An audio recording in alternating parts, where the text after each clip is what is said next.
The Couple Next Door by Sherry LaPena. 1. Anne can feel the acid churning in her stomach and creeping up her throat.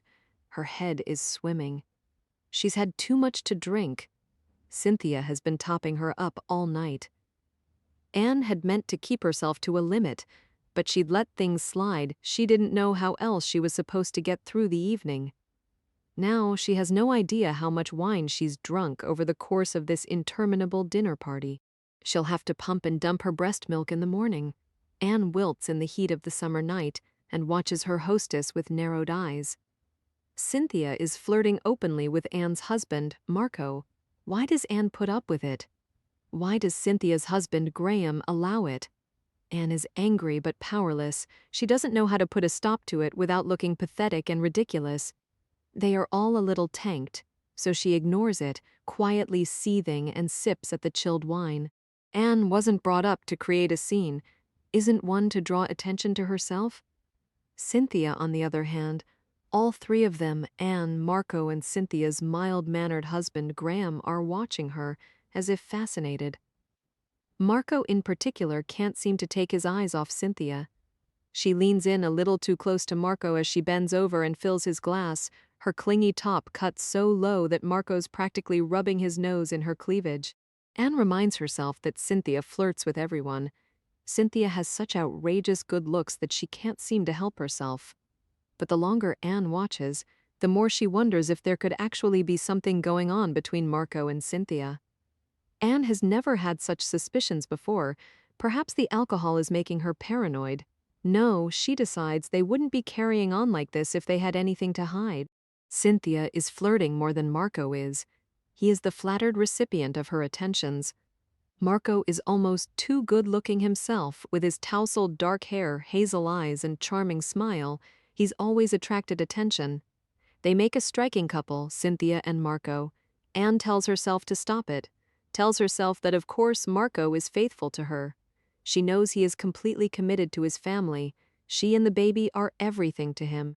He will stand by her no matter what. She takes another gulp of wine, no matter how bad things get. But watching Cynthia drape herself over Marco, Anne is becoming more and more anxious and upset. She is still more than 20 pounds overweight from her pregnancy, 6 months after having the baby. She thought she'd be back to her pre-pregnancy figure by now, but apparently it takes at least a year. She must stop looking at the tabloids at the grocery store checkout and comparing herself to all those celebrity moms with their personal trainers who look terrific after mere weeks. But even at her best, Anne could never compete with the likes of Cynthia, her taller, shapelier neighbor, with her long legs, nipped-in waist, and big breasts, her porcelain skin and tumbling jet-black hair. And Cynthia always dressed to kill, in high heels and sexy clothes, even for a dinner party at home with one other couple. Anne can't focus on the conversation around her. She tunes it out and stares at the carved marble fireplace, exactly like the one in her own living dining room on the other side of the common wall that Anne and Marco share with Cynthia and Graham. They live in attached brick row houses, typical of this city in upstate New York, solidly built in the late 19th century. All the houses in the row are similar Italianate, restored, expensive, except that Anne and Marco's is at the end of the row, and each reflects slight differences in decoration and taste. Each one is a small masterpiece. Anne reaches clumsily for her cell phone on the dining table and checks the time. It is almost 1 o'clock in the morning. She'd checked on the baby at midnight. Marco had gone to check on her at 12:30. Then he'd gone out for a cigarette on the back patio with Cynthia, while Anne and Graham sat rather awkwardly at the littered dining table, making stilted conversation. She should have gone out to the backyard with them. There might have been a breeze, but she hadn't, because Graham didn't like to be around cigarette smoke, and it would have been rude, or at least inconsiderate, to leave Graham there all alone at his own dinner party. So for reasons of propriety, she had stayed. Graham, a wasp like herself, is impeccably polite.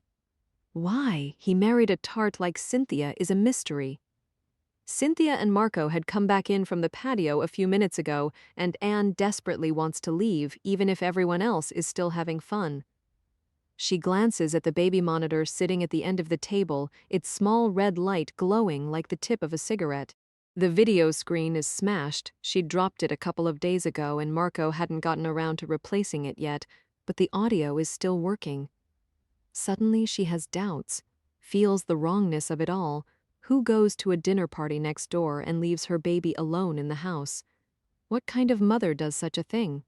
She feels the familiar agony set in. She is not a good mother. So what if the sitter canceled? They should have brought Cora with them, put her in her portable playpen. But Cynthia had said no children. It was to be an adult evening for Graham's birthday, which is another reason Anne has come to dislike Cynthia, who was once a good friend. Cynthia is not baby-friendly. Who says that a 6-month-old baby isn't welcome at a dinner party? How had Anne ever let Marco persuade her that it was okay? It was irresponsible. She wonders what the other mothers in her mom's group would think if she ever told them. We left our 6-month-old baby home alone and went to a party next door. She imagines all their jaws dropping in shock, the uncomfortable silence. But she will never tell them. She'd be shunned. She and Marco had argued about it before the party. When the sitter called and canceled, Anne had offered to stay home with the baby. She hadn't wanted to go to the dinner anyway, but Marco was having none of it. "You can't just stay home," he insisted when they argued about it in their kitchen. "I'm fine staying home," she said, her voice lowered. She didn't want Cynthia to hear them through the shared wall, arguing about going to her party. "It will be good for you to get out," Marco countered, lowering his own voice. And then he'd added, "You know what the doctor said?" All night long she's been trying to decide whether that last comment was mean-spirited or self-interested, or whether he was simply trying to help. Finally, she'd given in. Marco persuaded her that with the monitor on next door, they could hear the baby anytime she stirred or woke. They would check on her every half hour. Nothing bad would happen. It is 1 o'clock. Should she check on Cora now, or just try to get Marco to leave? She wants to go home to bed. She wants this night to end. She pulls her husband's arm. "Marco," she urges, "we should leave. It's 1 o'clock. "Oh, don't go yet," Cynthia says. "It's not that late." She obviously doesn't want the party to be over. She doesn't want Marco to leave. She wouldn't mind at all if Anne left, though. Anne is pretty sure. "Maybe not for you," Anne says, and she manages to sound a little stiff even though she's drunk. "But I have to be up early to feed the baby." "Poor you," Cynthia says, and for some reason this infuriates Anne. Cynthia has no children, nor has she ever wanted any. She and Graham are childless by choice. Getting Marco to leave the party is difficult.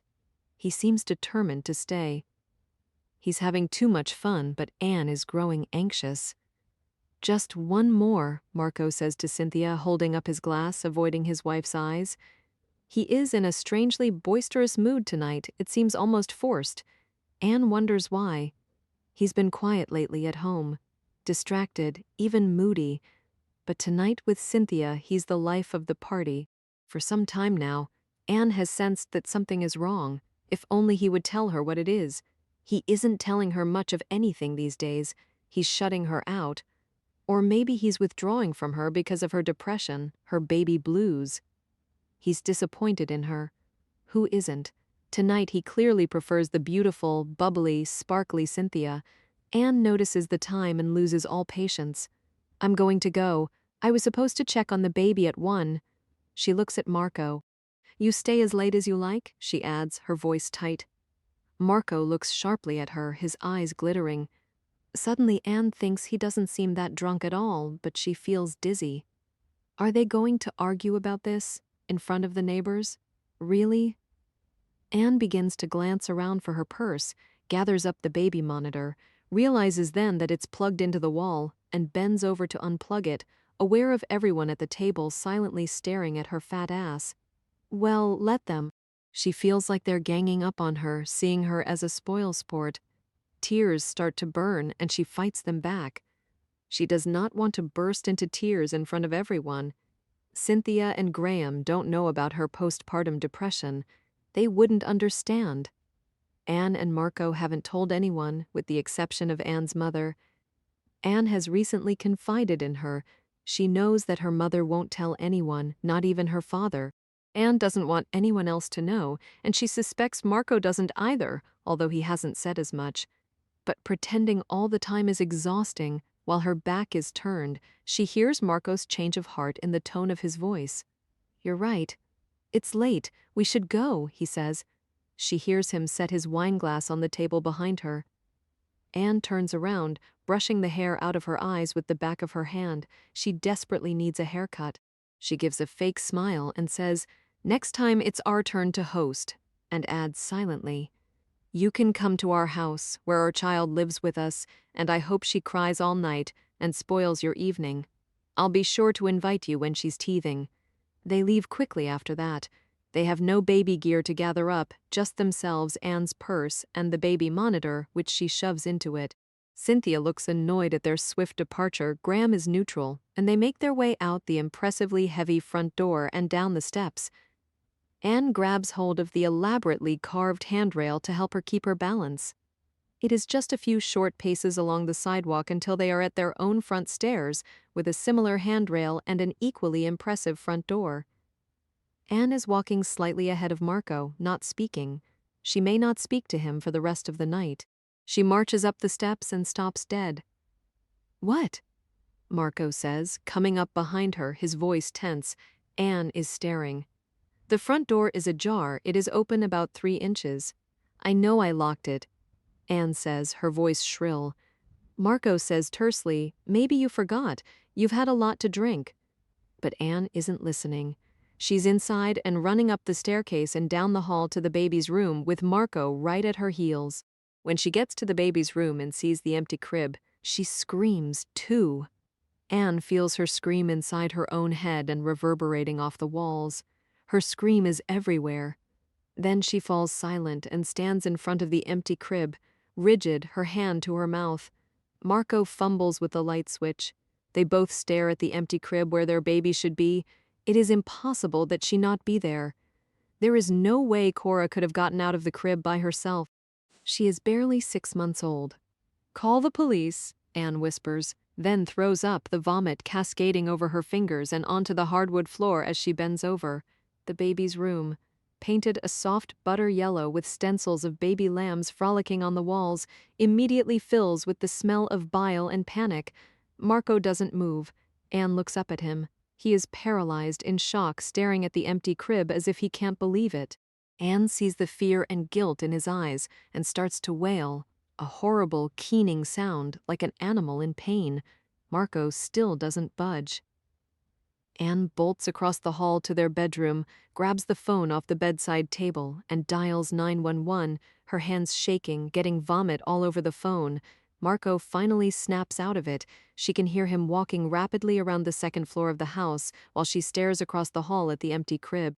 He checks the bathroom at the top of the stairs, then passes quickly by her on his way to search the spare bedroom and then the last room down the hall, the one they have turned into an office. But even as he does, Anne wonders in a detached way why he is looking there. It's as if part of her mind has split off and is thinking logically. It's not like their baby is mobile on her own. She is not in the bathroom, or the spare bedroom, or the office. Someone has taken her. When the emergency operator answers, Anne cries, "Someone has taken our baby." She is barely able to calm herself enough to answer the operator's questions. "I understand, ma'am. Try to stay calm. The police are on their way," the operator assures her. Anne hangs up the phone. Her whole body is trembling. She feels like she is going to be sick again. It occurs to her how it will look. They'd left the baby alone in the house. Was that illegal? It must be. How will they explain it? Marco appears at the bedroom door, pale and sick-looking. "This is your fault," Anne screams, wild-eyed, and pushes past him. She rushes into the bathroom at the top of the stairs and throws up again, this time into the pedestal sink, then washes the mess from her shaking hands and rinses her mouth. She catches a glimpse of herself in the mirror. Marco is standing right behind her. Their eyes meet in the mirror. "I'm sorry," he whispers. "I'm so sorry. It's my fault." And he is sorry, she can tell. Even so, Anne brings her hand up and smashes at the reflection of his face in the mirror. The mirror shatters, and she breaks down, sobbing. He tries to take her in his arms, but she pushes him away and runs downstairs. Her hand is bleeding, leaving a trail of blood along the banister. An air of unreality permeates everything that happens next. Anne and Marco's comfortable home immediately becomes a crime scene. Anne is sitting on the sofa in the living room. Someone has placed a blanket around her shoulders, but she's still trembling. She is in shock. Police cars are parked on the street outside the house, their red lights flashing, pulsing through the front window and circling the pale walls. Anne sits immobile on the sofa and stares ahead as if hypnotized by them. Marco, his voice breaking, has given the police a quick description of the baby 6 months old, blonde blue eyes, about 16 pounds, wearing a disposable diaper and a plain, pale pink onesie. A light summer baby blanket, solid white, is also missing from the crib. The house is swarming with uniformed police officers. They fan out and methodically begin to search the house. Some of them wear latex gloves and carry evidence kits. Anne and Marco's fast, frantic race through the house in the short minutes before the police arrived had turned up nothing. The forensic team is moving slowly. Clearly, they are not looking for Cora. They are looking for evidence. The baby is already gone.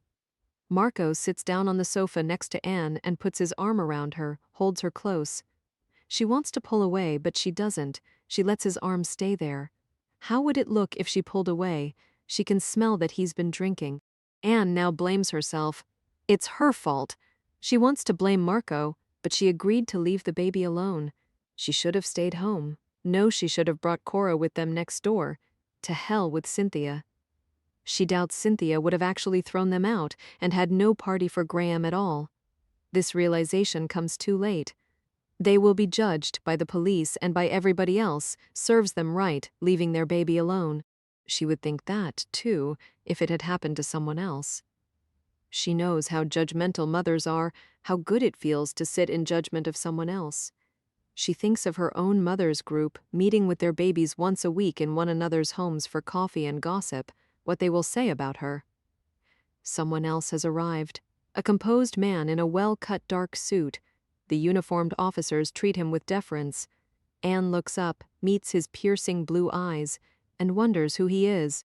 He approaches and sits down in one of the armchairs across from Anne and Marco and introduces himself as Detective Rasbach. Then he leans forward. "Tell me what happened."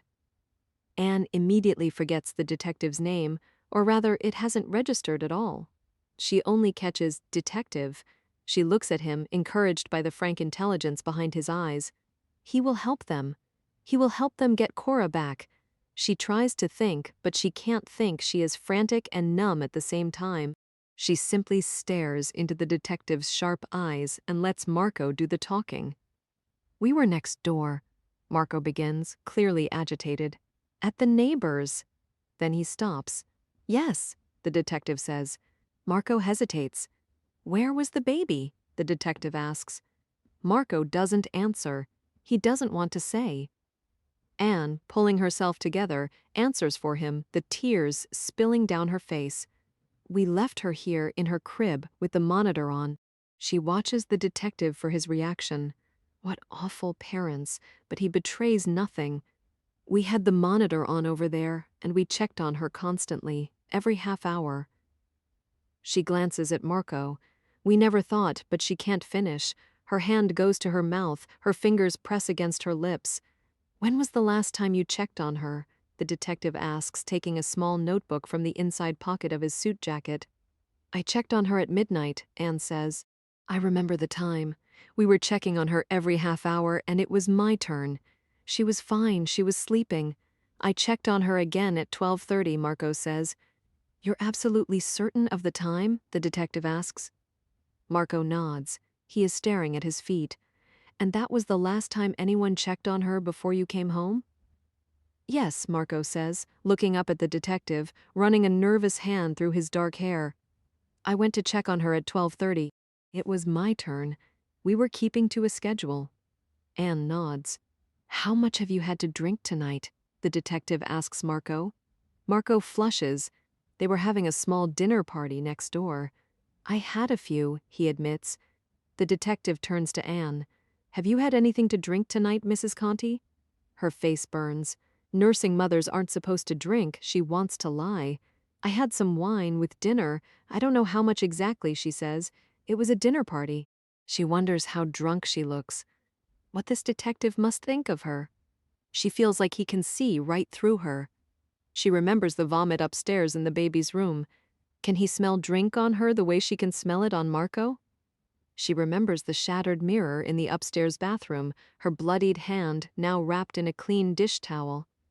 She's ashamed of how they must look to him, drunken parents who abandoned their 6-month-old daughter.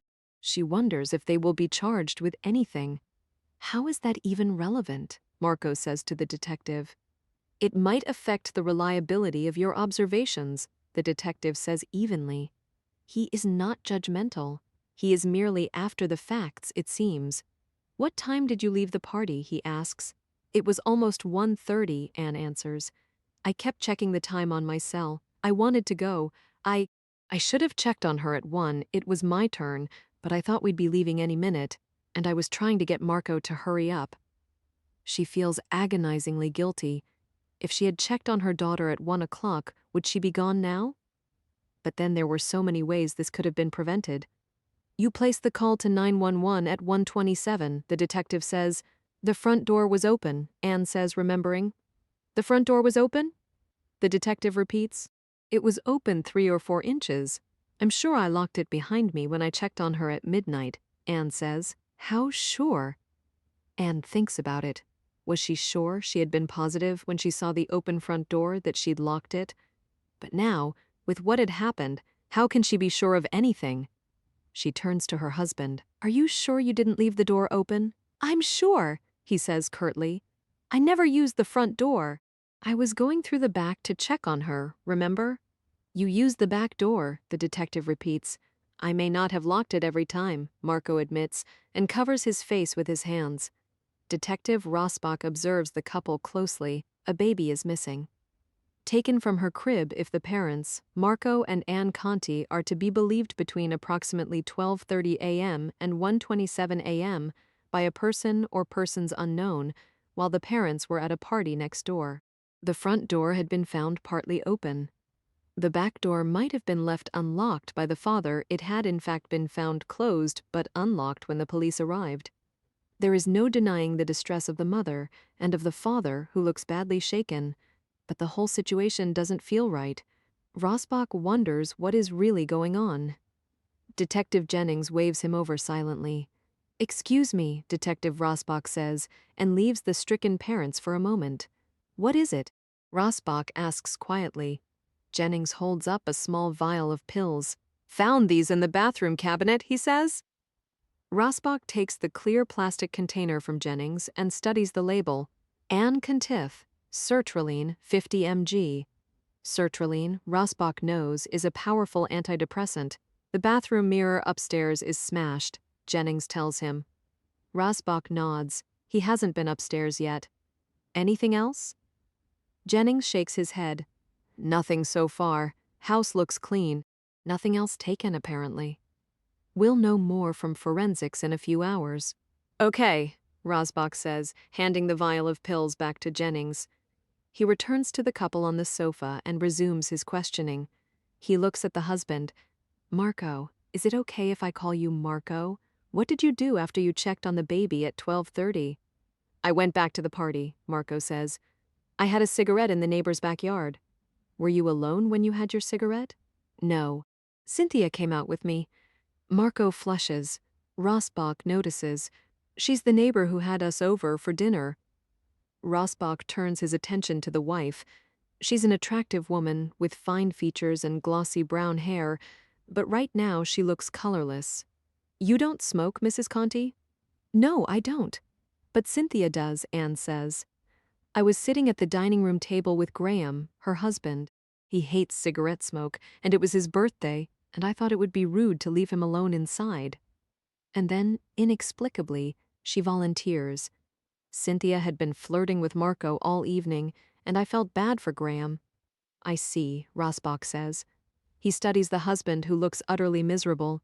He also looks nervous and guilty. Rasbach turns to him. So, you were outside in the backyard next door shortly after 12:30. Any idea how long you were out there? Marco shakes his head helplessly. Maybe 15 minutes, give or take. Did you see anything or hear anything? What do you mean? The husband seems to be in some kind of shock. He is slurring his words slightly. Rasbach wonders just how much alcohol he's had. Rasbach spells it out for him. Someone apparently took your baby sometime between 12:30 and 1:27.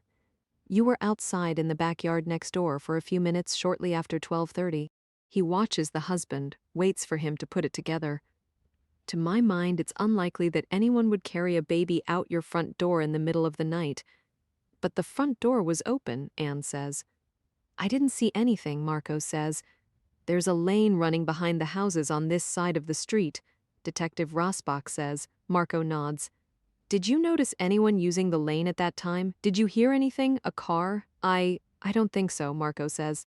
I'm sorry, I didn't see or hear anything. He covers his face with his hands again. I wasn't paying attention.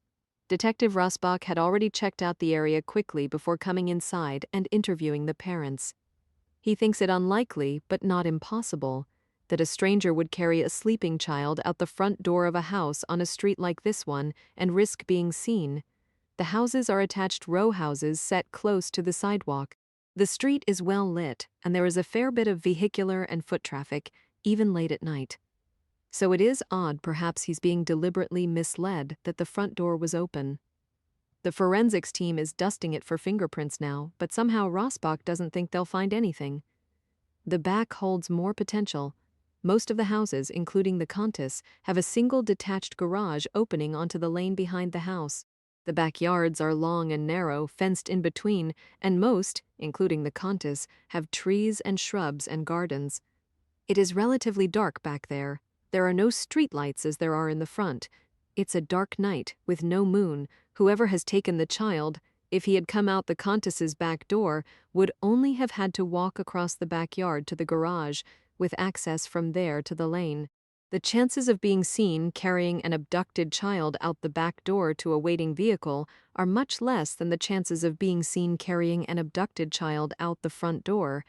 The house, yard, and garage are being thoroughly searched by Rasbach's team. So far, they have found no sign of the missing baby. The Contis' garage is empty, and the garage door has been left wide open to the lane. It's possible that even if someone had been sitting out back on the patio next door, he or she might not have noticed anything, but not likely. Which narrows the window of the abduction to between approximately 12:45 and 1:27 a.m.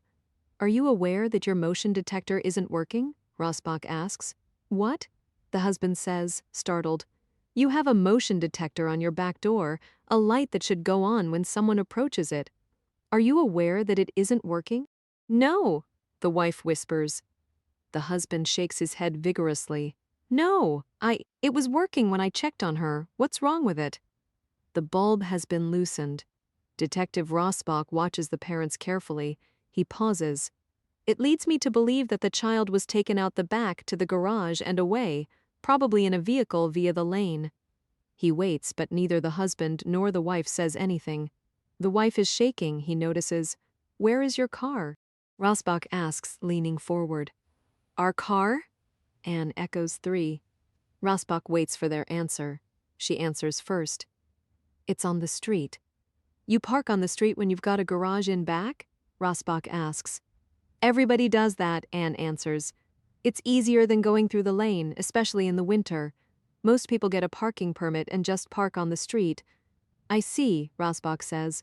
Why? The wife asks. What does it matter? Rasbach explains. It probably made it easier for the kidnapper.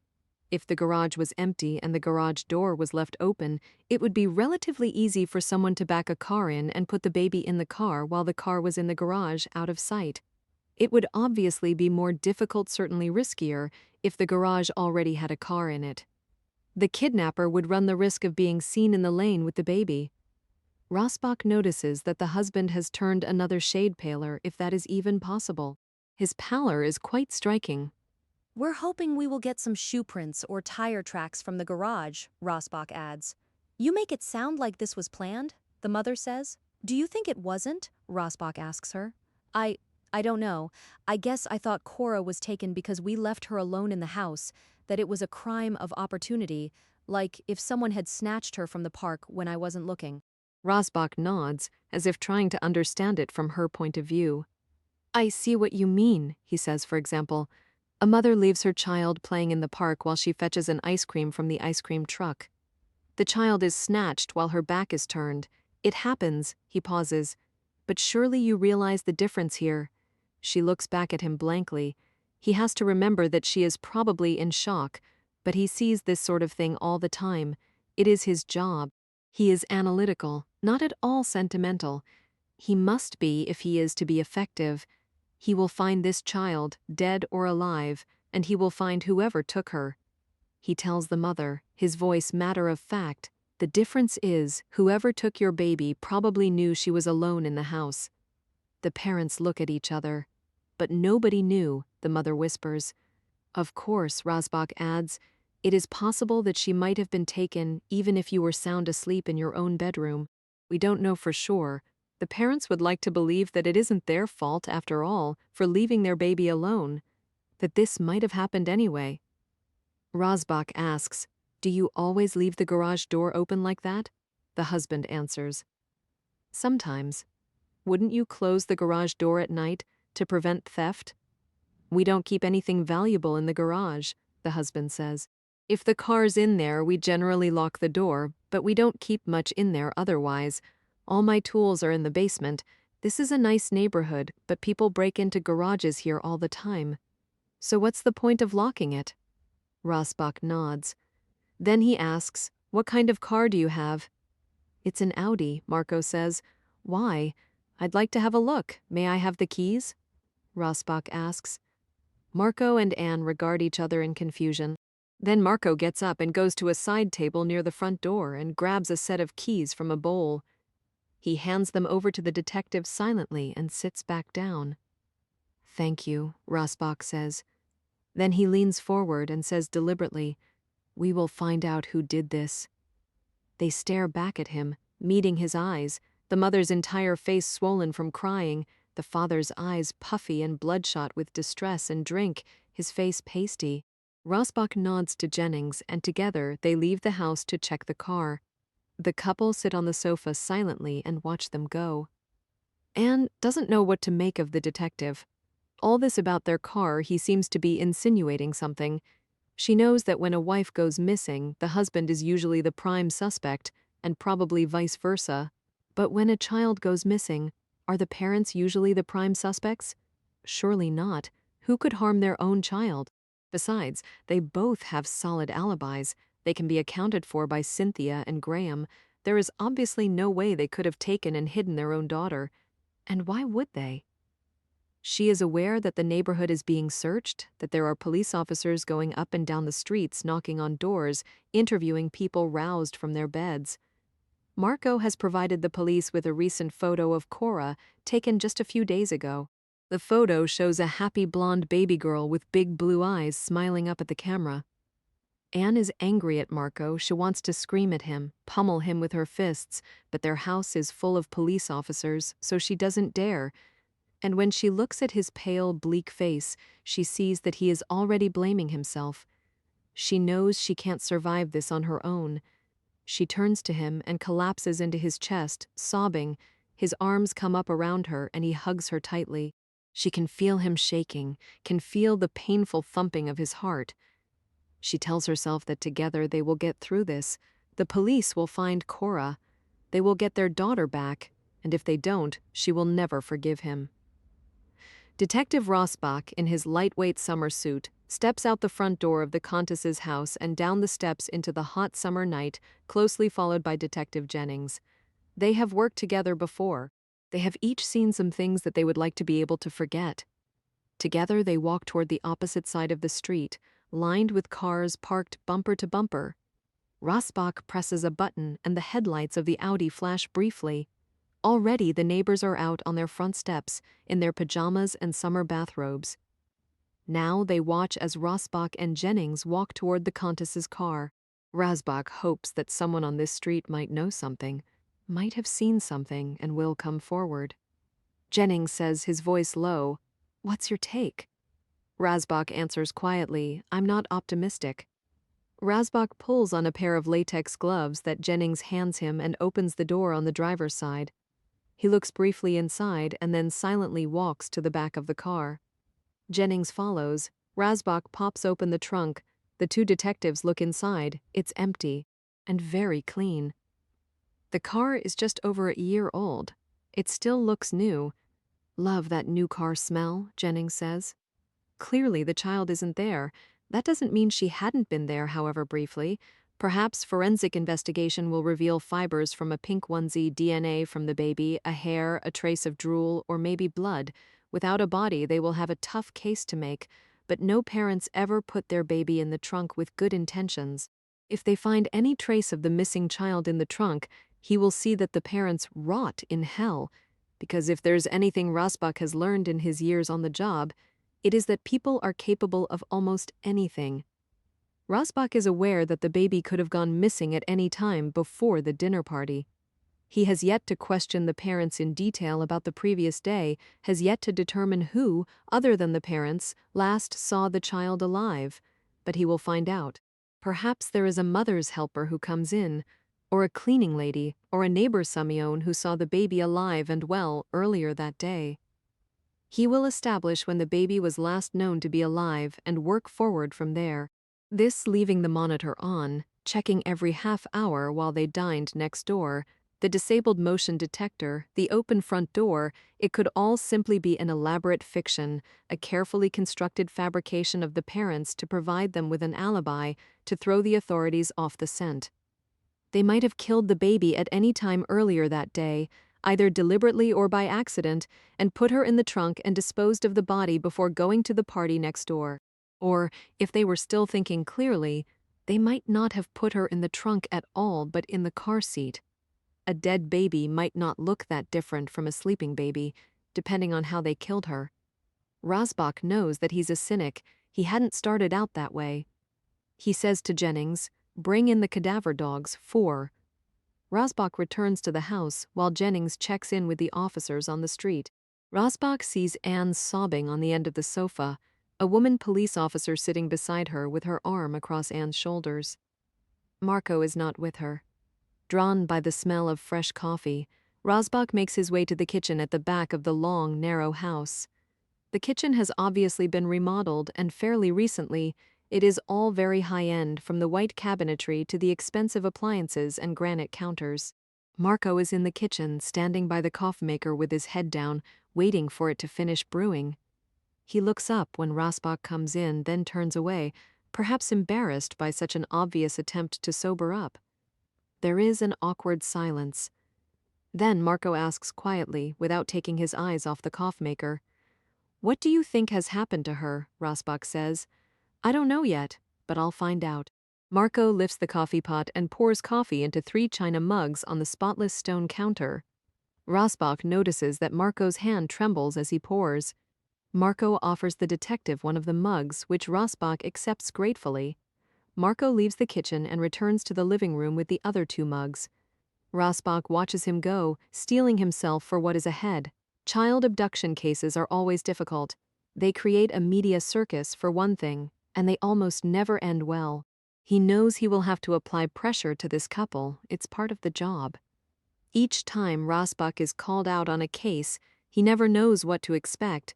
Nonetheless, each time he unravels the puzzle, he is never surprised. His capacity for surprise seems to have evaporated, but he is always curious. He always wants to know.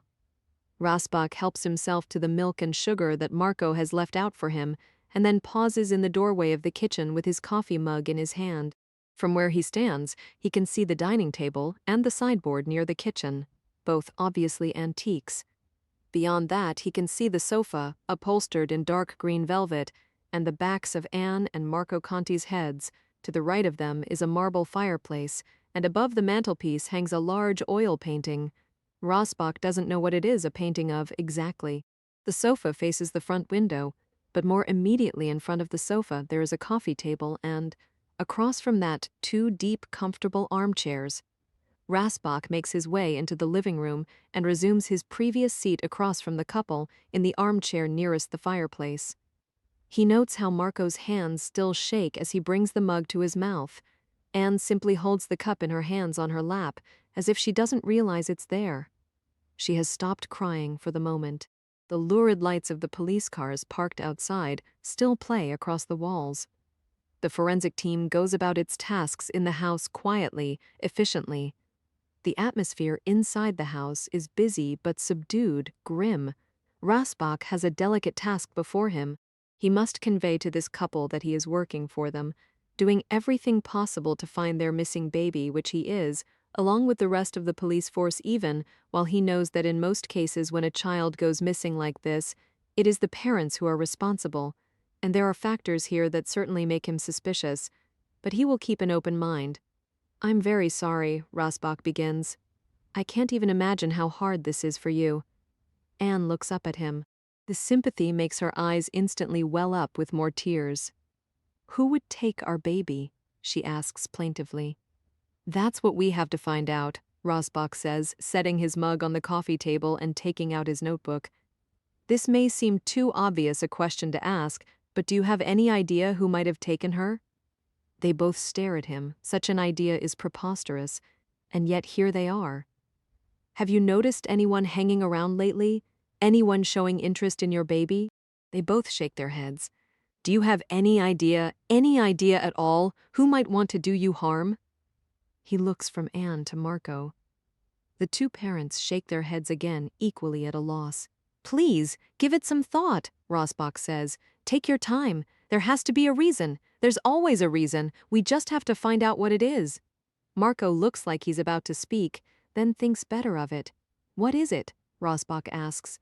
"This is no time to hold back." "Your parents?" Marco says finally, turning to his wife. "What about my parents?" she says, clearly surprised. "They have money, so?" She doesn't seem to understand what he's getting at. "They have a lot of money," Marco says.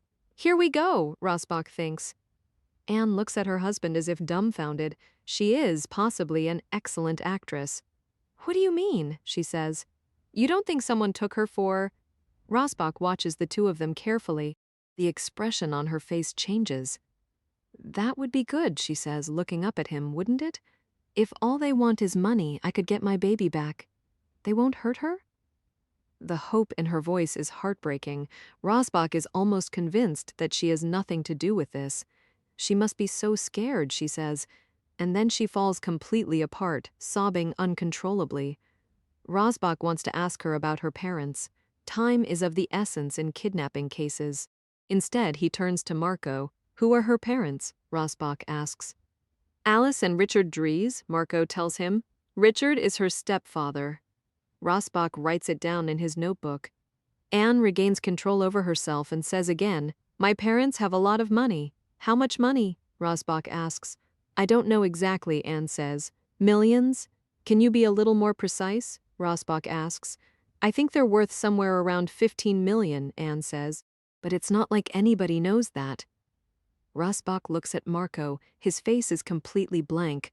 "I want to call my mother," Anne says. She glances at the clock on the mantelpiece, and Rasbach follows her gaze. It's 2:15 in the morning. Anne has a complicated relationship with her parents. When Marco and Anne are having issues with them, which is frequently the case, Marco tells her that her relationship with them is fucked up. Maybe it is, but they are the only parents she has. She needs them. She makes things work the best she can, but it isn't easy. Marco comes from an entirely different kind of background. His family is large and squabbling. They yell good-naturedly when they see one another, which isn't often. His parents emigrated from Italy to New York before Marco was born and own a dry cleaning and tailoring business. They have no money to speak of, but they get by. They are not overly involved in Marco's life, as Anne's wealthy parents are in hers. Marco and his 4 siblings have had to fend for themselves from a young age, pushed out of the nest. Marco has been living his life on his own, and on his own terms since he was 18. He put himself through school. He sees his parents occasionally, but they are not a big part of his life. He isn't exactly from the wrong side of the tracks in anybody's book, except for Anne's parents and their well-heeled friends at the Grandview Golf and Country Club. Marco comes from a middle-class, law-abiding family of hard-working people who have done well enough but no better than that. None of Anne's friends from college or from her job at the art gallery think Marco is from the wrong side of the tracks. It is only old money that would see him that way. And Anne's mother is from old money. Anne's father, Richard Dries, actually her stepfather, her own father died tragically when she was 4 years old, is a successful businessman, but her mother, Alice, has millions. Her wealthy parents enjoy their money, their rich friends, the house in one of the finest parts of the city, the membership at the Grandview Golf and Country Club, the luxury cars and five-star vacations, sending Anne to a private girls' school, then to a good university. The older her father gets, the more he likes to pretend that he's earned all that money. But it isn't true. It's gone to his head. He's become quite full of himself. When Anne took up with Marco, her parents acted as if the world were coming to an end. Marco looked like the quintessential bad boy. He was dangerously attractive, fair-skinned for an Italian, with dark hair, brooding eyes, and a bit of a rebellious look, especially when he hadn't shaved. But his eyes lit up warmly when he saw Anne, and he had that million-dollar smile. And the way he called her baby, she couldn't resist him. The first time he showed up at her parents' house to pick her up for a date was one of the defining moments of Anne's young adulthood. She was 22. Her mother had been telling her about a nice young man, a lawyer, the son of a friend who was interested in meeting her. Anne had explained impatiently that she was already seeing Marco. Yes, but... Her mother said. But what? Anne said, folding her arms across her chest. You can't be serious about him, her mother said. Anne can still remember the expression on her mother's face. Dismay, embarrassment. She was thinking about how it would look, thinking about how she would explain to her friends that her daughter was dating a young man who came from nothing, who worked as a bartender in the Italian part of the city and rode a motorcycle. Her mother would forget about the business degree Marco had earned at the same university that was considered good enough for their daughter. They wouldn't see how his working his way through school at night was admirable. Maybe nobody would ever be good enough for her parents' little girl. And then, it was perfect. Marco had roared up on his Ducati, and Anne had flown out of her parents' house and straight into Marco's arms, her mother watching from behind the curtains. He kissed her hard, still straddling the bike, and handed her his spare helmet. She climbed on, and they roared away, manicured gravel spitting up in their wake. That was the moment she'd decided she was in love. But you aren't 22 forever. You grow up, things change. I want to call my mother, Anne repeats now. So much has happened. Has it been less than an hour since they returned home to an empty crib? Marco grabs the phone and hands it to her, then sits back down on the sofa with his arms crossed in front of him, looking tense. Anne dials the phone. She starts to cry again before she's even finished dialing the number. The phone rings and her mother answers. Mom, Anne says, dissolving into incoherent sobbing. Anne, what's wrong? Anne finally gets the words out. Someone has taken Cora. Oh my God, her mother says. The police are here, Anne tells her. Can you come? We'll be right there, Anne, her mother says. You hold on, your father and I are coming. Anne hangs up the phone and cries. Her parents will come, they have always helped her, even when they're angry at her. They will be angry now at her and Marco, but especially at Marco. They love Cora, their only grandchild. What will they think when they hear what she and Marco have done? They're on their way, Anne says to Marco and the detective. She looks at Marco, then looks away, 5. Marco feels like an outcast. It's a feeling he often gets when Anne's parents are in the room. Even now, with Cora missing, he is ignored while the three of them, his distraught wife, her always composed mother, and her overbearing father, slip into their familiar three-person alliance. Sometimes their exclusion of him is subtle, sometimes not. But then again, he knew what he was getting into when he married her. He thought it was a deal he could live with. He stands at the side of the living room, useless, and watches Anne. She's seated in the middle of the sofa, her mother at her side, pulling Anne into her for comfort. Her father is more aloof, sitting up straight, patting his daughter on the shoulder. No one looks at Marco. No one offers him comfort. Marco feels out of place in his own home. But worse than that, he feels sick, horrified. All he wants is his little Cora back in her crib. He wants all of this never to have happened. He feels the detective's eyes on him. He alone is paying attention to Marco. Marco deliberately ignores him, even though he knows he probably shouldn't. Marco knows he is a suspect. The detective has been insinuating as much ever since he got here. Marco has overheard the officers in the house whispering about bringing in the cadaver dogs. He isn't stupid. They would only do that if they thought Cora was dead before she left the house. The police obviously must think he and Anne killed their own baby. Let them bring in the dogs, he's not afraid. Maybe this is the kind of thing the police deal with on a regular basis, parents who kill their children, but he could never hurt his baby. Cora means everything to him. She has been the one bright light in his life, the one reliable, constant source of joy, especially these last few months as things have fallen steadily apart and as Anne has become increasingly lost and depressed. He hardly knows his wife anymore. What happened to the beautiful, engaging woman he married? Everything has been going to shit. But he and Cora have had a happy little bond of their own, the two of them, waiting it out, waiting for Mommy to return to normal. Anne's parents will hold him in more contempt than ever now. They will forgive Anne quickly. They will forgive her almost anything, even abandoning their baby to a predator, even this. But they will never forgive him. They will be stoic in the face of this adversity. They are always stoic, unlike their emotional daughter. Perhaps they will even rescue Anne and Marco from their own mistakes. That is what they like to do best. Even now, he can see Anne's father looking off over the heads of Anne and her mother, his brow furrowed, concentrating on the problem Marco created, and on how he might solve it. Thinking about how he can rise to this challenge and come out triumphant. Maybe he can show Marco up one more time when it really counts. Marco despises his father-in-law. It's mutual. But the important thing now is to get Cora back. That's all that matters.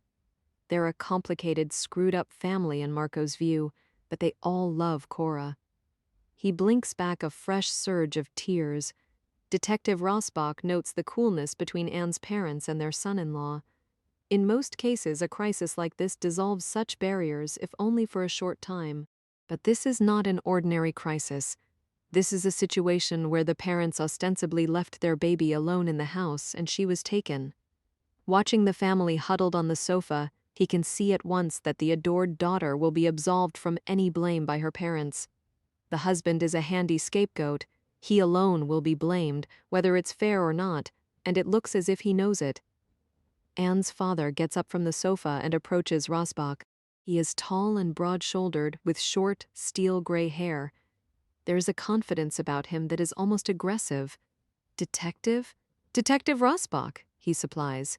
Richard Dries, the other man says, offering his hand. Tell me what you're doing to find my granddaughter.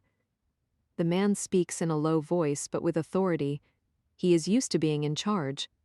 Rasbach tells him, We have officers searching the area, interviewing everyone, looking for witnesses. We have a forensics team going through the house and the surrounding area. We have the baby's description out locally and nationally.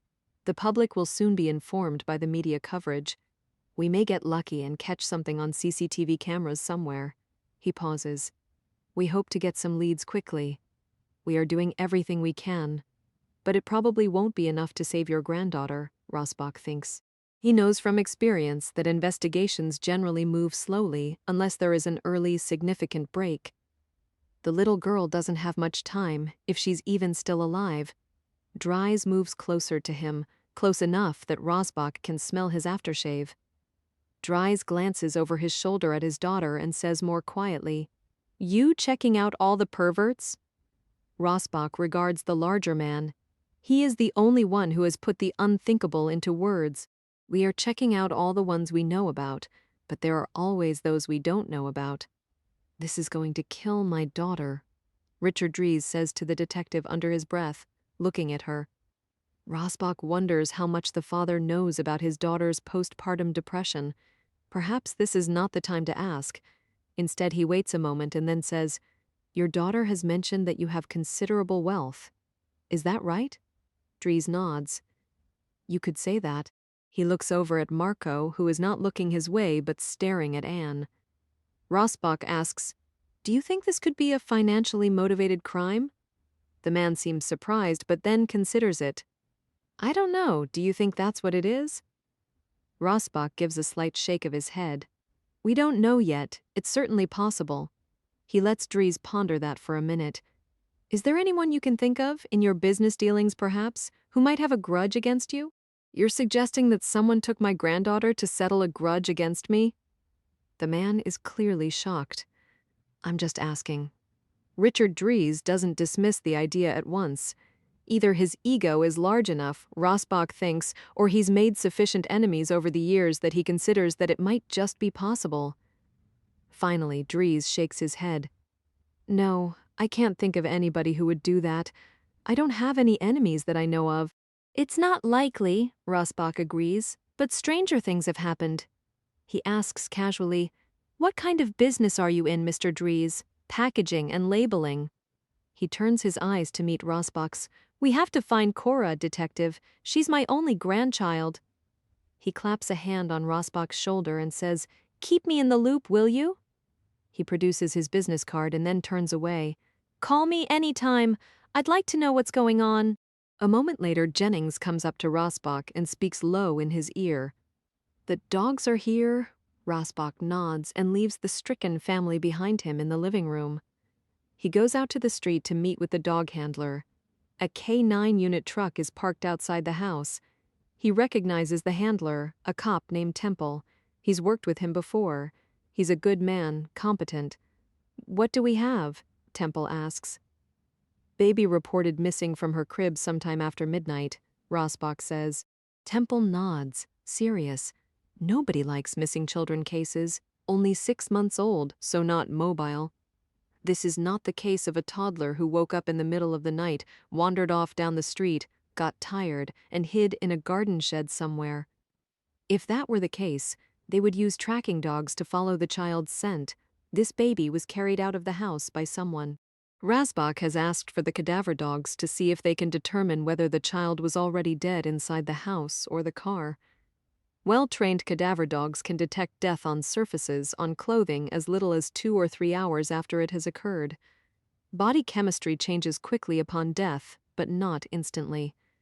If the baby was killed and moved immediately, the dogs won't pick it up. But if she was killed and not moved right away, it's worth a shot. Rasbach knows that the information that may be gained via the dogs is useless from an evidentiary standpoint without corroborating evidence, like a body. But he is desperate to get any information he can. Rasbach is one who will avail himself of every possible investigative tool. He is relentless in his pursuit of the truth. He must know what happened. Temple nods. Let's get started. He goes to the back of the truck, opens the hatch. 2 dogs jump down, matching black and white English Springer Spaniels. Temple uses his hands and voice to direct the dogs. They don't wear leashes. Let's start with the car, Rasbach says. He leads them to the Countess's Audi. The dogs heel by Temple's side, perfectly obedient. The forensics team is already there. Seeing the dogs, they step silently back. Are we good here? Can I let the dogs have a look? Rasbach asks. Yeah, we're done. Go ahead. The forensics officer says. Go, Temple tells the 2 dogs. The dogs go to work. They circle the car, sniffing intently. They jump into the trunk, into the back seat, then the front seat, and quickly jump out again. They come and sit by their handler and look up. He hands them a treat, shakes his head. Nothing here. Let's try inside, Rasbach says, relieved. He hopes that the missing baby is still alive. He wants to be wrong about her parents. He wants to find her. Then he reminds himself not to be hopeful. He must remain objective. He can't afford to become emotionally invested in his cases. He would never survive. The dogs test the air all the way up the front steps and enter the house. Once inside, the handler takes them upstairs and they start in the child's bedroom, 6. Anne stirs when the dogs come in, shrugs out from underneath her mother's arm, and stands up unsteadily. She watches the handler go upstairs with the 2 dogs without a word. She feels Marco come up beside her. They've brought in tracking dogs, she says. Thank God. Now maybe we'll get somewhere. She feels him reach for her arm, but she shrugs him off, too. I want to see. Detective Rasbach holds up a hand in front of her. Better that you stay down here and let the dogs do their work, he tells her gently. Do you want me to get some of her clothing? Anne asks. Something that she wore recently that hasn't been washed yet? I can get something out of the laundry downstairs? They're not tracking dogs, Marco says. What? Anne says, turning to Marco. They're not tracking dogs. They're cadaver dogs, Marco says. And then she gets it. She turns back to the detective, her face white. You think we killed her? Her outburst stuns everyone. They are all frozen in shock. Anne sees her mother put her hand to her mouth. Her father's face looks stormy. That's preposterous, Richard Dries blurts out, his face a rough brick red. You can't honestly suspect my daughter would harm her own child? The detective says nothing. Anne looks back at her father. He has always stood up for her for as long as she can remember. But there isn't much he can do to help her now. Someone has taken Cora. It is the first time in her life Anne realizes, looking at him, that she has ever seen her father afraid. Is he afraid for Cora, or is he afraid for her? Do the police really think she killed her own child? She does not dare look at her mother. You need to do your job and find my granddaughter. Her father says to the detective, his belligerence a transparent attempt to mask his fear. For a long moment, no one says anything. The moment is so strange that no one can think of anything to say. They listen to the sound of the dog's toenails clicking on the hardwood floor as they move around overhead. Rasbach says, "We are doing everything in our power to find your granddaughter." Anne is unbearably tense. She wants her baby back. She wants Cora back unharmed. She can't bear the thought of her baby suffering, being hurt. Anne feels she might faint and sinks down again into the sofa. Immediately, her mother puts a protective arm around her. Anne's mother refuses to look at the detective anymore. The dogs come scampering down the stairs. Anne looks up and turns her head to watch them descend. The handler shakes his head. The dogs move into the living room, and Anne, Marco, and Richard and Alice, Dries all hold perfectly still as if not to draw their attention. Anne sits petrified on the sofa while the two dogs, noses testing the air and running along the area carpets, investigate the living room. Then they approach and sniff her. There is a police officer standing behind her to see what the dogs will do, perhaps waiting to arrest her and Marco on the spot. What if the dogs start to bark? Anne thinks, dizzy with fear. Everything is tilting sideways. Anne knows that she and Marco did not kill their baby, but she is powerless and afraid, and she knows that dogs can smell fear. She remembers that now as she looks into their almost human eyes. The dogs sniff her and her clothes. She can feel their panting breath on her, warm and rank, and recoils. She tries not to breathe. Then they leave her and go to her parents, and then to Marco, who is standing by himself near the fireplace. Anne shrinks back into the sofa, relieved when the dogs seem to draw a blank in the living room and dining room, and then move toward the kitchen. She can hear their claws scuttling across the kitchen tile, and then they are loping down the back stairs and into the basement. Rasbach leaves the room to follow them. The family sits in the living room waiting for this part to be over. Anne doesn't want to look at anyone, so she stares at the clock on the mantelpiece. With every minute that goes by, she feels more hopeless. She feels her baby moving farther and farther away from her. Anne hears the back door in the kitchen open. She imagines the dogs going through the backyard, the garden, the garage, and the lane. Her eyes are staring at the clock on the mantelpiece. What she sees is the dogs in the garage, rooting around the broken clay pots and rusted rakes. She sits rigid, waiting, listening for barking. She waits and worries. She thinks about the disabled motion detector. Finally, Rasbach returns. The dogs drew a blank, he says. That's good news. Anne can sense her mother's relief beside her. So can we now get serious about finding her? Richard Dries says. The detective says, we are serious about finding her, believe me. So, Marco says with a touch of bitterness, what happens next? What can we do? Rasbach says, we will have to ask you both a lot of questions. You may know something you don't realize you know, something that will be helpful. Anne looks doubtfully at Marco. What can they know? Rasbach adds. And we need you to talk to the media. Someone might have seen something, or someone might see something tomorrow or the next day, and unless this is in front of them, they won't put it together. Fine. Anne says tersely. She will do anything to get her baby back, even though she is terrified of meeting with the media. Marco also nods but looks nervous. Anne thinks briefly of her stringy hair, her face bloated from crying. Marco reaches for her hand and clasps it hard. What about a reward? Anne's father suggests. We could offer a reward for information. I'll put up the funds. If somebody saw something and doesn't want to come forward, they might think twice about not speaking up if the money's right. Thank you, Marco says. Anne merely nods. Rasbach's cell phone rings. It is Detective Jennings who has been going door to door in the neighborhood. We might have something, he says. Rasbach feels a familiar tension in his gut. They are desperate for a lead. He walks briskly from the Countess's home and within minutes arrives at a house on the street behind them, on the other side of the lane. Jennings is waiting for him on the front step.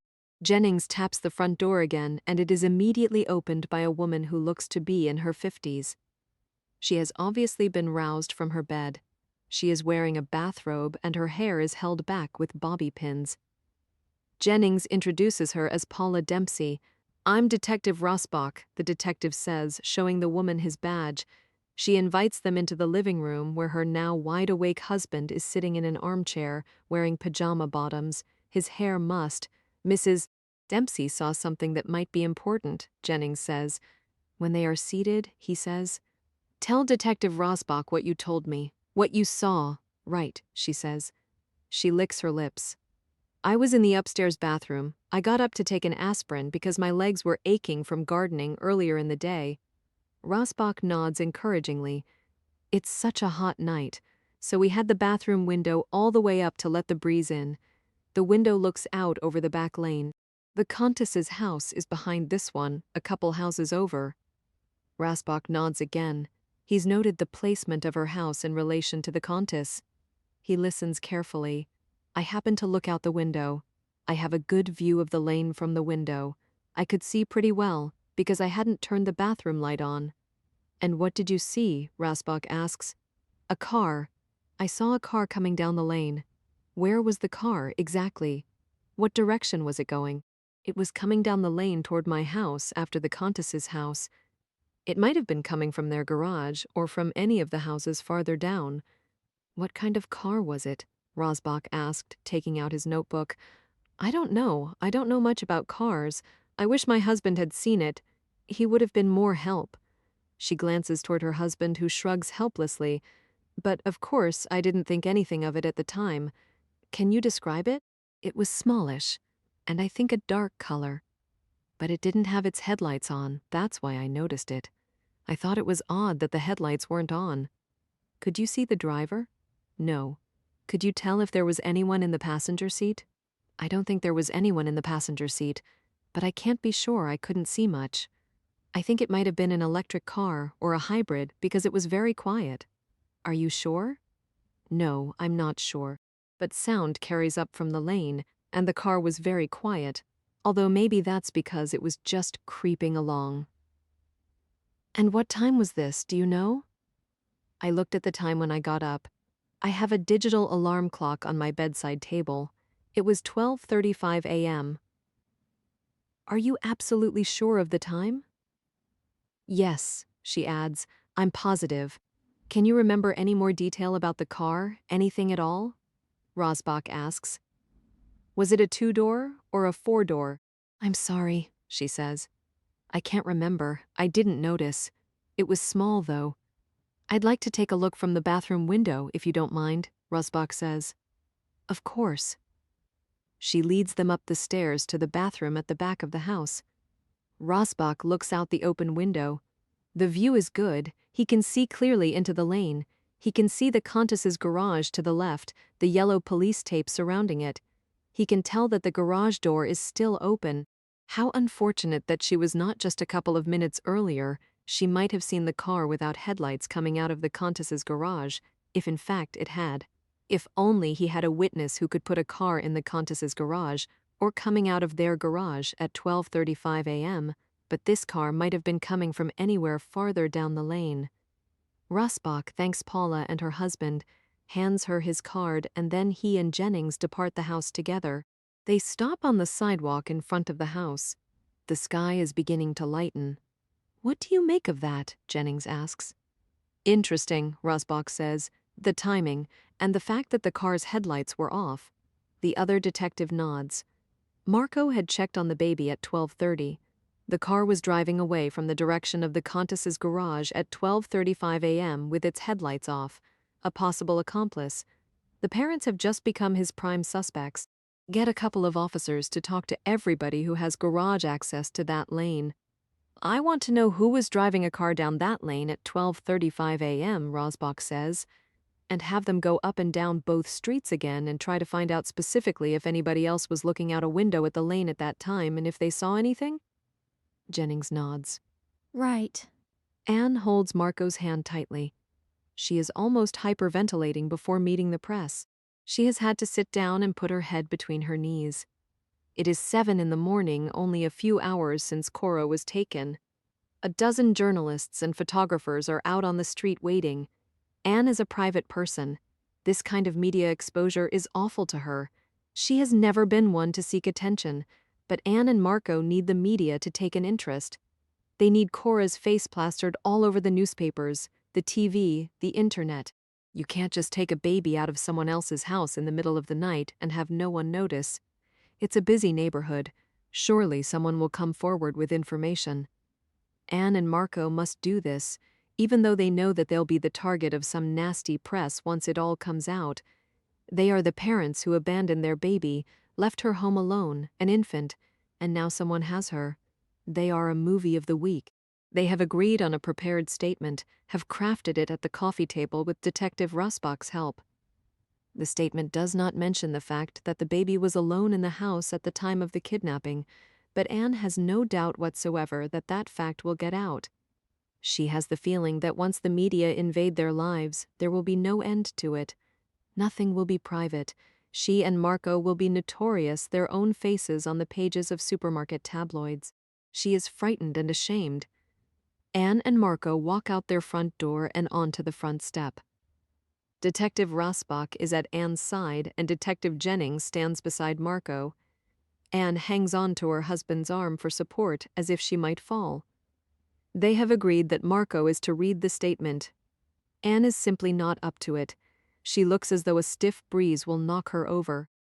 Marco gazes into the crowd of reporters, seems to shrink, then lowers his eyes to the piece of paper shaking visibly in his hands. The cameras flash repeatedly. Anne looks up, stunned. The street is full of reporters, vans, TV cameras, technicians, equipment, and wires, people holding microphones to their heavily made-up faces. She has seen this on TV, has watched this very thing, but now she is front and center. It feels unreal, like it's not actually happening to her but to someone else. She feels strange and disembodied, as if she is both standing on the front step looking out and also watching the scene from above and a little to the left. Marco holds up a hand to indicate that he wishes to speak. The crowd quiets suddenly. "I'd like to read a statement," he mumbles. "Louder," someone shouts from the sidewalk. "I'm going to read a statement," Marco says, more loudly and clearly. Then he reads, his voice growing stronger.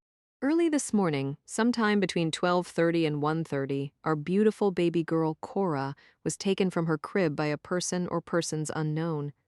He stops for a moment to collect himself. No one makes a sound. She is 6 months old, she has blonde hair and blue eyes and weighs about 16 pounds. She was wearing a disposable diaper and a plain pale pink onesie. There is a white blanket also missing from her crib. "We love Cora more than anything. We want her back. We say to whoever has her, please, please bring her back to us unharmed." Marco looks up from the page. He is crying now and has to stop and wipe away the tears to continue reading. Anne sobs quietly at his side, looking out at the sea of faces. "We have no idea who would steal our beautiful, innocent little girl. We are asking for your help. If you know anything or saw anything, please call the police. We are able to offer a substantial reward for information leading to the recovery of our baby. Thank you." Marco turns to Anne, and they collapse in each other's arms as more bulbs flash. "How much of a reward?" Someone calls out. 7. No one understands how it could have been missed. But shortly after the press conference outside the Countess's front door, an officer approaches Detective Rasbach in the living room, holding a pale pink onesie between two gloved fingers. The eyes of every person in the room, Detective Rasbach, Marco, Anne, and Anne's parents, Alice and Richard, are instantly fixed on the piece of clothing. Rasbach starts. "Where did you find that?" he asks curtly. "Oh," Anne blurts out. Everyone turns from the officer holding the pink onesie to look at Anne. All the color has drained from her face. "Was that in the laundry hamper in the baby's room?" Anne asks, getting up. "No." The officer holding the article of clothing says, "It was underneath the pad on the changing table. We missed it the first time." Rasbach is intensely annoyed. How could it have been missed? Anne colors, seems confused. "I'm sorry, I must have forgotten. Cora was wearing that earlier in the evening. I changed her outfit after her last feeding. She spit up on that one. I'll show you." Anne moves toward the officer and reaches for the onesie, but the officer moves back, out of her reach. "Please don't touch it," he says. Anne turns to Rasbach. "I changed her out of that one and put her into another one. I thought I put that onesie in the laundry hamper by the changing table." "So the description we have is inaccurate," Rasbach says. "Yes," Anne admits, looking confused. "What was she wearing then?" Rasbach asks. When Anne hesitates, he repeats, "What was she wearing?" I'm not sure," Anne says. "What do you mean you're not sure?" the detective persists. His voice is sharp. "I don't know, I'd had a bit to drink. I was tired. It was dark. I nurse her in the dark for her last feeding so she won't wake up completely. She spit up on her onesie, and when I changed her diaper, I changed her outfit too in the dark. I threw the pink one in the laundry. I thought I did, and I took another one out of the drawer. She has a lot of them. I don't know what color." Anne feels guilty. But clearly this man has never changed a baby in the middle of the night. "Do you know?" Rasbach asks, turning to Marco.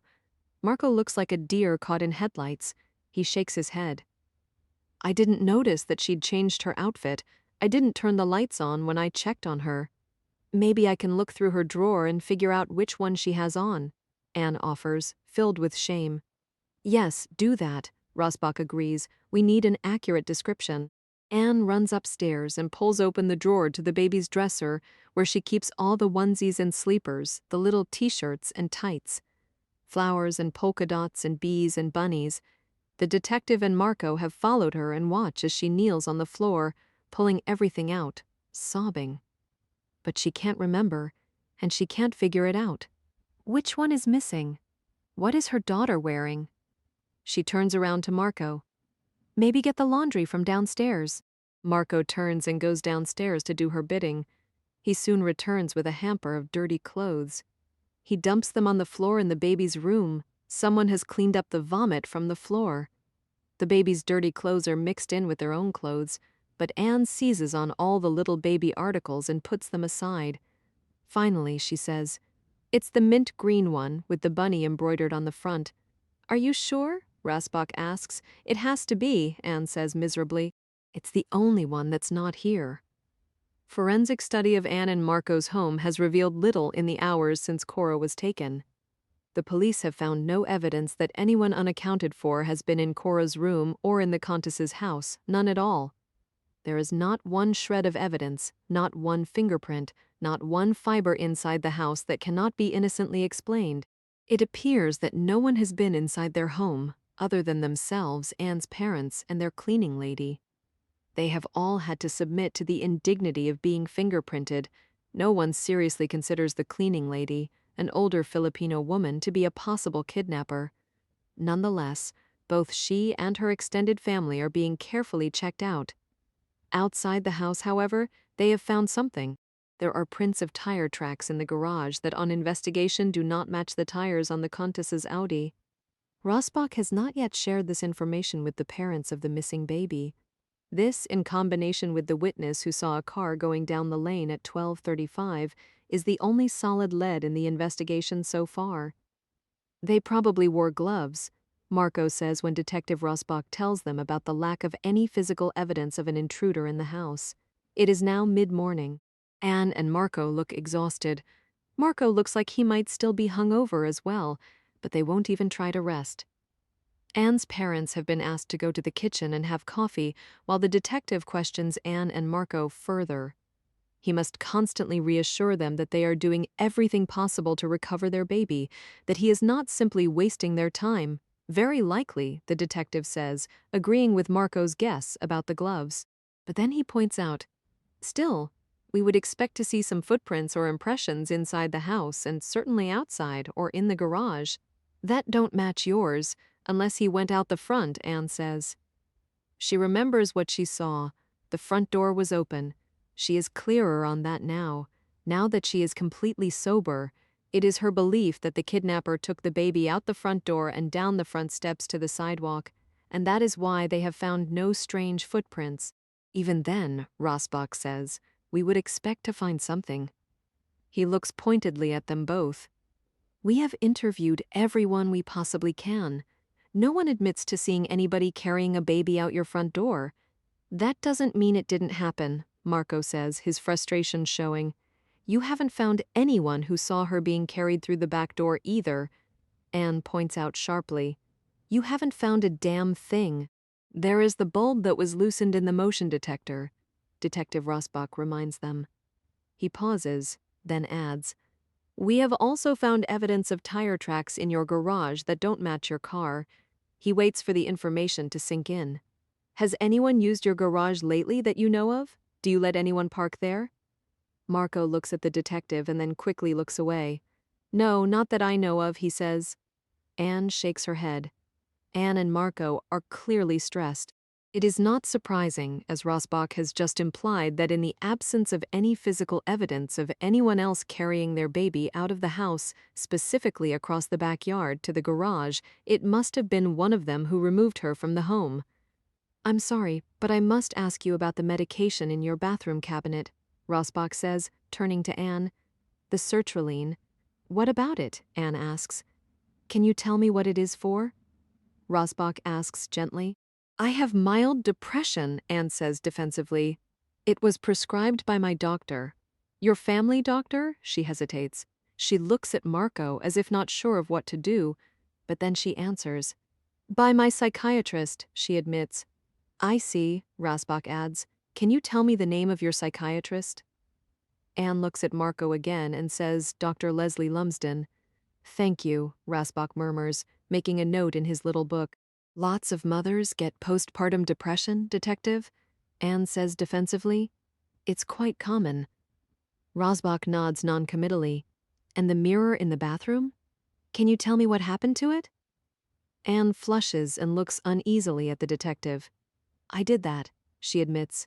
When we came home and found Cora missing, I smashed the mirror with my hand. She holds up her bandaged hand, the hand her mother had bathed and disinfected and bandaged for her. I was upset. Rasbach nods again, makes another note. According to what the parents had told Rasbach earlier, the last time anyone other than one of them saw the child alive was at about 2 p.m. on the day of the kidnapping, when Anne had grabbed a coffee at the Starbucks on the corner. According to Anne, the baby had been awake in her stroller and smiling and sucking her fingers, and the barista had waved at the little girl. Rasbach had been to the Starbucks earlier that morning and had spoken to the same barista, who fortunately had already been at work by then.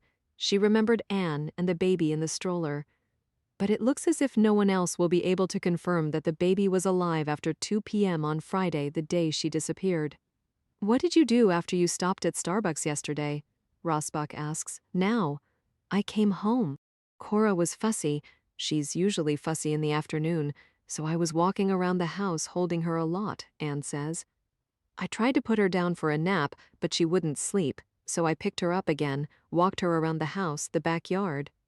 Then what? I did that until Marco got home. What time was that? Rasbach asks. Marco says I got home about 5. I knocked off a bit early because it was Friday and we were going out. And then I took Cora from Anne and sent Anne upstairs for a nap. Marco leans against the back of the sofa and rubs his hands up and down his thighs. Then he starts to jiggle one of his legs. He is restless. Do you have kids, Detective? Anne asks. No. Then you don't know how exhausting they can be. No. He shifts his own position in the chair. They are all getting tired. What time did you go next door to the party? Rasbach asks. About 7, Marco answers. So what did you do between 5 and 7 o'clock? Why are you asking us this? Anne says sharply. Isn't this a waste of time? I thought you were going to help us. I have to know everything that happened. Please just answer as best you can, Rasbach says calmly. Marco reaches out and puts a hand on his wife's thigh as if to settle her down. He says, I played with Cora while Anne slept. I fed her some cereal. Anne woke up around 6. Anne takes a deep breath, and then we had an argument about going to the party. Marco stiffens visibly beside her. Why did you argue? Rasbach asks, looking Anne in the eyes. The babysitter canceled, Anne says. If she hadn't canceled, none of this ever would have happened, she says, as if realizing it for the first time. This was new. Rasbach hadn't known there was to be a babysitter. Why are they just telling him this now? Why didn't you say this before? Didn't we? Anne says, surprised. Who was the babysitter? Rasbach asks. Marco says, a girl named Katerina. She's our regular babysitter. She's a 12th grader. She lives about a block from here. Did you talk to her? What? Marco says. He doesn't appear to be paying attention. Perhaps his exhaustion is catching up with him, Rasbach thinks. When did she cancel? Rasbach asks. She called about 6 o'clock. By then, it was too late to get another sitter, Marco says. Who spoke to her? Rasbach is writing a note in his book. I did, Marco says. We could have tried to get another sitter, Anne says bitterly. At the time, I didn't think it was necessary, of course, now. Marco trails off, looking at the floor. Can I have her address? Rasbach asks. I'll get it, Anne says, and goes to the kitchen to retrieve it. While they wait, Rasbach hears murmured voices coming from the kitchen. Anne's parents want to know what's going on. What was the argument about, exactly? Rasbach asks after Anne has returned and handed him a piece of paper with the name and address of the babysitter scribbled on it. I didn't want to leave Cora home by herself, Anne says bluntly. I said I'd stay home with her. Cynthia didn't want us to bring the baby because she fusses a lot. Cynthia wanted an adults-only party, that's why we called the sitter.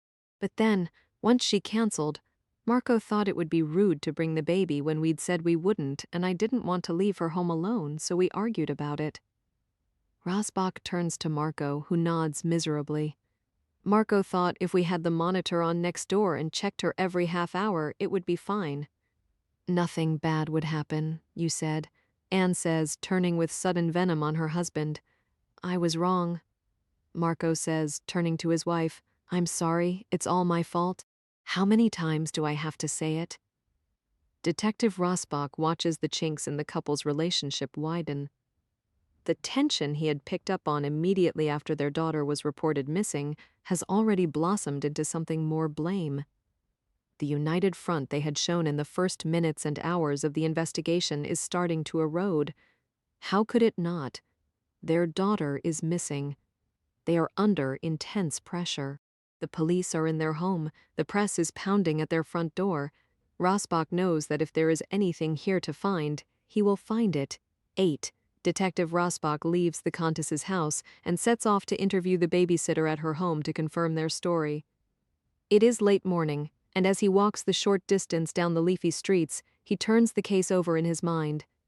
There is no evidence that an intruder was in the house or yard, but there are fresh tire tracks on the cement floor of the garage. He is suspicious of the parents, but now there is this news about the babysitter. When he arrives at the address Anne provided, a distraught-looking woman answers the door. She has obviously been crying. He shows her his badge. I understand Katerina Stavros lives here, the woman nods. She's your daughter? Yes. The girl's mother says, finding her voice. I'm sorry. This isn't a good time, she says, but I know why you're here. Please come in. Rasbach steps into the house. The doorway opens into a living room that appears to be full of women crying. 3 middle-aged women and a teenage girl are sitting around a coffee table covered with plates of food.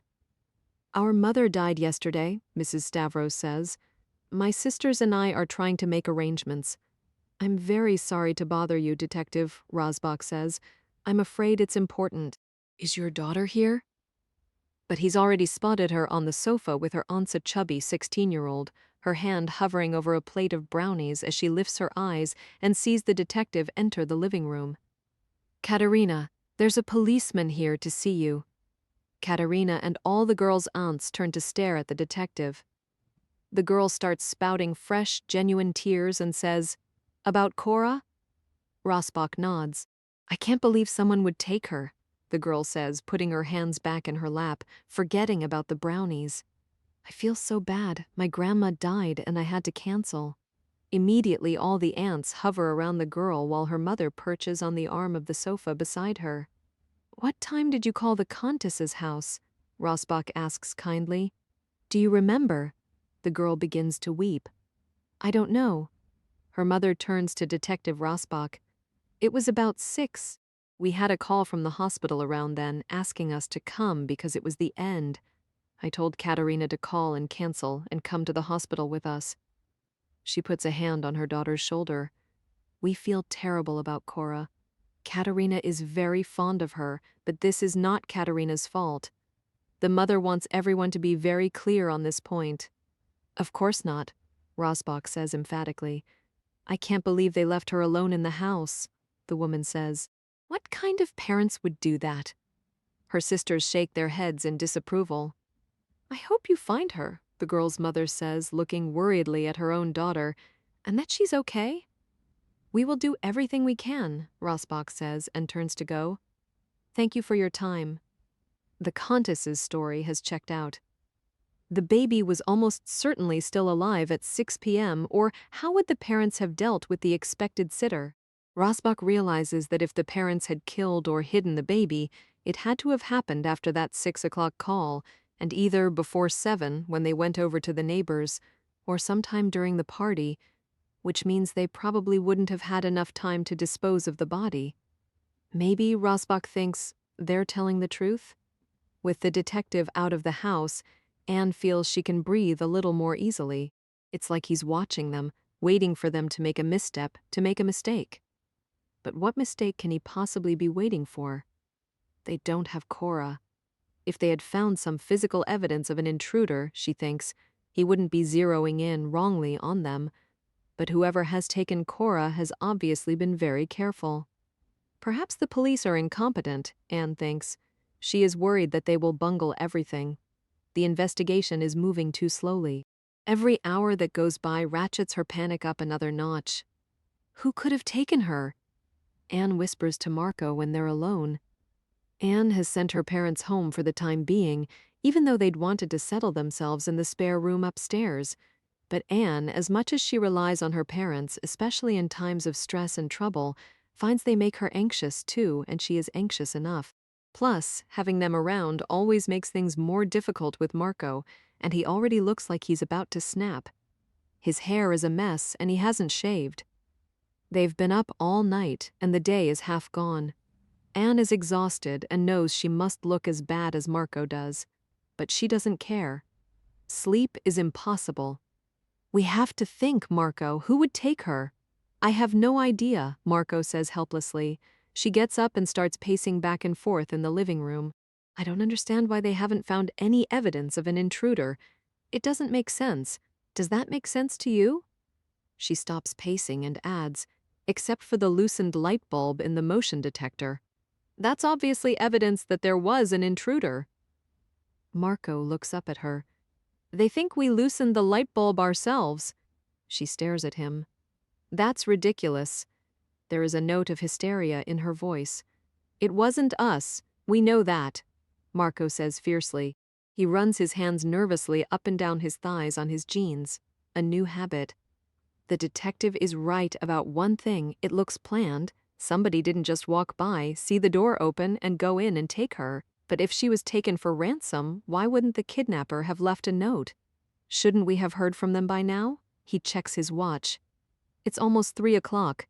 She's been gone over 12 hours already, he says, his voice breaking. That's what Anne thinks too. Surely they should have heard from someone by now. What was normal in cases of kidnapping? When she'd asked Detective Rasbach, he'd said, "There is no normal in a kidnapping. They're all unique. If ransom is demanded, it can be within hours or days, but generally kidnappers don't want to be holding on to the victim for any longer than they have to. The risks go up over time." The police have put a wiretap on their phone to record any potential conversations with the kidnapper, but so far no one claiming to have Cora has called. What if it's someone who knows your parents, Marco suggests. Maybe one of your parents' acquaintances. You'd like to blame this on them, wouldn't you? Anne snaps, walking back and forth in front of him with her arms crossed. Hang on, Marco says. I'm not blaming this on them, but think about it for a minute. The only ones with real money around here are your parents. So it has to be somebody who knows them and knows they've got money. We don't have the kind of money a kidnapper would be after, obviously. Maybe they should be monitoring my parents' calls, Anne says. Marco looks up at her and says, maybe we need to be more creative with the reward. What do you mean? We already offered a reward. $50,000? Yes, but $50,000 for information leading to our getting Cora back. How much is that going to help if nobody saw anything? If anybody actually saw something, don't you think they would have told the police by now? He waits while Anne considers this. We have to get things moving, Marco says urgently. The longer they have Cora, the greater the chance they'll harm her. They think I did it, Anne says suddenly. They think I killed her. Her eyes are wild. I can tell from the way that detective looks at me that he's already made his mind up about me. He's probably just trying to decide how much you had to do with it. Marco jumps up off the sofa and tries to embrace her. Shh, he says. They don't think that. But he's worried that that is exactly what they think. The postpartum depression, the antidepressants, the psychiatrist. He doesn't know what to say to her to soothe her. He can feel her agitation building and wants to prevent a crisis. What if they go see Dr. Lumsden? Marco thinks. How could she imagine for a moment that they wouldn't visit her psychiatrist? They probably will, Marco says, his voice deliberately calm, even matter of fact. But so what? Because you had nothing to do with Cora's disappearance and we both know it. But she'll tell them things, Anne says, clearly frightened. No, she won't, Marco says. She's a doctor. She can't tell them anything you told her. Doctor-patient privilege. There's no way they can get your doctor to tell them anything you talked to her about. Anne starts to pace up and down the living room again, wringing her hands. Then she stops and says, Right, you're right. She takes some deep breaths, and then she remembers. Dr. Lumsden's away. She's gone to Europe for a couple of weeks. That's right, Marco says. You told me. He places his hands on both her shoulders and presses down on her firmly, anchors her with his eyes. Anne, I don't want you to worry about that, he says resolutely. You have nothing to be afraid of, nothing to hide. So they find out you've had some problems with depression even before the baby. So what? Half the people out there are probably depressed. That fucking detective is probably depressed himself. He fixes her with his eyes until her breathing returns to normal and she nods. Marco drops his arms. We need to focus on getting Cora back. He flops down on the sofa, exhausted. But how? Anne says. She is wringing her hands again. Marco says, what I was starting to say before, about the reward. Maybe we're going about this the wrong way. Maybe we should try to deal directly with whoever has her. Maybe we offer a lot of money for her and see if he calls us. Anne thinks for a minute. But if a kidnapper has her, why hasn't he made a ransom demand? I don't know. Maybe he panicked. Which scares the hell out of me because then maybe he'll kill Cora and dump her somewhere. Anne asks, how do we start negotiating with the kidnapper if he's not even in touch with us? Marco looks up, through the media. Anne nods, thinking, how much do you think it would take to get her back? Marco shakes his head in despair. I have no idea. But we only get one shot at this, so we have to make it worthwhile, maybe 2 or 3 million? Anne doesn't even flinch. My parents adore Cora. I'm sure they'll pay. Let's get them back here. And Detective Rasbach, too. Rasbach returns hurriedly to the Countess's house, summoned by Marco on his cell phone. Both Marco and Anne are standing in the living room. They have freshly tear-stained faces, but they look resolved. For a brief moment, Rasbach thinks they are about to confess. Anne is watching for her parents at the front window. At that moment, Richard and Alice arrive and come swiftly up the steps past the reporters, somehow maintaining their dignity in spite of the flash of cameras around them. Anne lets them in, careful to remain unseen behind the door. "What's happened?" Richard says, alarmed, looking at his daughter, at the detective. "Did you find her?" Alice's sharp eyes try to take everything in at once. She seems both hopeful and frightened. "No," Anne says, "but we need your help." Rasbach watches all of them closely. Marco says nothing. Anne speaks. "Marco and I think we should offer money directly to the kidnapper, a significant amount. Whoever's got her, maybe if we offer enough money and promise not to prosecute, he'll give her back." She turns to her parents. Marco stands beside her. "We have to do something," she says piteously. "We can't just sit here and wait for him to kill her." Her eyes desperately search her parents' faces. "We need your help." Alice and Richard regard each other very briefly. Then Alice says, "Of course, Anne, we'll do anything to get Cora back." "Of course," Richard agrees, nodding emphatically. "How much do you need?" Alice asks, "What do you think?"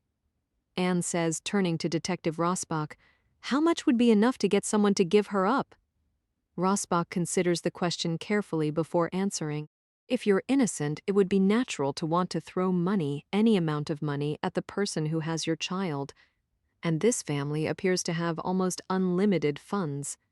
It's certainly worth a try. The parents may not be involved at all, and time is running out." "What were you thinking, in terms of amount?" Rasbach asks. Anne looks uncomfortable, as if she's embarrassed to put a price tag on her child. She has no idea, really. How much is too much? How much is too little? "Marco and I were thinking, maybe a couple million? Maybe more?" Her uncertainty is obvious. She looks at her mother and father uneasily. Is she asking too much of them? "Of course, Anne," Alice says. "Whatever you need. We'll need some time to get it," Richard says. "But we'll do anything for Cora. And for you too, Anne. You know that." Anne nods tearfully. She hugs her mother first, then goes over and puts her arms around her father, who hugs her back. He holds her while her shoulders shake with sobs. For a brief moment, Rasbach thinks about how much easier life is for the wealthy. Rasbach watches Richard look over his daughter's head at his son-in-law, who says nothing at all. 9. They settle on $3 million. It's a lot of money, but it won't ruin Richard and Alice Dry's. The couple has millions more. They can afford it. Less than 24 hours after they first reported their baby missing, early Saturday evening, Anne and Marco face the media again. They have not spoken to the press since 7 o'clock that morning. Once again, they have carefully crafted a message at their coffee table with the help of Detective Rasbach, and then gone out onto the front steps to give a statement. This time, Anne has changed into a simple but chic black dress, no jewelry save pearl earrings. She has showered, washed her hair, even applied a small amount of makeup, trying to put on a brave face. Marco has also showered and shaved and changed into a white shirt and clean jeans. They look like an attractive professional couple in their 30s, blindsided by tragedy. When they step out onto the small porch just before the 6 o'clock newscasts, the cameras flash as before. Interest in the case has built throughout the day. Marco waits for the hubbub to die down and then addresses the reporters. "We would like to make another statement," he says loudly, but he is immediately interrupted before he can begin. "How do you explain the mix-up in what the baby was wearing?" someone asks from the sidewalk below them. "How could you make a mistake like that?" another voice demands. Marco glances at Rasbach and then answers, not bothering to hide his annoyance. "I believe the police already issued a statement about that earlier, but I'll tell you again." He takes a deep breath. "We put Cora down earlier in the evening in the pink onesie. When my wife fed her at 11 o'clock, the baby spit up on her sleeper. My wife changed her into a different one, a mint green onesie in the dark, but then in all the distress of her being taken, we simply forgot that. Marco's manner is cold. The crowd of reporters is silent at this, digesting it. suspicious. Marco takes advantage of the silence and reads from his prepared text. Anne and I love Cora. We will do anything to get her back. We beg whoever took her to return her to us. We are able to offer the sum of $3 million. There is a gasp from the crowd, and Marco waits. We are able to offer $3 million to whoever has our baby. I'm speaking to you, to whoever has Cora. Call us and we will talk. I know you are probably watching. Please contact us, and we will find a way to get the money to you in exchange for our daughter's safe return. Then Marco lifts his head and says directly to the cameras, I say to the person who has her, I promise you there will be no charges. We just want her back. He has gone off the prepared script with this last bit, and Detective Rasbach's right eyebrow rises slightly. That's all. The bulbs flash furiously as Marco lowers the piece of paper in his hand. The reporters pepper him with questions, but he turns his back on them and helps Anne into the house. Detectives Rasbach and Jennings follow them inside. Rasbach knows that regardless of Marco's message, the kidnapper, whoever he or she is, will not be immune from prosecution. The parents don't get to make that call. The kidnapper no doubt knows it as well. If this is in fact a kidnapping for ransom, the trick is to get the money into the hands of the person who has the baby and get the baby back unharmed without anybody panicking and doing something stupid. But the crime of kidnapping is a serious one. So for a kidnapper, if things go south, the temptation to kill the victim and dump the body to avoid being caught is strong. Back inside the house, Rasbach says, now we wait. Marco is finally able to persuade Anne to go upstairs and try to get some rest. She's had some soup and crackers, all she's had to eat all day. She's had to pump her breast milk periodically, retreating to the baby's room to do this in privacy. But pumping is not as effective as nursing a suckling baby, and now she is engorged, her breasts swollen, hot to the touch and sore. Before she tries to nap, she must pump again. She sits in her nursing chair and is overwhelmed with tears. How is it possible that she is sitting in this chair and instead of looking down at her baby girl at her breast opening and closing her little fists and staring up at her mother with those big round blue eyes, those long lashes, she is pumping out her milk by hand into a plastic container to be dumped down the bathroom drain? It takes a long time. First one breast, then the other? How is it that she can't remember changing the baby out of the pink onesie? What else can she not remember about that night? It's shock, she's sure. That's all it is. Finally, she is done. She rearranges her clothing and gets up out of the nursing chair and makes her way to the bathroom at the top of the stairs. As she dumps the breast milk into the sink, she stares at herself in the fractured mirror. Rasbach walks a few blocks from the Countess's home to a street of fashionable shops, galleries, and restaurants. It is another hot, humid summer evening. He stops for a quick meal and reviews what he knows. The babysitter unexpectedly canceled at 6 p.m. He has to assume the baby was alive at that time. The Countess were at the neighbors by 7 o'clock, probably giving them insufficient time to kill and dispose of the baby between the call from the babysitter and going next door. Also, no one appears to have seen either of them leave the house between 6 and 7 p.m. the day before, with or without the baby. Both Marco and Anne say that Marco had checked on the baby using their back door at 12:30. Marco claims that the motion detector was working at that time. Forensics has found fresh tire tracks in the garage that don't match the Countess's car. Paula Dempsey witnessed a car without headlights going quietly down the lane away from the Countess's house at 12:35 a.m. The light bulb in the motion detector had obviously been loosened, which means either the kidnapper struck after 12:30 sometime between when Marco checked on the baby and when the couple returned home and the car Paula Dempsey saw was irrelevant, or Marco was lying and had disabled the light himself and taken the baby out to the waiting car. The baby didn't fly to the garage. Someone carried her, and the only footprints in the yard belonged to Marco and Anne. The driver, or accomplice, if there had been one, likely never got out of the car. Then Marco returned to the party and sat casually smoking cigarettes in the neighbor's backyard and flirting with the neighbor's wife. There's one problem, the babysitter. Marco could not have known that the babysitter would cancel. The fact that there was supposed to be a babysitter in the home argues against this being a carefully planned kidnapping for ransom. But he might be looking at something more spontaneous. Had the husband or wife killed the baby accidentally, in a fit of anger perhaps? Either between 6 and 7 perhaps, the baby was harmed during their argument, or at some time when they were checking on her through the night. If something like that had happened, had they then hurriedly arranged for someone to help them dispose of the baby in the early hours of the morning? It bothers him, the pink onesie. The mother says she tossed it in the laundry hamper beside the changing table, but it was found hidden underneath the pad of the changing table. Why? Perhaps she was sufficiently drunk that she hadn't stuffed the soiled sleeper into the laundry hamper, but instead shoved it underneath the pad. If she was drunk enough to think she'd put the onesie in the hamper when she hadn't, was she drunk enough to drop the baby? Maybe she dropped her and the baby struck her head and died. Maybe the mother smothered her. If that's what happened, how had the parents arranged so quickly for someone to take the baby away? Who would they call? He has to find the possible accomplice. He will get the Contis' home and cell phone records and find out whether either of them called anyone between 6 and 12:30 on the night in question. If the baby hadn't been killed either accidentally or deliberately by either one of the parents, would they stage a kidnapping? Rasbach can guess why they might. There's $3 million to be had, possibly more. Motivation enough for almost anybody.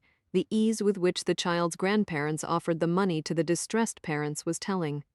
Rasbach will soon know as much as it is possible to know about Anne and Marco Conti. Now it's time to interview the neighbors. 10. Rasbach stops by the Contis' house and picks up Jennings. When the detectives arrive, watched by reporters at the neighbor's door, they find that the husband, Graham Stillwell, is not at home. Rasbach had already met the couple briefly in the middle of the previous night when the child had first been reported missing. Cynthia and Graham Stillwell had been shocked into speechlessness by the abduction of the baby next door. At that time, Rasbach had focused his attention on the backyard, the fence, and the passageway between the two houses. But now he wants to talk to Cynthia, the hostess of the dinner party, to see what light, if any, she can shed on the couple next door. She is a beautiful woman. Early 30s, long black hair, large blue eyes. She has the kind of figure that stops traffic. She is also fully aware of her own attractiveness, and she makes it difficult for anyone else not to be aware of it, too. She is wearing a blouse, deeply unbuttoned, flattering linen trousers, and high-heeled sandals. She is perfectly made up, even though someone stole her guest's baby while they were at her house late the night before. But beneath the perfect makeup, she is obviously tired, as if she has slept poorly or not at all. "Have you found out anything?" Cynthia Stillwell asks, once she's invited them in. Rasbach is struck by the similarities with the house next door. The layout is the same, and the carved wooden staircase curving to the upper floor, the marble fireplace, and the front window are identical. But each home has the unmistakable stamp of its own occupants.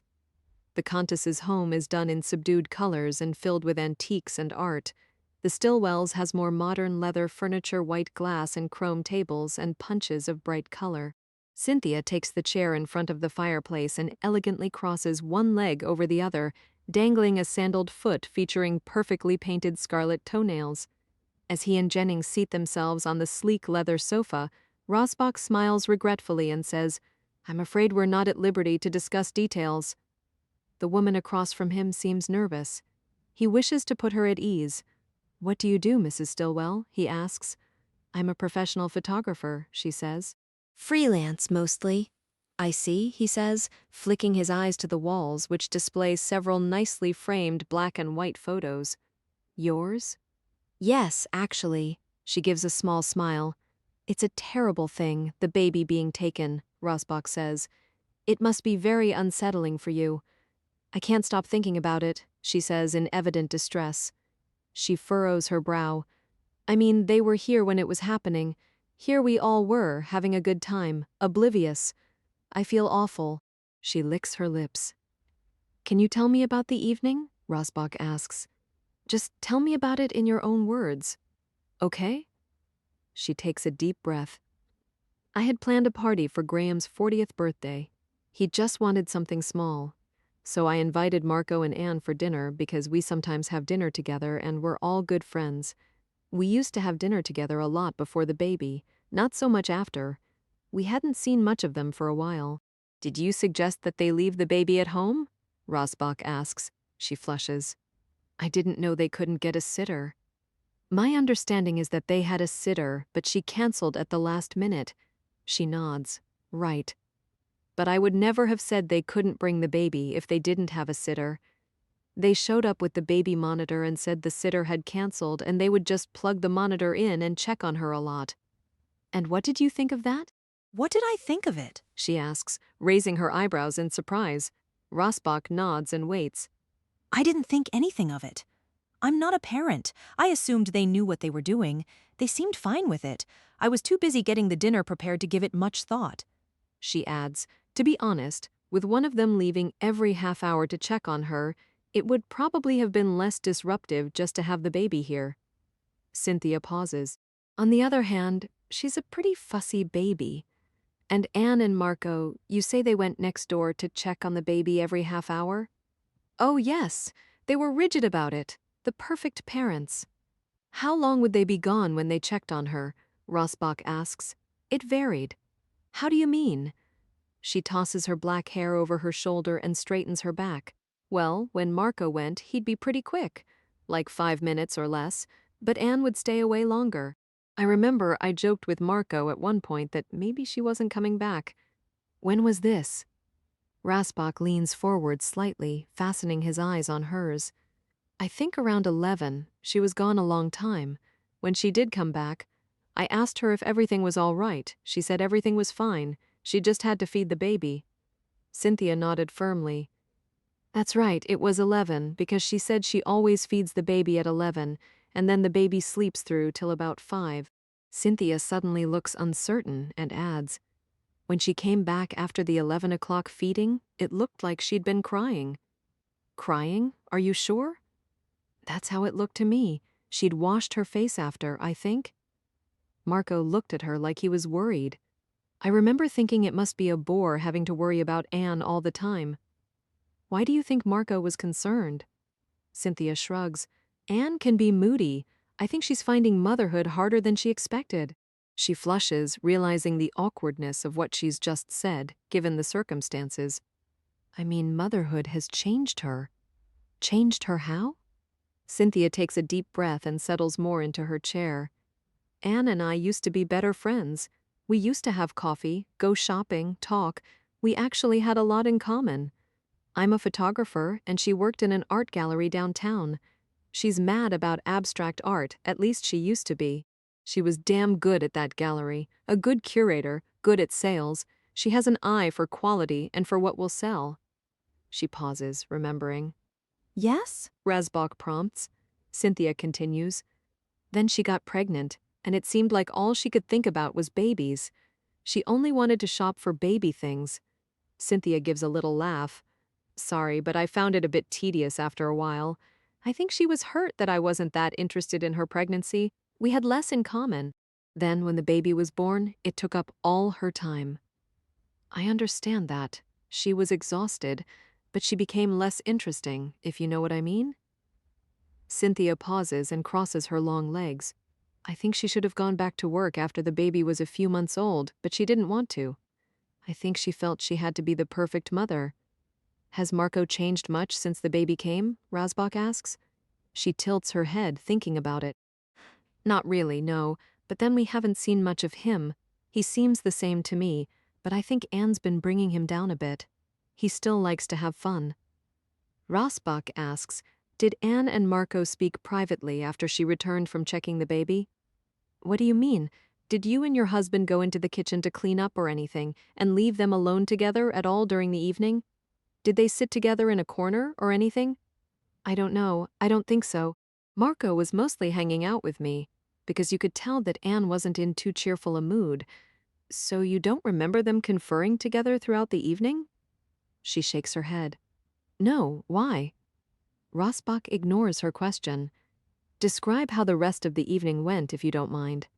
We were sitting around in the dining room mostly because it's air-conditioned, and it was such a hot night. Marco and I were doing most of the talking. My husband is generally pretty quiet, sort of an intellectual. He and Anne are alike that way. They get along. And you and Marco get along? Marco and I are more extroverted for sure. I liven up my husband and Marco livens up Anne. Opposites attract, I guess. Rasbach waits, letting silence fill the room. Then he asks, when Anne came back after the 11 o'clock feeding, besides looking like she might have been crying, did she seem different in any way?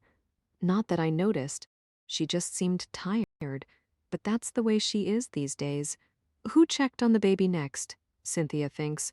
Well, Anne got back around 11:30, I think, so Marco didn't go. He was going on the half hour, and she was going on the hour. That's the arrangement they had.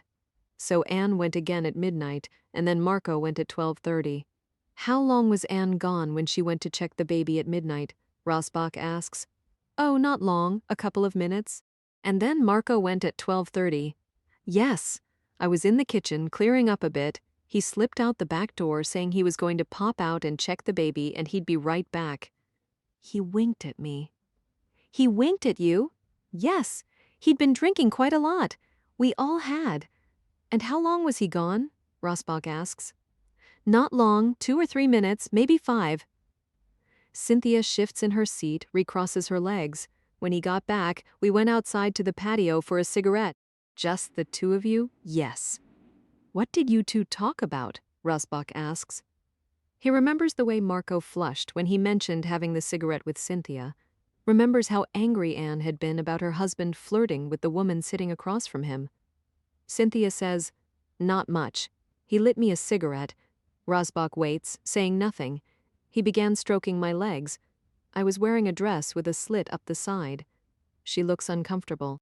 I don't think any of this is relevant, do you? What does this have to do with the baby being kidnapped? Just tell us what happened if you don't mind. He was stroking my legs. And then he got all hot and pulled me onto his lap. He kissed me. Go on, Rasbach says. Well, he got pretty excited. We both got a little carried away. It was dark, we were drunk. How long did this go on? Rasbach asks. I don't know, a few minutes. Were you not worried about your husband or Anne coming out and finding you and Marco embracing? To be honest, I don't think we were thinking too clearly. As I said, we'd had a lot to drink. So nobody came and found you. No, I eventually pushed him off me, but I was nice about it. It wasn't easy because he was all over me, persistent. Are you and Marco having an affair? Rasbach asks bluntly. What? No, we're not having an affair. I thought it was just a harmless flirtation. He's never touched me before. We'd had too much to drink. After you pushed him away, then what happened? We straightened ourselves out and went back inside. What time was it then? It was almost 1, I think. Anne wanted to leave. She didn't like that. Marco had been with me out on the back patio. I bet Rasbach thinks. Were you out on the patio any time earlier in the evening? She shakes her head. No. Why? I'm wondering if you had an opportunity to notice whether the motion detector light went on when Marco went into the house any time earlier in the evening? Oh, I don't know. I didn't see him go over there. Other than you and your husband, and Marco and Anne, of course. Do you know if anyone else knew that the baby was alone next door? Not that I'm aware of. She shrugs her elegant shoulders. I mean, who else would know? Is there anything you can add, Mrs. Stillwell? She shakes her head. Sorry, I'm afraid not. It seemed like a normal night to me. How could anyone imagine something like this happening? I wish they'd just brought the baby with them. Thank you for your time, Rasbach says and rises to go. Jennings stands up beside him. Rasbach hands her his card. If you remember anything else, anything at all, please give me a call. Of course, she says. Rasbach looks out the front window. The reporters are milling around, waiting for them to emerge. Do you mind if we slip out the back? He says. Not at all, Cynthia says. The garage is open. The detectives slip out the sliding glass doors in the kitchen and make their way across the backyard and through the Stillwells' garage. They stand in the lane, unseen from the street. Jennings looks sidelong at Rasbach and raises his eyebrows. Do you believe her? Rasbach asks him. About what exactly? The other man asks. The two detectives speak in low voices about the hanky-panky in the backyard. I don't know. Why would she lie? And she is pretty hot. People lie all the time in my experience, Rasbach says. Do you think she was lying? No, but something about her is off, and I don't know what it is. She seemed nervous, like she was holding something back or hiding something, Rasbach says. The question is, assuming she's telling the truth, why was Marco making a pass at her shortly after 12:30? Was he able to do that because he had no idea that his baby was being taken at roughly that time? Or did he do it because he'd just handed the baby off to an accomplice and had to look like he didn't have a care in the world? Or maybe he's a sociopath, Jennings offers. Maybe he handed the baby off to an accomplice and it didn't bother him at all. Rasbach shakes his head. I don't think so. Virtually all the sociopaths Rasbach has come across, and after decades on the force he's come across a few, have had an air of confidence, even grandiosity, about them. Marco looks like he's about to crack under the strain. 11. Anne and Marco wait in the living room by the phone. If the kidnapper calls Rasbach, or if Rasbach isn't there, someone else from the police will be present to coach Marco through the call. But there is no call from the kidnapper. Family and friends have called, reporters, cranks, but no one claiming to be the kidnapper. Marco is the one answering the phone. If the kidnapper does call, Marco will do the talking. Anne doesn't think she can hold it together. Nobody thinks Anne can hold it together. The police don't trust Anne to keep a cool head and follow instructions. She is too emotional. She has moments approaching hysteria. Marco is more rational, but he is certainly jumpy. Around 10 p.m., the phone rings. Marco reaches for it. Everyone can see that his hand is shaking. "Hello?" he says. There is nothing on the other end but breathing. "Hello," Marco says more loudly, his eyes shifting quickly to Rasbach. "Who is this?" The caller hangs up. "What did I do wrong?" Marco says, panicked. Rasbach is by his side instantly. "You didn't do anything wrong." Marco gets up and starts pacing the living room. "If that was the kidnapper, he'll call back," Rasbach says evenly. "He's nervous too." Detective Rasbach watches Marco closely. Marco is clearly agitated, which is understandable. He is under a lot of pressure. If this is all an act, Rasbach thinks, he is a very good actor. Anne is crying quietly on the sofa, periodically wiping her eyes with a tissue. Careful police work has determined that nobody with a garage opening onto the lane was driving down the lane at 12:35 a.m. the night before. Of course, the lane is also used by others, not just those with garages there. It opens out to side streets at each end, and drivers use it to get around the problem of the one-way streets. The police are trying desperately hard to find the driver of that vehicle. Paula Dempsey is the only one they've found who saw the car at that time. If there is a kidnapper, Rasbach thinks they would probably have heard from him by now. Perhaps there will never be any call from a kidnapper. Maybe the parents killed the baby and got help disposing of the body, and this is all an elaborate charade to divert suspicion of murder from them. The problem is, Rasbach has pulled their cell phone records and their home phone records, and there were no calls made by either of them to anyone after 6 o'clock the previous night, except the emergency call to 911. Which means that if they did it, it might not have been spontaneous. Perhaps it was planned all along, and they pre-arranged to have somebody waiting in the garage, or maybe one of them has an untraceable prepaid cell phone that was used. The police haven't found one, but that doesn't mean it didn't exist. If they got help disposing of the body, they must have called someone. The phone rings several more times. They have been told that they are murderers and to stop fucking the police around. They have been told to pray. They have been offered psychic services for a fee, but no one claiming to be the kidnapper has called. Finally, Anne and Marco go upstairs to bed. Neither of them has slept in the last 24 hours, and for the day before that, Anne has tried to lie down, but she's been unable to sleep. Instead, she sees Cora in her mind's eye and can't believe that she is unable to touch her, that she doesn't know where her baby is or if she's okay. Anne and Marco lie down on the bed together in their clothes, ready to jump up if the phone rings. They hold each other and whisper. "I wish I could see Dr. Lumsden," Anne says.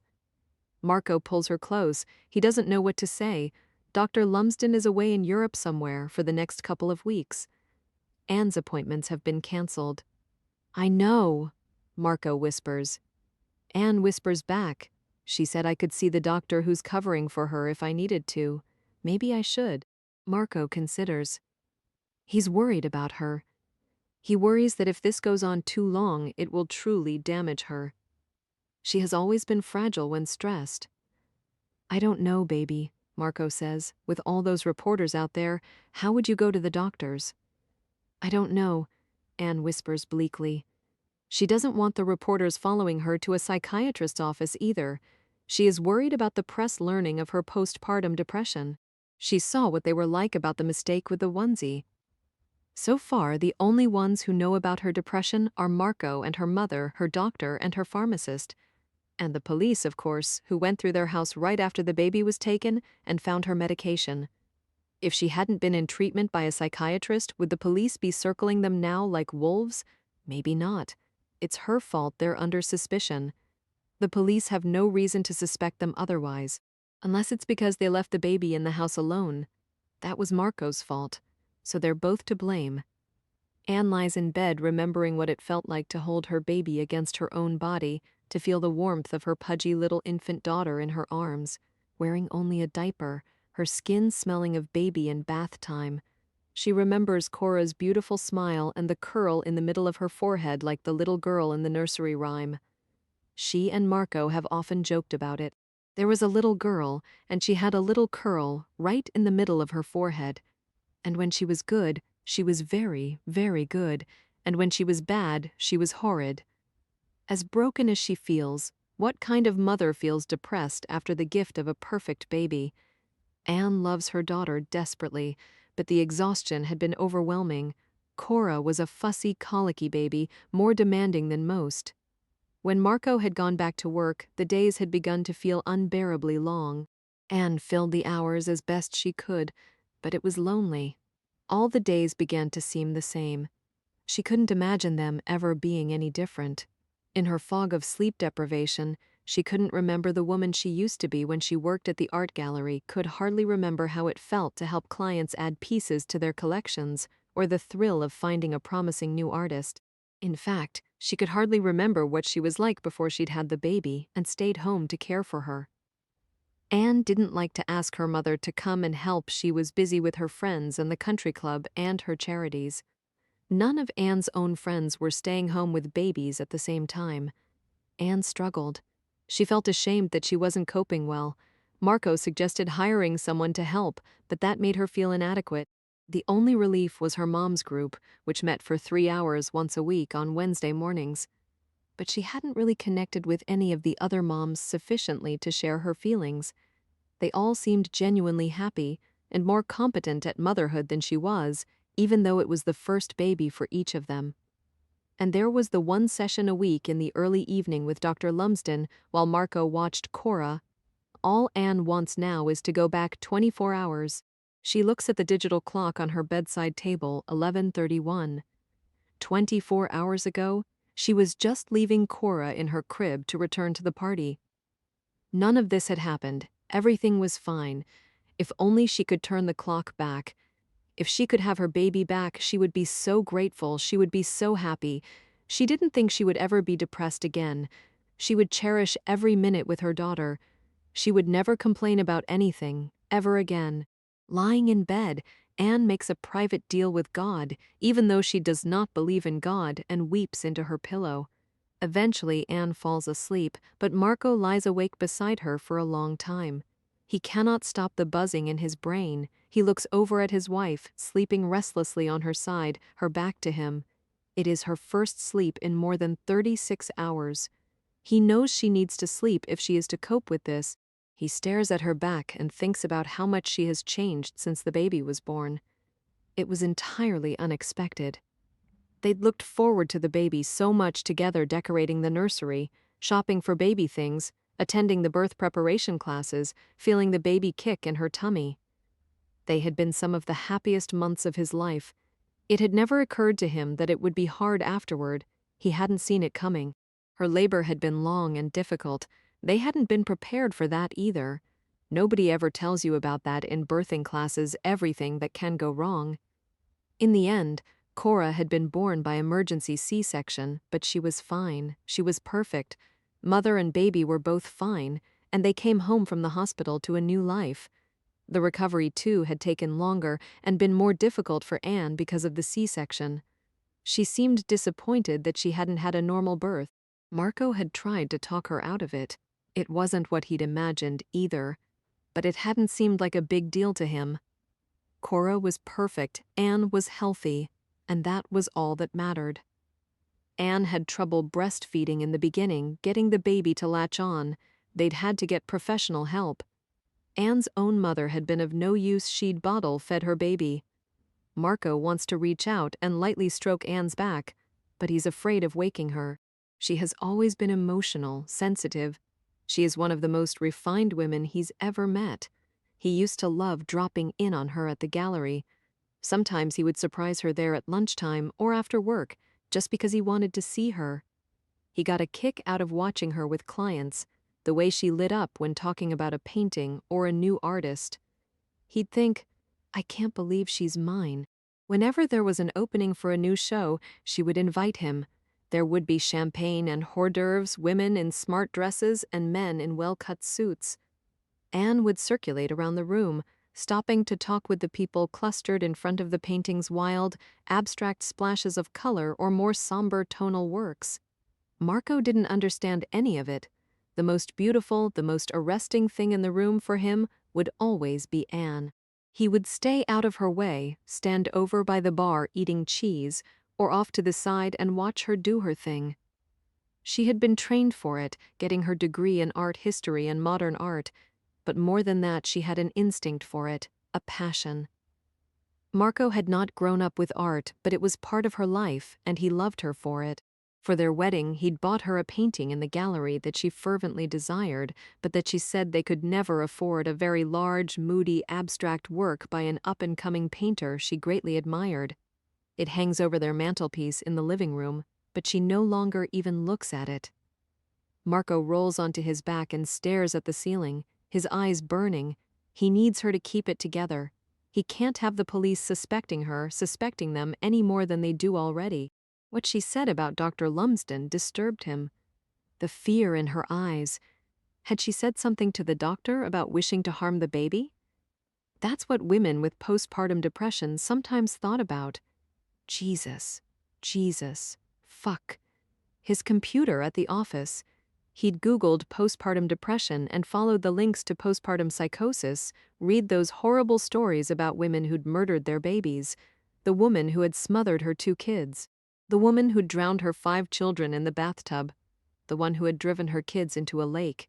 Jesus fucking Christ. If the police look at his computer at the office, they'll find all that. Marco starts to sweat just lying in bed. He feels clammy, sick. What would the police make of that if they found it? Do they already think that Anne killed Cora?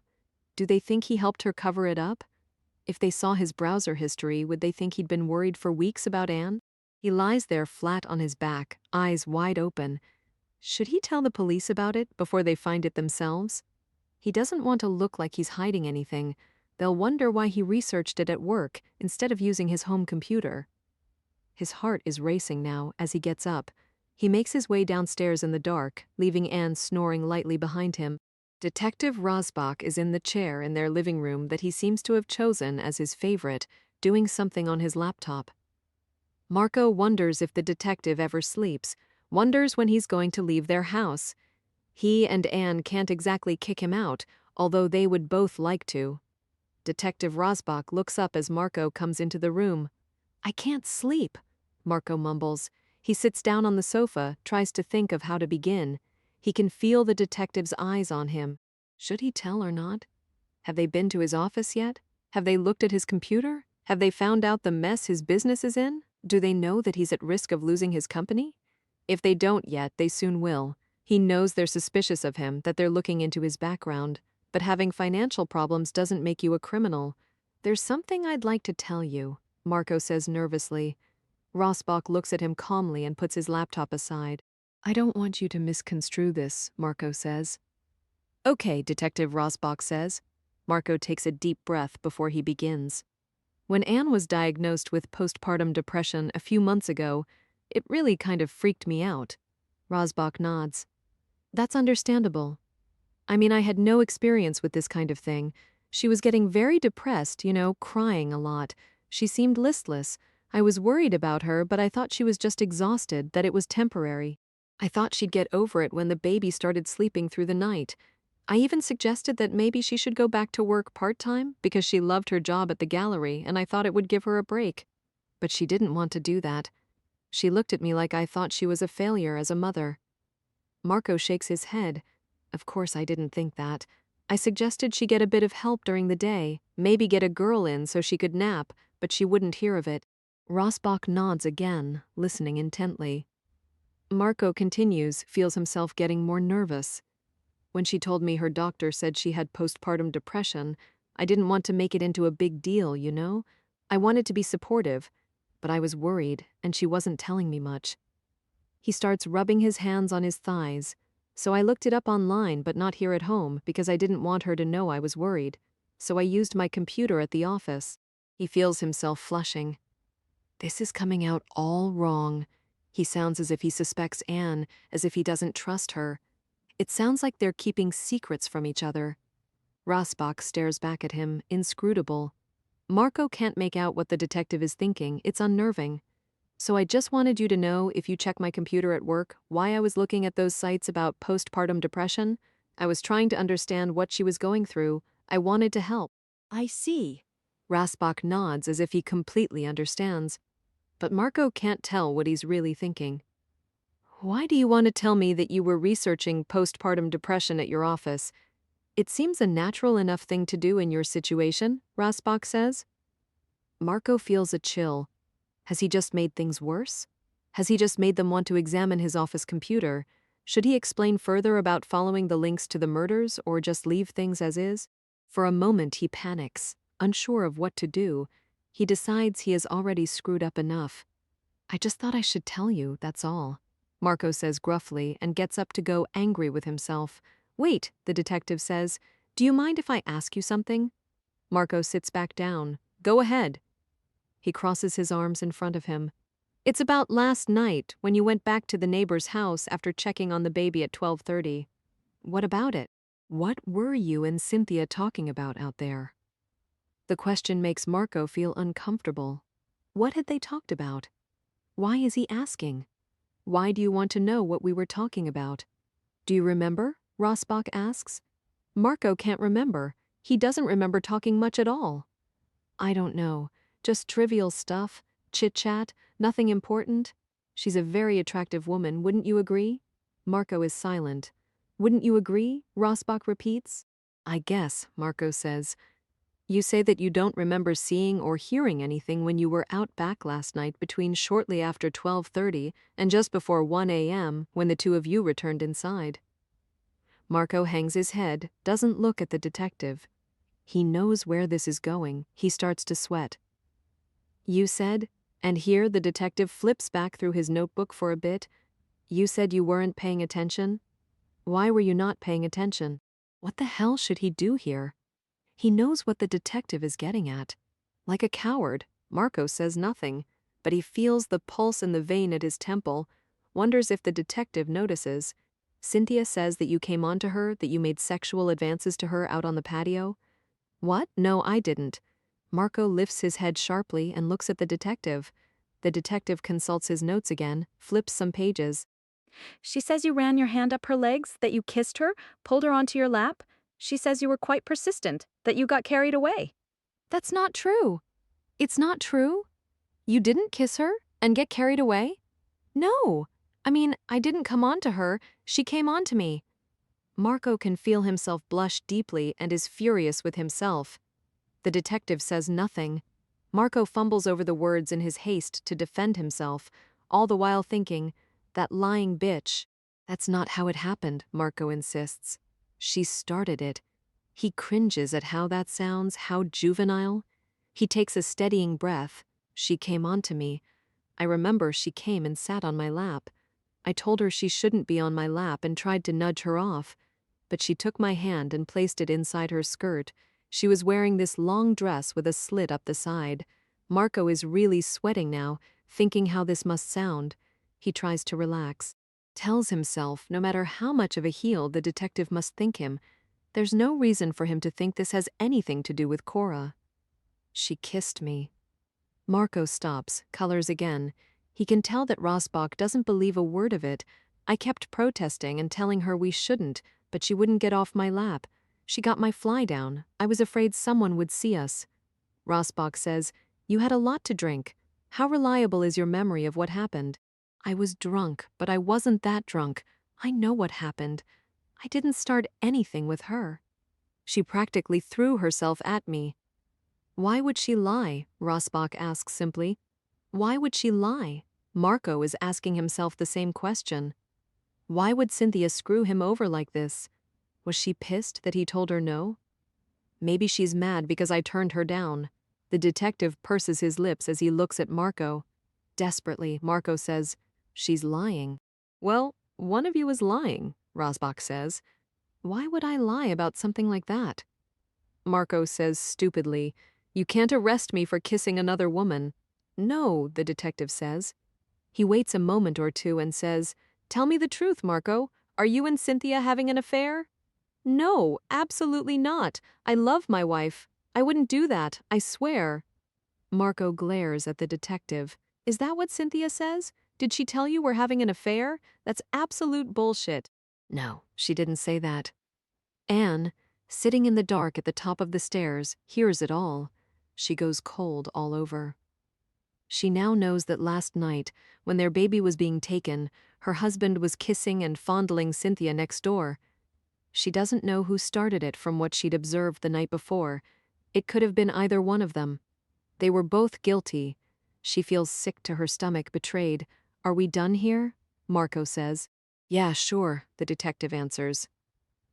Anne scrambles quickly to her feet at the top of the stairs and, barefoot, pads quickly back to their bedroom. She's shaking. She climbs into the bed under the duvet and pretends to sleep, but fears that her ragged breathing will give her away. Marco comes into the bedroom, his footsteps heavy. He sits down on the edge of the bed, facing away from her, looks at the wall. She opens her eyes slightly and stares at his back.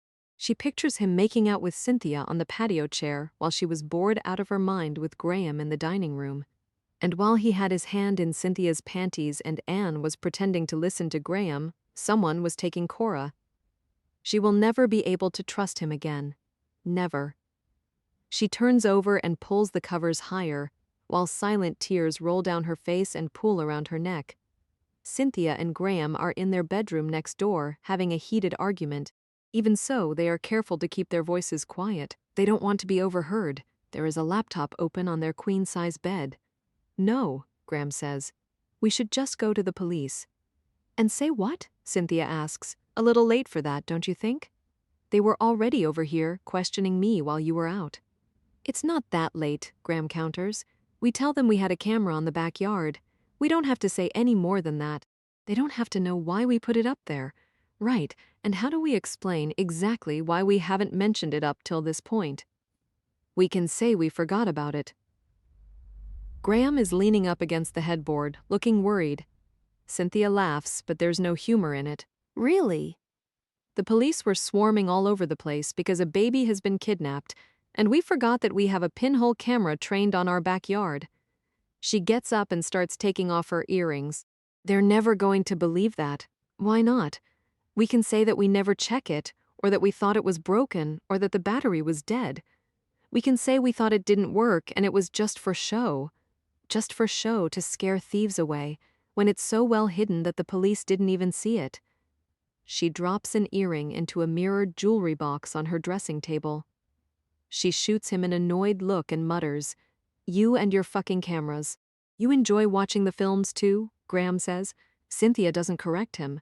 Yes, she enjoys watching the films too. She enjoys watching herself having sex with other men. She likes the way it turns her husband on to see her with them. But what she enjoys even more is that it gives her permission to flirt with and have sex with other men. men more attractive and more exciting than her husband, who has proved to be a bit of a disappointment lately. But she didn't get very far with Marco. Graham had hoped she would be able to give Marco a proper blowjob, or that he would lift up her skirt and fuck her from behind. Cynthia knew exactly how the camera was positioned to get the best angle. Graham's job was to keep the wife occupied. That was always his job.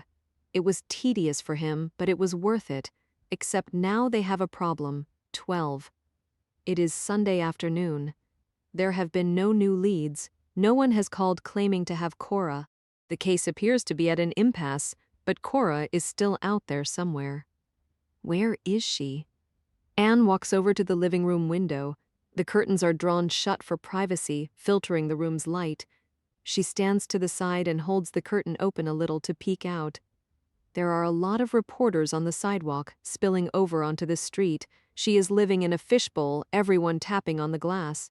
Already there are indications that the Contis aren't turning out to be the media darlings the press had hoped for. Anne and Marco haven't welcomed the media.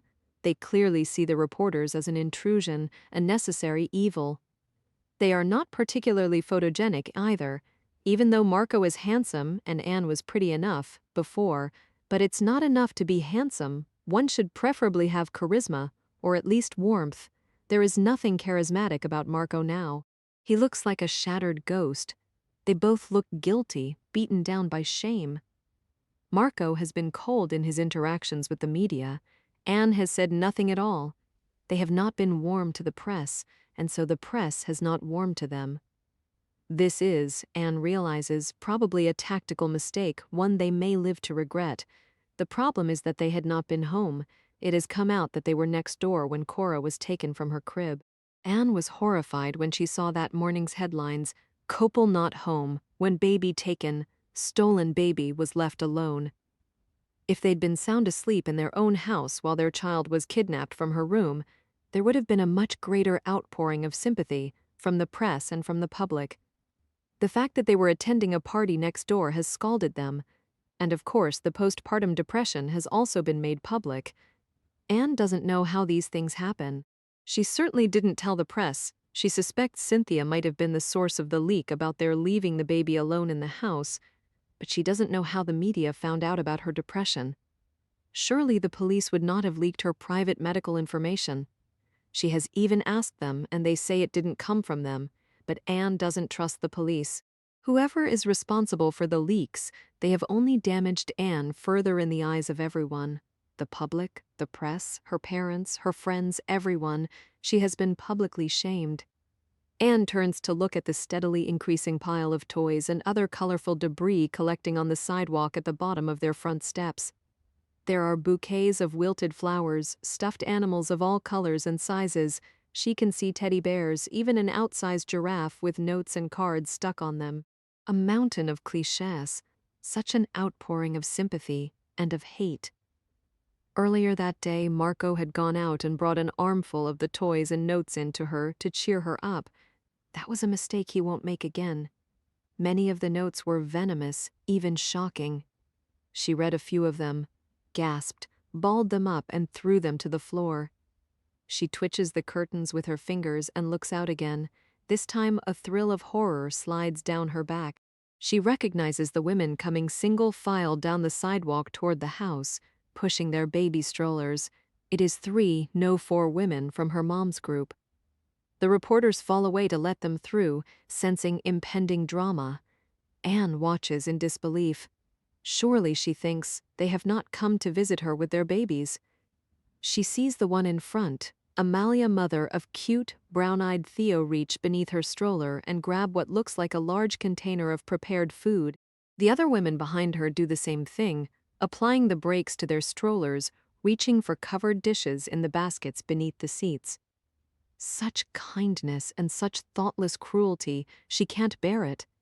A sob escapes Anne as she turns abruptly from the window. "What is it?" Marco says, alarmed, coming up to her. He pushes the curtain aside and looks out the window at the sidewalk. "Get rid of them," Anne whispers. "Please." On Monday morning at 9 o'clock, Detective Rasbach requests that Marco and Anne come to the police station for formal questioning. "You are not under arrest. he assures them as they stare back at him dumbstruck. "We would like to take a statement from each of you and ask a few more questions." "Why can't you do that here?" Anne asks in obvious distress. "Like you've been doing? Why do we have to go to the station?" Marco echoes, looking appalled. "It's standard procedure," Rasbach says. "Would you like some time to freshen up first?" he suggests. Anne shakes her head, as if she doesn't care what she looks like. Marco does nothing at all, just stares at his feet. "Okay, then, let's go," Rasbach says, and leads the way. When he opens the front door, there is a flurry of activity. The reporters cluster around the front steps, cameras flashing. "Are they under arrest?" someone calls out. Rasbach answers no questions and remains stonily silent as he steers Marco and Anne through the crush to the police cruiser parked in front of the house. He opens the rear door, and Anne goes in first and slides across the back seat. Marco steps in after her. No one speaks except the reporters, who clamor after them with their questions. Rasbach climbs into the passenger seat and the car pulls away. The photographers run after them, taking pictures. Anne stares out the window.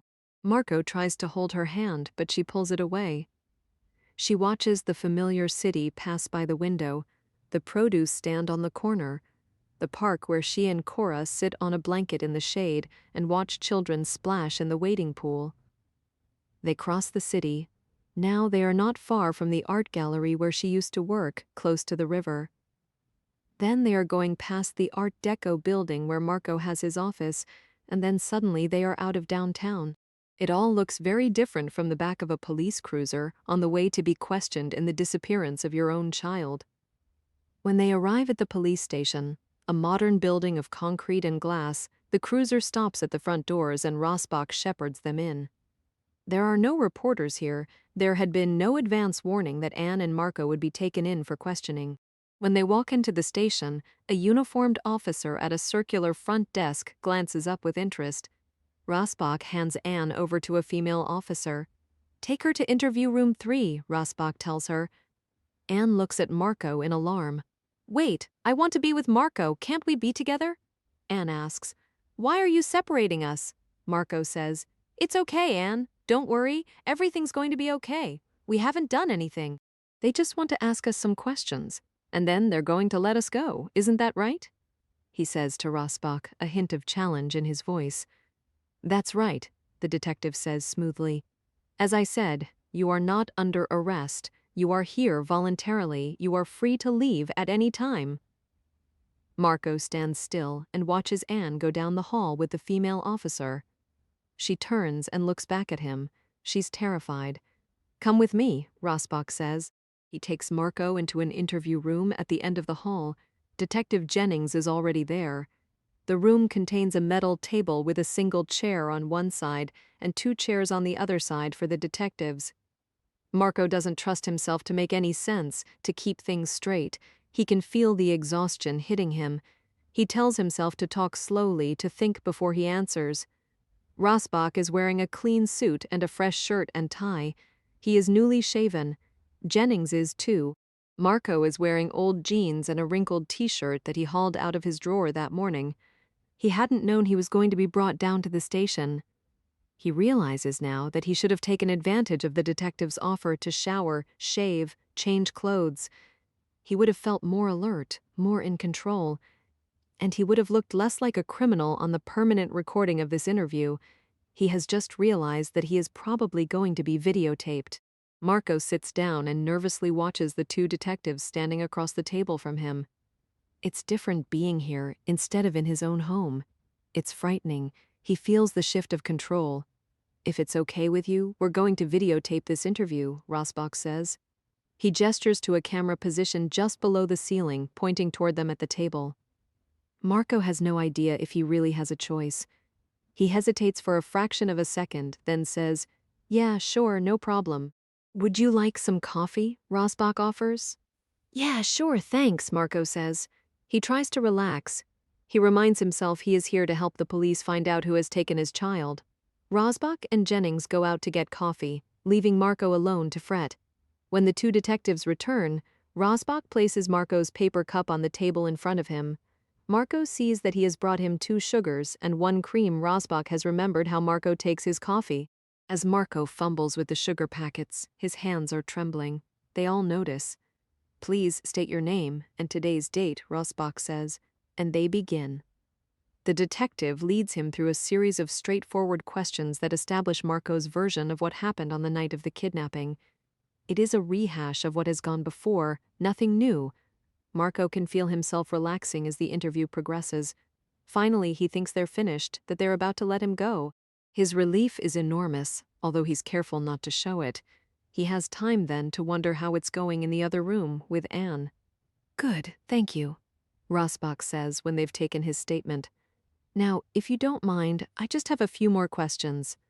Marco, who had started to rise out of his metal chair, sits back down. "Tell us about your company, Conti Software Design." "Why?" Marco asks. "What has my company got to do with anything?" He stares at Rasbach, trying to hide his dismay. But he knows what they're getting at. They've been looking into him, of course they have. "You started your company about 5 years ago?" Rasbach prompts. "Yes," Marco says. "I have degrees in business and computer science. I'd always wanted to go into business for myself. I saw an opportunity in software design, specifically in designing user interfaces for medical software. So I started my own company. I've got some key clients, a small staff of software design professionals, all working remotely. Mostly we visit clients on site, so I travel a fair bit on business. I keep an office downtown myself. We've been quite successful." "Yes, you have done very well," Rasbach agrees. "Impressive. It can't have been easy. Is it expensive to start a company like that?" "It depends. I started out very small, just me and a couple of clients. I was the only designer in the beginning. I worked from home and put in very long hours. My plan was to build the business gradually." "Go on," Rasbach says. "The company became very successful, very quickly. It grew fast. I needed to hire more designers to keep up with demand and to take the business to the next level. So I expanded. The time was right. There were bigger costs then: equipment, staff, office space. You need money to grow." "And where did that money come from to expand your business?" the detective asks. Marco looks at him, annoyed. "I don't see why it matters to you, but I got a loan from my in-laws, Anne's parents." "I see. What do you see?" Marco says irritably. He has to remain calm. He can't afford to get ruffled. Rasbach is probably doing this just to piss him off. "I didn't mean anything by it," the detective says mildly. "How much money did you get from your wife's parents?" "Are you asking me, or do you know already?" Marco says. "I don't know, I'm asking." 500,000, Marco says. "That's a lot of money." "Yes, it is," Marco agrees. Rasbach is baiting him. He can't rise to it. And has the business been profitable? "For the most part. We have good years and not so good years like anybody else." "What about this year? Would you say it's been a good year or a not so good year?" "It's been a rather shitty year since you ask," Marco says. "I'm sorry to hear that," Rasbach says, and waits. "We've had some setbacks," Marco says finally. "But I'm confident things will get on track. Business is always up and down. You can't just throw in the towel when you have a bad year. You have to tough it out." Rasbach nods thoughtfully. "How would you describe your relationship with your wife's parents?" Marco knows that the detective has seen him and his father-in-law in the same room. There is no point in lying. We don't like each other. And yet they still loaned you $500,000? The detective's eyebrows have gone up. Her mother and father together loaned it to us. They have the money. They love their daughter. They want her to have a good life. My business plan was sound. It was a solid business investment for them, and an investment in their daughter's future. It's been a satisfactory arrangement for all concerned. "But isn't it the case that your business desperately needs a cash infusion?" Rasbach asks. "Every business these days could use a cash infusion," Marco says almost bitterly. "Are you on the verge of losing the company you've worked so hard to build?" Rasbach says, leaning forward slightly. "I don't think so, no," Marco says. He is not going to let himself be intimidated. "You don't think so?" "No." Marco wonders where the detective has gotten his information. His business is in trouble, but as far as he knows, they didn't have a warrant to go through his business or bank records. Is Rasbach guessing? Who has he spoken to? Does your wife know about your business troubles? Not entirely. Marco squirms in his seat. What do you mean? The detective asks. She knows that business hasn't been great lately, Marco admits. I haven't burdened her with the details. Why's that? We have a new baby, for Christ's sake. Marco snaps, raising his voice. She's been depressed, as you know. Why would I tell her the business is in trouble? He runs his hand through his hair, which falls back haphazardly into his eyes. I understand, Rasbach says. Have you approached your in-laws for help? Marco sidesteps the question. I think things will turn around. Rasbach lets it go. Let's talk about your wife for a moment, he says. You say that she's been depressed. You told me earlier that she was diagnosed with postpartum depression by her doctor, her psychiatrist. A doctor, he consults his notes. Lumsden, he lifts his eyes. Who is currently away? Yes, you know that, Marco says. How many times do we have to go over this? Can you describe her symptoms for me? Marco moves restlessly in the uncomfortable metal chair. He feels like a worm pinned to a board. As I've told you before, she was sad, crying a lot, listless. She seemed overwhelmed at times. She wasn't getting enough sleep. Cora's a pretty, fussy baby. When he says this, he remembers that she is gone and has to pause a moment to regain his self-control. I suggested she get someone to help her with the baby so that she could take a nap during the day, but she wouldn't. I think she felt she should be able to manage on her own without help. Your wife has a history of mental illness?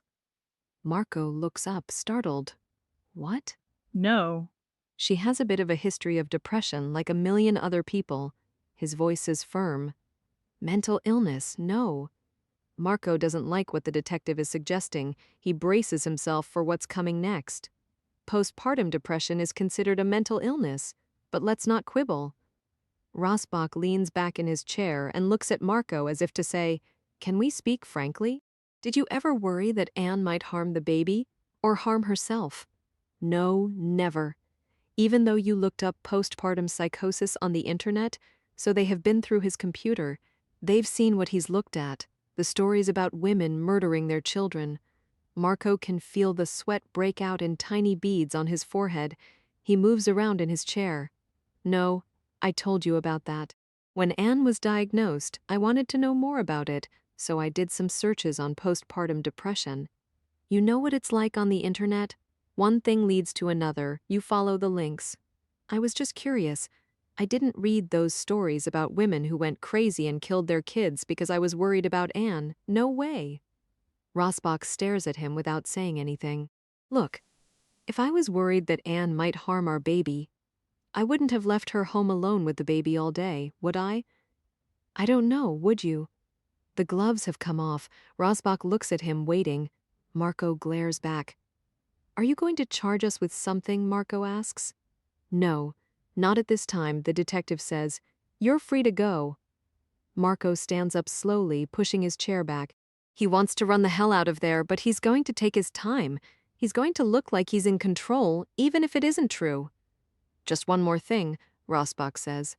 Do you know anyone with an electric car, or possibly a hybrid? Marco hesitates. I don't think so, he says. That's all, the detective says, rising from his chair. Thanks for coming in. Marco wants to get right in Rasbach's face and snarl, Why don't you do your goddamn job and find our baby? But instead, he strides too quickly out of the room. Once outside the door, he realizes he doesn't know where Anne is. He cannot leave without her. Rasbach comes up behind him. If you'd like to wait for your wife, we shouldn't be too long, he says, and goes down the corridor and opens a door into another room where, Marco presumes, his wife sits waiting. 13. Anne sits in the cool interview room and shivers. She is wearing jeans and only a thin t-shirt. The room is over-air-conditioned. The woman officer stands by the door, discreetly watching her. They told Anne that she's here voluntarily, that she's free to go at any time, but it feels like she's a prisoner. Anne wonders what is going on in the other room, where they're interviewing Marco. It is a stratagem to separate them. It makes her nervous and unsure of herself. The police obviously suspect them. They are going to try to set Anne and Marco against each other.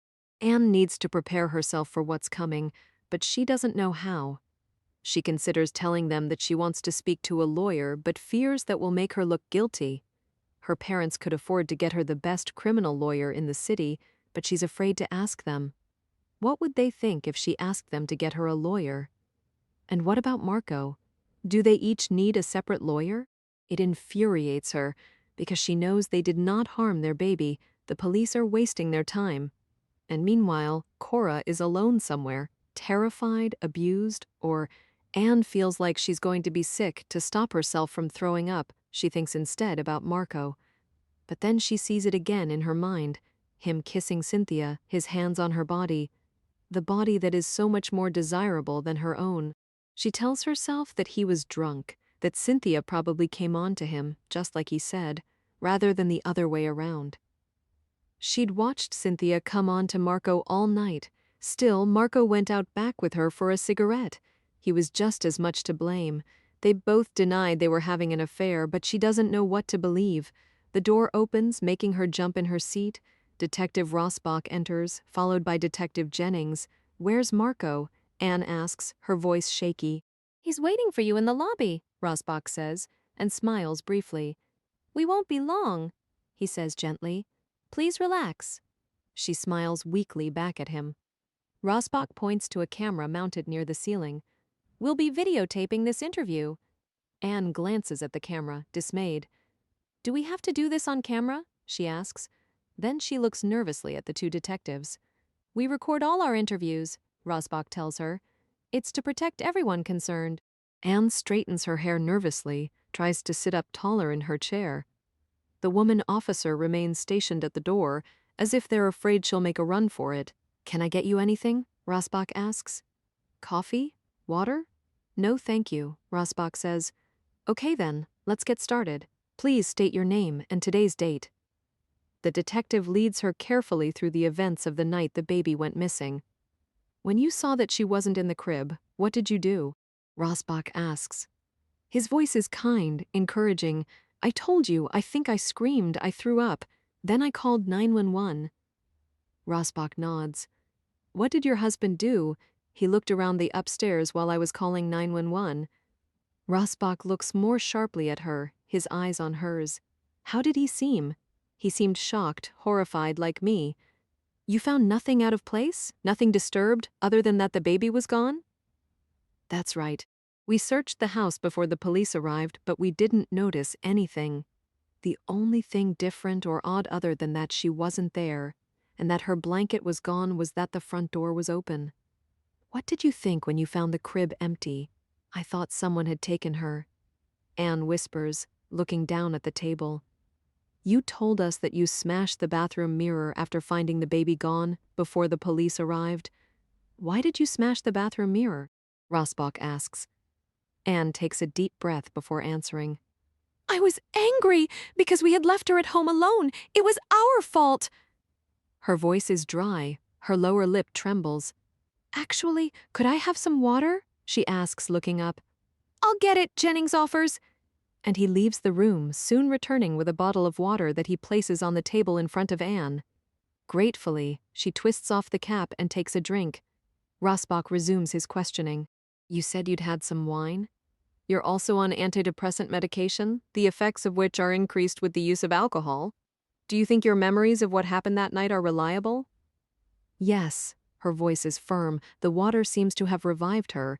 "You're certain of your version of events?" Rasbach asks. "I'm certain," she says. "How do you explain the pink onesie that was found underneath the pad on the changing table?" Rasbach's voice is not so gentle now. Anne feels her composure deserting her. I thought I put it in the hamper, but I was very tired. It must have gotten shoved under there somehow. But you can't explain how?" Anne knows what he's driving at.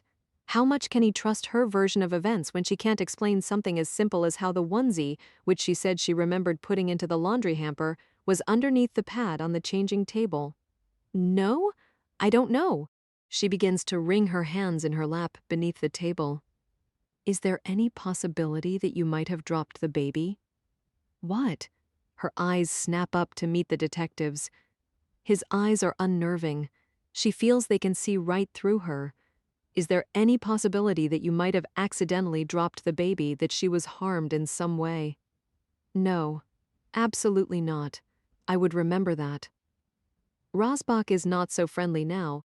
He leans back in his chair and cocks his head at her, as if he doesn't believe her. Perhaps you dropped her earlier in the evening and she hit her head, or perhaps you shook her and when you came back to see her, she wasn't breathing. No, that didn't happen, Anne says desperately. She was fine when I left her at midnight. She was fine when Marco checked her at 12:30. You don't actually know if she was fine when Marco checked on her at 12:30. You weren't there, in the baby's room? You only have your husband's word for it, Rasbach points out. He wouldn't lie, Anne says anxiously, continuing to wring her hands. Rasbach lets silence fill the room. Then, leaning forward, he says, "How much do you trust your husband, Mrs. Conti?" "I trust him. He wouldn't lie about that." "No? What if he went to check on the baby and found she wasn't breathing? What if he thought you had harmed her, hurt her by accident, or held a pillow over her face, and he arranged for someone to take the body away because he was trying to protect you?" "No. What are you saying, that I killed her? Is that what you really think?" She looks from Rasbach to Jennings to the woman officer at the door, then back at the detective. "Your neighbor, Cynthia, says that when you returned to the party after you fed the baby at 11, you looked like you'd been crying and that you'd washed your face." Anne colors. This is a detail she'd forgotten. She had cried. She'd fed Cora in her chair in the dark at 11 with tears running down her face. Because she was depressed, because she was fat and unattractive, because Cynthia was tempting her husband in a way that she could no longer tempt him, and she felt useless and hopeless and overwhelmed. Trust Cynthia to notice and to tell the police. "You are under the care of a psychiatrist," you said. "A Dr. Lumsden?" Rasbach sits up straight now and picks up a file from the table, opens it and looks inside. "I already told you about Dr. Lumsden," Anne says, wondering what he's looking at. "I am seeing her for mild postpartum depression, as you know. She prescribed an antidepressant that's safe while breastfeeding. I have never thought about harming my child. I didn't shake her or smother her or hurt her in any way. I didn't drop her by accident either. I wasn't that drunk. I was crying when I fed her because I was sad about being fat and unattractive, and Cynthia, who is supposed to be a friend, had been flirting with my husband all evening." Anne draws strength from the anger she feels, remembering this. She sits up straighter and looks the detective in the eye. "Maybe you should become a little better informed about postpartum depression, detective. Postpartum depression is not the same thing as postpartum psychosis. I am clearly not psychotic, detective." "Fair enough," Rasbach says. He pauses, puts down the file and asks, "Would you describe your marriage as a happy one?" "Yes," Anne says. "We have some issues, like most couples, but we work them out." "What kinds of issues? Is this really relevant? How is this helping to find Cora?" She moves restlessly in her chair. Detective Rasbach says, "We have every available person working on finding Cora. We are doing everything we can to find her." Then he adds, "Maybe you can help us." She slumps, discouraged. "I don't see how. What sorts of issues come up in your marriage?" "Money. That's a big one for most couples." "No," Anne says tiredly. "We don't fight about money. The only thing we ever fight about is my parents." "Your parents?" "They don't like one another, my parents and Marco. My parents never approved of him. They think he's not good enough for me. But he is. He's perfect for me. They can't see any good in him because they don't want to. That's just the way they are. They never liked anyone I dated. No one was ever good enough. But they hate him because I fell in love with him and married him." "Surely they don't hate him," Rasbach says. "It seems that way sometimes," Anne says. She looks down at the table. "My mother doesn't think he's good enough for me, basically because he's not from a wealthy family, but my father really seems to hate him. He baits him all the time. I can't understand why. They have no particular reason to dislike him. No, not at all. Marco's never done anything wrong."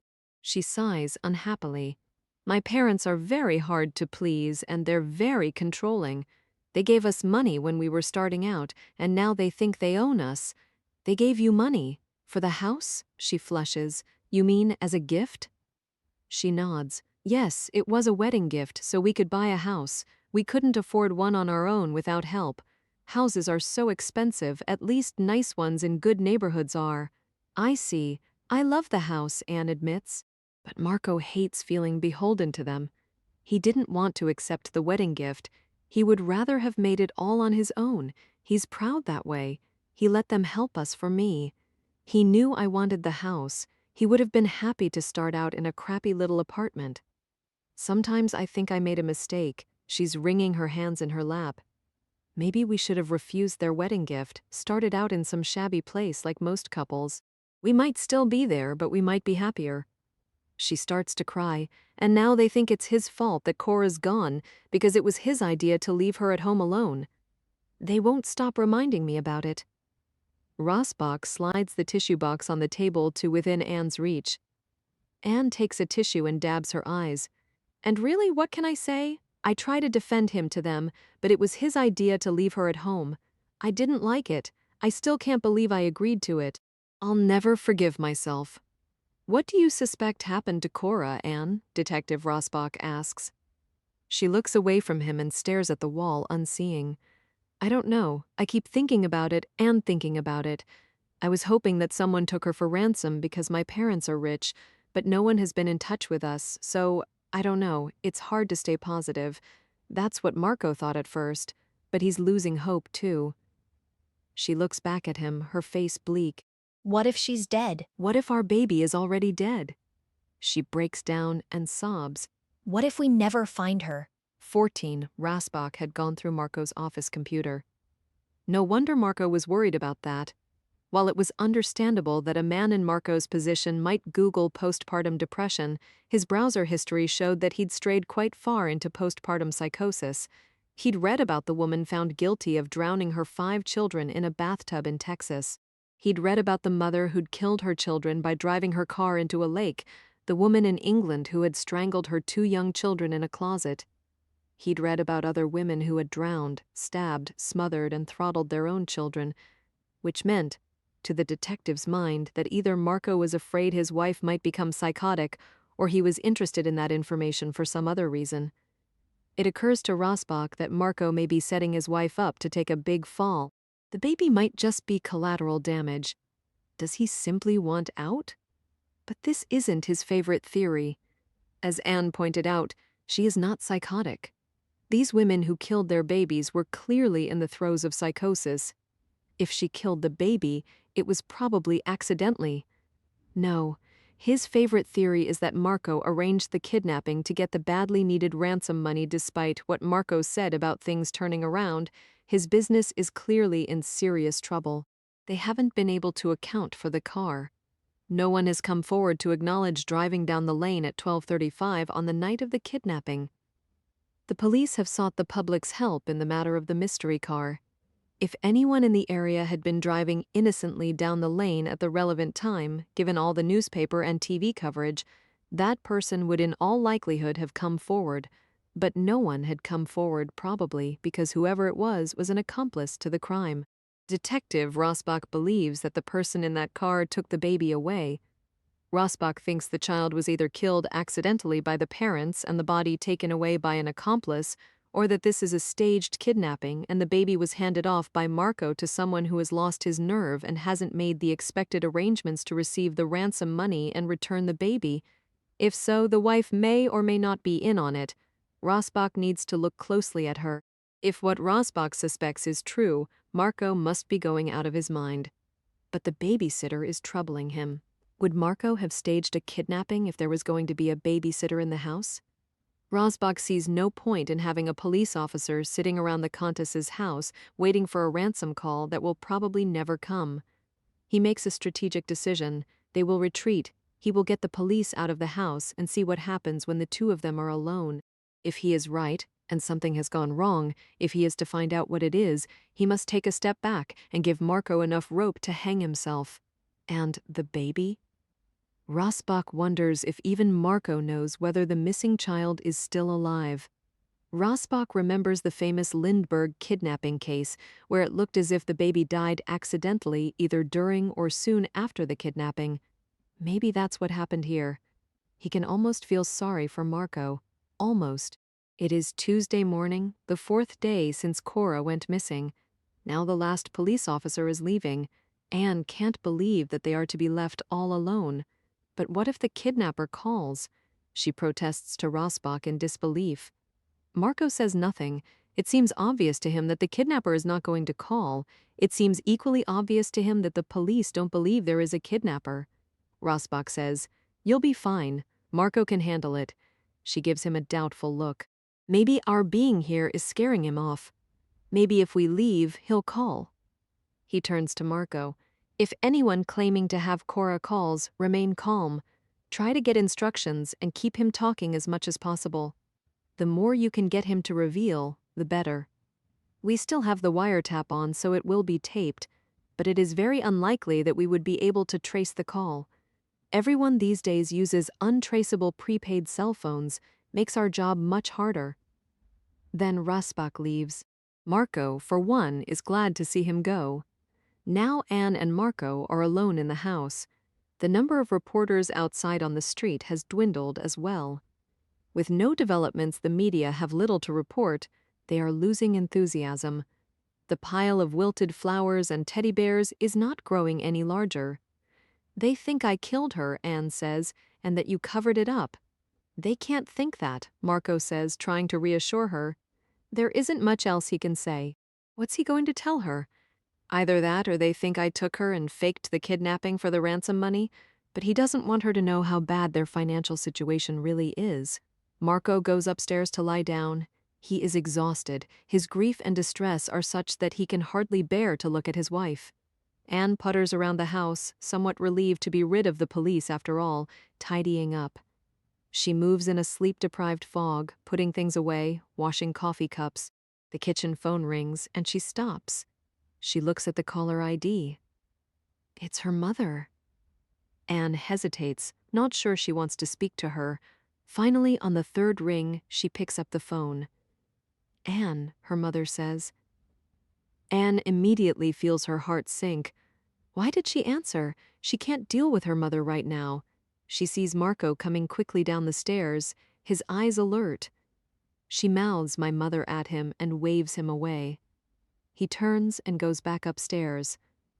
"Hi, Mother. I'm so worried about you, Anne. How are you doing?" "How do you think?" Anne holds the phone to her ear, walks to the rear of the kitchen, and looks out the window to the backyard. Her mother is quiet for a moment. "I just want to help, I know, Mom. I can't imagine what you're going through. Your father and I are hurting too, but it must be nothing compared to what you're feeling." Anne starts to cry, the tears rolling silently down her cheeks. Her mother says, "Your father is still very upset about the police taking you in for questioning yesterday." "I know, you told me that yesterday," Anne says wearily. "I know, but he won't stop talking about it. He says they should be focusing on finding Cora, not harassing you. They say they're just doing their job." "I don't like that detective," her mother says uneasily. Anne sinks into one of the kitchen chairs. Her mother says, "I think I should come over and you and I should have some tea and a private talk. Just the two of us, without your father. Is Marco home?" "No, Mom," Anne says, anxiety rises in her throat. "I can't today. I'm too tired." Her mother sighs. "You know your father is very protective of you," she says. She pauses, then adds tentatively, "Sometimes I wonder if it was right for us to keep things from him when you were younger." Anne freezes. Then she says, "I have to go," and hangs up the phone. She stands by the window looking out at the backyard, trembling for a long time. Detectives Rasbach and Jennings are in a police cruiser. Jennings behind the wheel. It is hot in the cruiser, and Rasbach adjusts the air conditioning. They soon arrive at St. Mildred's School, an exclusive private school in the northwest part of the city for girls from kindergarten to 12th grade. Anne Conti spent her entire academic life here before college, so they ought to know something about her. Unfortunately for the detectives, it is the middle of the summer holidays. but Rasbach called beforehand and made an appointment with a Ms. Beck, the headmistress, who apparently has plenty of work to do, even in the summer. Jennings parks in the empty lot. The school is a lovely old stone building that looks a bit like a castle, surrounded by greenery. The place oozes money. Rasbach imagines all the luxury cars driving up and disgorging privileged girls in uniform at the front doors. But at the moment it is dead quiet, except for the sound of a man on a riding mower cutting the grass. Rasbach and Jennings walk up the shallow stone steps and press the buzzer to get in. The glass door opens with a loud click, and the two detectives enter and follow the signs down a wide hall to the main office, their shoes squeaking on the glossy floors. Rasbach can smell wax and polish. "I don't miss school, do you?" Jennings says. "Not a bit." They arrive at the office, where Ms. Beck greets them. Rasbach is immediately disappointed to see that she is relatively young, in her early 40s. The chances of her having been at St. Mildred's during Anne Conti's years there are remote, but Rasbach is hoping there might still be some staff around who'd remember her. "How can I help you, detectives, Ms.?" Beck asks as she conducts them into her spacious inner office. Rasbach and Jennings sit in the comfortable chairs in front of her desk as she positions herself behind it. "We're interested in one of your former students," Rasbach says. "Who is that?" she asks. "Anne Conti. But when she was a student here, her name would have been Anne Dries." Ms. Beck pauses, then gives a small nod. "I see. I imagine you weren't here yourself when she was a student here," Rasbach says. No, that would have been before my time, I'm afraid. The poor woman, I saw her on TV. How old is she? 32, Rasbach says. She was at St. Mildred's from kindergarten to 12th grade, apparently. Ms. Beck smiles. "Many of our girls start here in kindergarten and don't leave until they attend a good college. We have an excellent retention rate." Rasbach smiles back at her. "We'd like to look through her file, ideally speak to some people who knew her while she was here." "Let me see what I can do," Ms. Beck says, and exits the room. She returns a few minutes later holding a buff-colored file. "She was here, as you say, from K to 12. She was an excellent student, went on to Cornell. Most of the woman's job is PR," Rasbach imagines as he reaches for the file. Jennings leans in to look at it with him. Rasbach is sure that she wishes the now possibly notorious Anne Conti had never graced the halls of St. Mildred's. He and Jennings review the file silently while Ms. Beck fidgets at her desk. There is not much there except solidly excellent report cards. Certainly nothing leaps out at them. Do any of her former teachers still teach here? Rasbach asks. Ms. Beck considers. Finally she says, "Most of them have moved on, but Ms. Bleecker just retired last year. I saw in the file that she was Anne's English teacher for several years in the later grades. You could talk to her. She lives not too far from here." She writes down the name and address on a piece of paper. Rasbach takes the paper and says, "Thank you for your time." He and Jennings get back into the sweltering car. Rasbach says, "Let's go see Bleecker. We'll grab a sandwich on the way." "What do you expect to find out?" Jennings asks. Never expect Jennings, 15. When they arrive at the retired teacher's house, they are met by a woman with a straight back and sharp eyes. She looks just the way a retired English teacher from a private girls' school would look, Rasbach thinks. Ms. Bleecker studies their badges closely and then sizes up the two detectives themselves before she opens her door. "You can't be too careful," she says.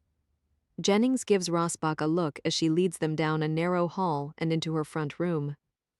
"Please be seated," she says. Rasbach and Jennings promptly take seats in two upholstered armchairs. She settles down slowly on the couch opposite. There's a thick novel, a Penguin Classics edition of Trollope's Barchester Towers on the coffee table and an iPad beside it. "What can I do for you, gentlemen?" she asks, and then adds, "Although I think I can guess why you're here." Rasbach gives her his most disarming smile. "Why do you think we're here, Miss Bleecker?" "You want to talk about Anne? I recognized her. She's all over the news." Rasbach and Jennings exchange a quick glance. "She was Anne Dries when I taught her." "Yes," Rasbach says. "We want to talk to you about Anne. It's a terrible thing. I was very sad when I saw it on TV." She sighs deeply. I don't know what I can tell you about what happened back then because I don't know anything. I tried to find out, but nobody would tell me anything. Rasbach feels excitement prickle at his neck. Why don't you start at the beginning? He says patiently. She nods. I liked Anne. She was a good English student, not inspired, but hardworking. Serious. She was pretty quiet. It was difficult to know what was going on in her head. She liked to draw. I knew that the other girls were picking on her. I tried to put a stop to it. Picking on her how? The usual spoiled rich girl stuff. Kids with more money than brains. They told her she was fat. She wasn't, of course. The other girls were rail thin, unhealthy. When was this? Probably when she was in about 10th or 11th grade. There were 3 girls thought they were God's gift. The 3 prettiest girls in school found one another and formed a private club that no one else could join. Do you remember their names? Of course. Debbie Renzetti, Janice Foegel, and Susan Givens. Jennings writes the names in his notebook. I won't forget those 3. And what happened? I don't know. One day the 3 pretty girls were hassling Anne as usual, and the next thing you know, one was in the hospital and the other 2 were giving Anne a very wide berth. Susan missed school for a couple of weeks. The story was that she fell off her bike and got a concussion. Rasbach leans forward slightly. But you don't believe the story, do you? What do you think actually happened? I don't know exactly. There were some closed-door meetings with the parents. It was all hushed up. But I'm betting Anne had had enough.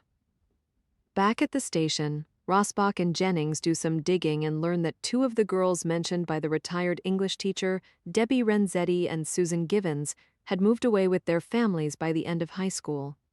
Janice Foegel, as luck would have it, still lives in the city. When Rasbach calls her, his luck holds she's home and she's willing to come into the station and talk to them that afternoon. Rasbach is called to the front desk when Janice Foegel arrives, right on time. He goes out to meet her. He knows what to expect, but still, she is a striking woman. What must it have been like, Rasbach wonders, to possess that kind of beauty in high school when most of the other kids are struggling to come to terms with their own unsatisfactory appearance? He wonders how it has shaped her. He is reminded fleetingly of Cynthia Stillwell. Ms. Foegel, Rasbach says, I'm Detective Rasbach. This is Detective Jennings. Thank you for coming in. We have a few questions for you, if you wouldn't mind. She gives him a resigned frown. To be honest, I've been expecting someone to call me, she says. They take her to one of the interview rooms. She looks tense when they mention the video camera, but she doesn't complain. You knew Anne Conti in high school, she was Anne Dries, then when you were at St. Mildred's? Rasbach begins, once the preliminaries are out of the way. Yes. Her voice is quiet. What was she like? Janice pauses, as if unsure of what to say. She was nice. Nice? Rasbach waits for more. Suddenly her face crumples and she begins to cry. Rasbach gently pushes the tissue box within her reach and waits. The truth is, she was a nice girl and I was a total bitch. Me and Susan and Debbie, we were awful girls. I'm ashamed of it now. I look back at what I was like and I just can't believe it. We were so mean to her, for no reason. Mean to her how? Janice looks away and blows her nose delicately. Then she looks up at the ceiling and tries to compose herself. We teased her. About her looks, about her clothes. We thought we were above her, above everyone, really. She gives him a wry look. We were 15. Not that that excuses anything. So what happened? This went on for months, and she just took it. She was always nice back to us and pretended it didn't bother her, but we thought she was just pathetic. Actually, I thought it was a kind of strength, being able to pretend you're not bothered day after day when she obviously was, but I kept that to myself. Rasbach nods, encouraging her to continue. She looks down at the tissue in her hands, sighs heavily, and looks back up at Rasbach. One day she just lost it. The 3 of us, Debbie, Susan, and I, we'd stayed late after school for some reason. We were in the girls' bathroom, and Anne walked in. She saw us and froze. Then she said hi and gave a little wave and went into one of the stalls to pee. That took a certain amount of guts, I have to admit. She pauses, then continues. Anyway, we started saying some things. She stops. What kinds of things? Rasbach asks. I'm ashamed to say things like, how is your diet coming along? Because you look like you've gained weight, things like that. We were pretty awful to her. She came out of the stall and went right for Susan. None of us were expecting it. Anne grabbed her by the throat and slammed her against the wall. It was one of those cement walls, painted a glossy cream, and Susan hit it hard with her head. She just kind of slid down. There was a big smear of blood all down the wall. Janice's face twists as if she is back in that school bathroom seeing her friend crumpled on the floor, the blood smeared on the wall. I thought Anne had killed her. Go on, Rasbach encourages. Debbie and I were screaming, but Anne was completely silent. Debbie was closer to the door, so she ran for help.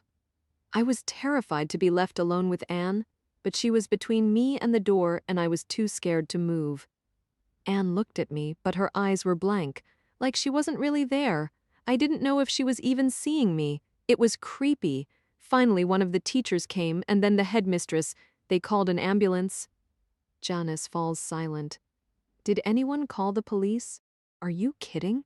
She looks at him in surprise. That's not the way things are done in private schools. The headmistress was all damage control. I know they worked something out.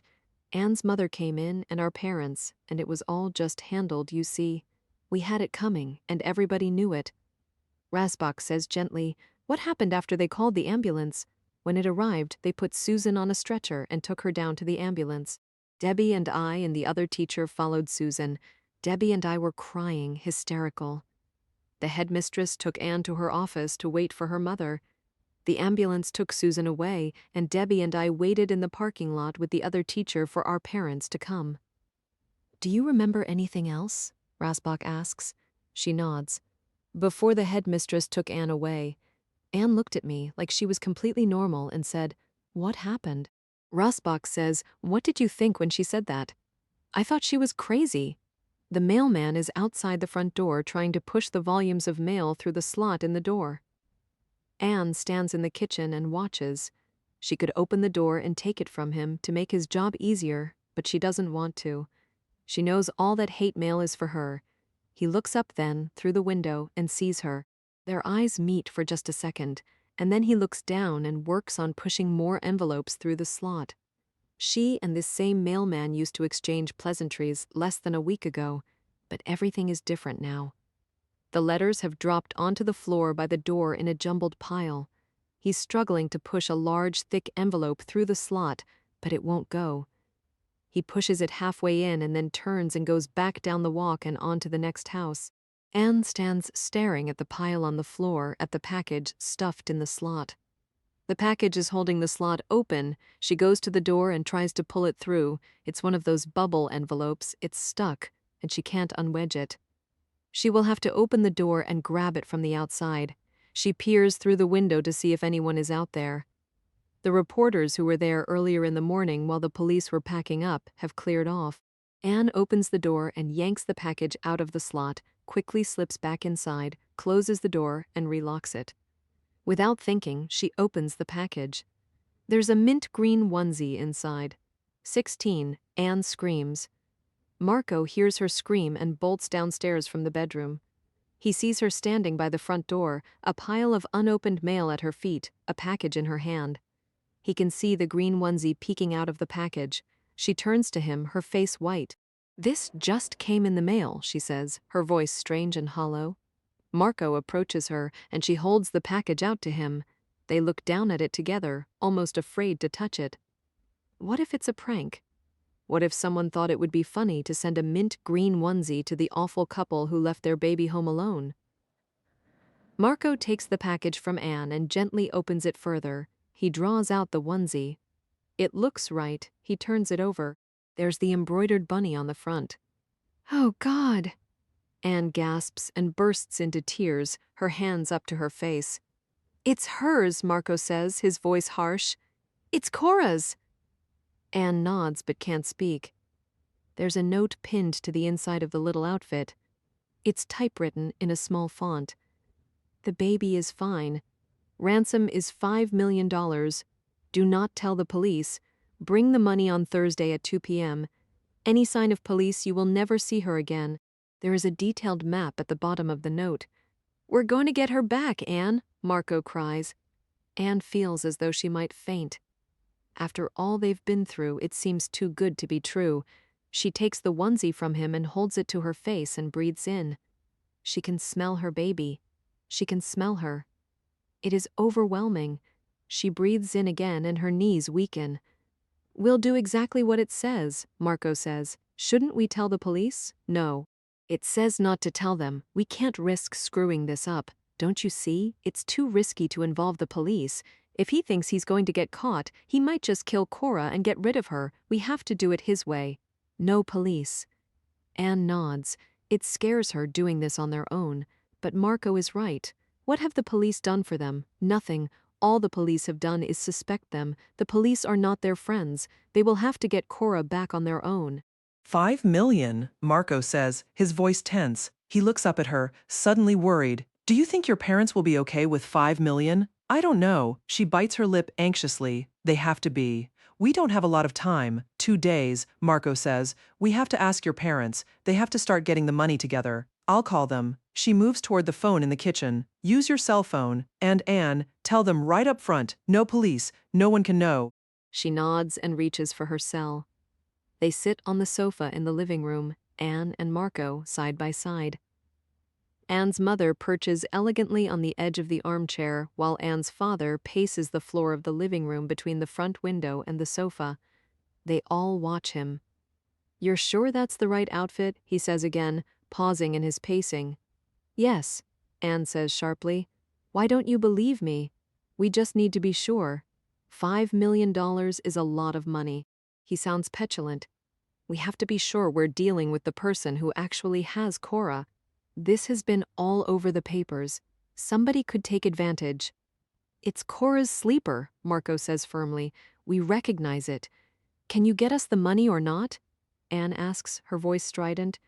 She looks anxiously at her mother. Just when she was getting her hopes up again, this might all fall apart. How could her father be doing this to her? Of course we can get the money, her mother says firmly. I didn't say we couldn't get the money, her father answers. I said it might be difficult, but if I have to move mountains, then I'll move mountains. Marco watches his father-in-law, trying to keep his dislike from showing itself on his face. They all know it's mostly Anne's mother's money, but he has to act like it's all his, like he earned it all himself. What a jerk. 2 days isn't much time to raise that much money. We'll have to cash in some investments, Richard says self-importantly. That's not a problem, Anne's mother says. She looks at her daughter. Don't worry about the money, Anne.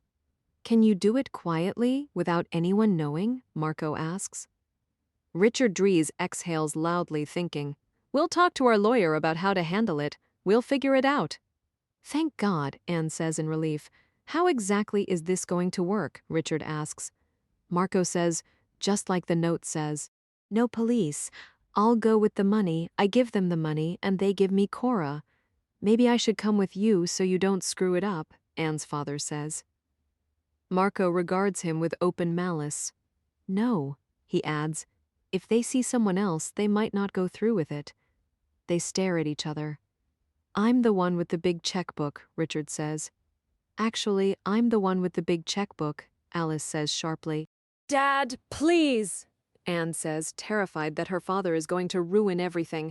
Her glance darts anxiously from him to her mother. We have no proof that Cora is even alive, Richard says. It could be a trick. If Cora isn't there, I won't leave the money, Marco says, watching Richard continue to pace in front of the window. I don't like it, Richard says. We should tell the police. No, Marco says. The two men glare at each other. Richard looks away first. What choice do we have? Anne asks, her voice shrill. I still don't like it, Richard says. We will do exactly what the note says, Anne's mother says firmly, giving her husband a sharp glance. Anne's father looks at her and says, I'm sorry, Anne. You're right. We don't have a choice. Your mother and I had better get started on the money. Marco watches his father and mother-in-law get into their Mercedes and drive off. He's barely eaten since this all started. His jeans hang loose on his body. It was an awful moment when Richard was being difficult about raising the money, but he'd just been grandstanding. He had to make sure everybody knew what a great guy he was, had to make sure everybody appreciated how important he was. I knew they would come through for us, Anne says, suddenly beside Marco. How did she always manage to say exactly the wrong thing, at least when it came to her parents? How could she not see her father for what he was? Couldn't she see how manipulative he was? But Marco is silent. It's going to be okay, Anne says, taking Marco's hand in hers. We're going to get her back, and then everyone will see that we were the victims here. She squeezes his hand.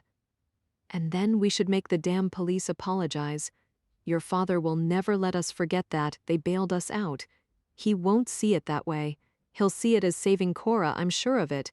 They won't hold it over us. His wife can be so naive. Marco gives her hand a squeeze back. Why don't you lie down and try to get some rest? I'm going to go out for a bit. I doubt I'll be able to sleep, but I'll try. Where are you going? I'm going to pop into the office and check on a few things.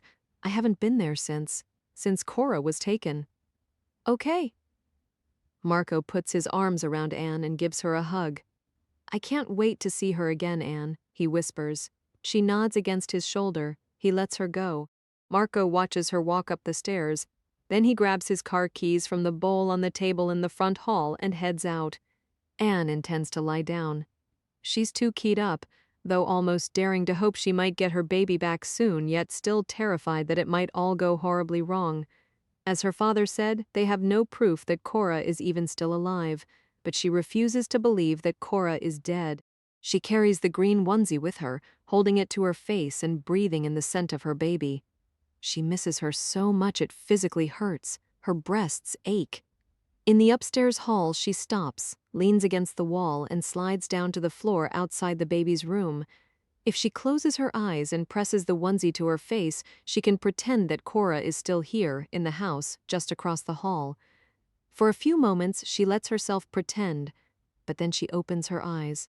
Whoever sent them the onesie has demanded $5 million.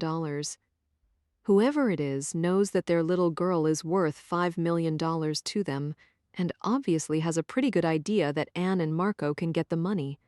Perhaps it is someone they know, if only slightly. She gets to her feet slowly, pauses on her way into their bedroom. Perhaps it is even someone they know fairly well, someone who knows they have access to money. When this is all over, she thinks, after they get Cora back, she will devote her life to her child and to finding the person who took her. Maybe she will never stop looking at people they know, wondering if that person is the one who took their baby or knows who did. She suddenly realizes she probably shouldn't be handling the onesie like this. If it all goes wrong and they don't get Cora back, they will have to turn the onesie and the note over to the police as evidence and to convince them of their innocence. Surely the police will no longer suspect them now, but any evidence that the outfit might have offered up has probably been ruined by the way she has been touching it and breathing on it and even wiping her tears with it. She puts it down on her dresser in the bedroom and lays it flat. She looks at it forlorn on the dresser. She leaves it there with the note pinned to it containing their instructions. They cannot afford to make a mistake. It's the first time she's been alone in the house, she realizes, since midnight on the night Cora was taken. If only she could go back in time. The last few days have been a blur of fear and grief and horror and despair and betrayal. She told the police that she trusted Marco, but she lied. She doesn't trust him with Cynthia. She thinks that he might have other secrets from her. After all, she has secrets from him. She wanders from her dresser over to Marco's and pulls open the top drawer. Aimlessly, she rummages through his socks and underwear. When she has finished with the top drawer, she opens the second. She doesn't know what she's looking for, but she'll know when she finds it. 17 Marco gets into the Audi and drives, but not to the office. Instead, he takes the nearest exit and drives out of the city. He weaves in and around traffic. The Audi is responsive to his touch.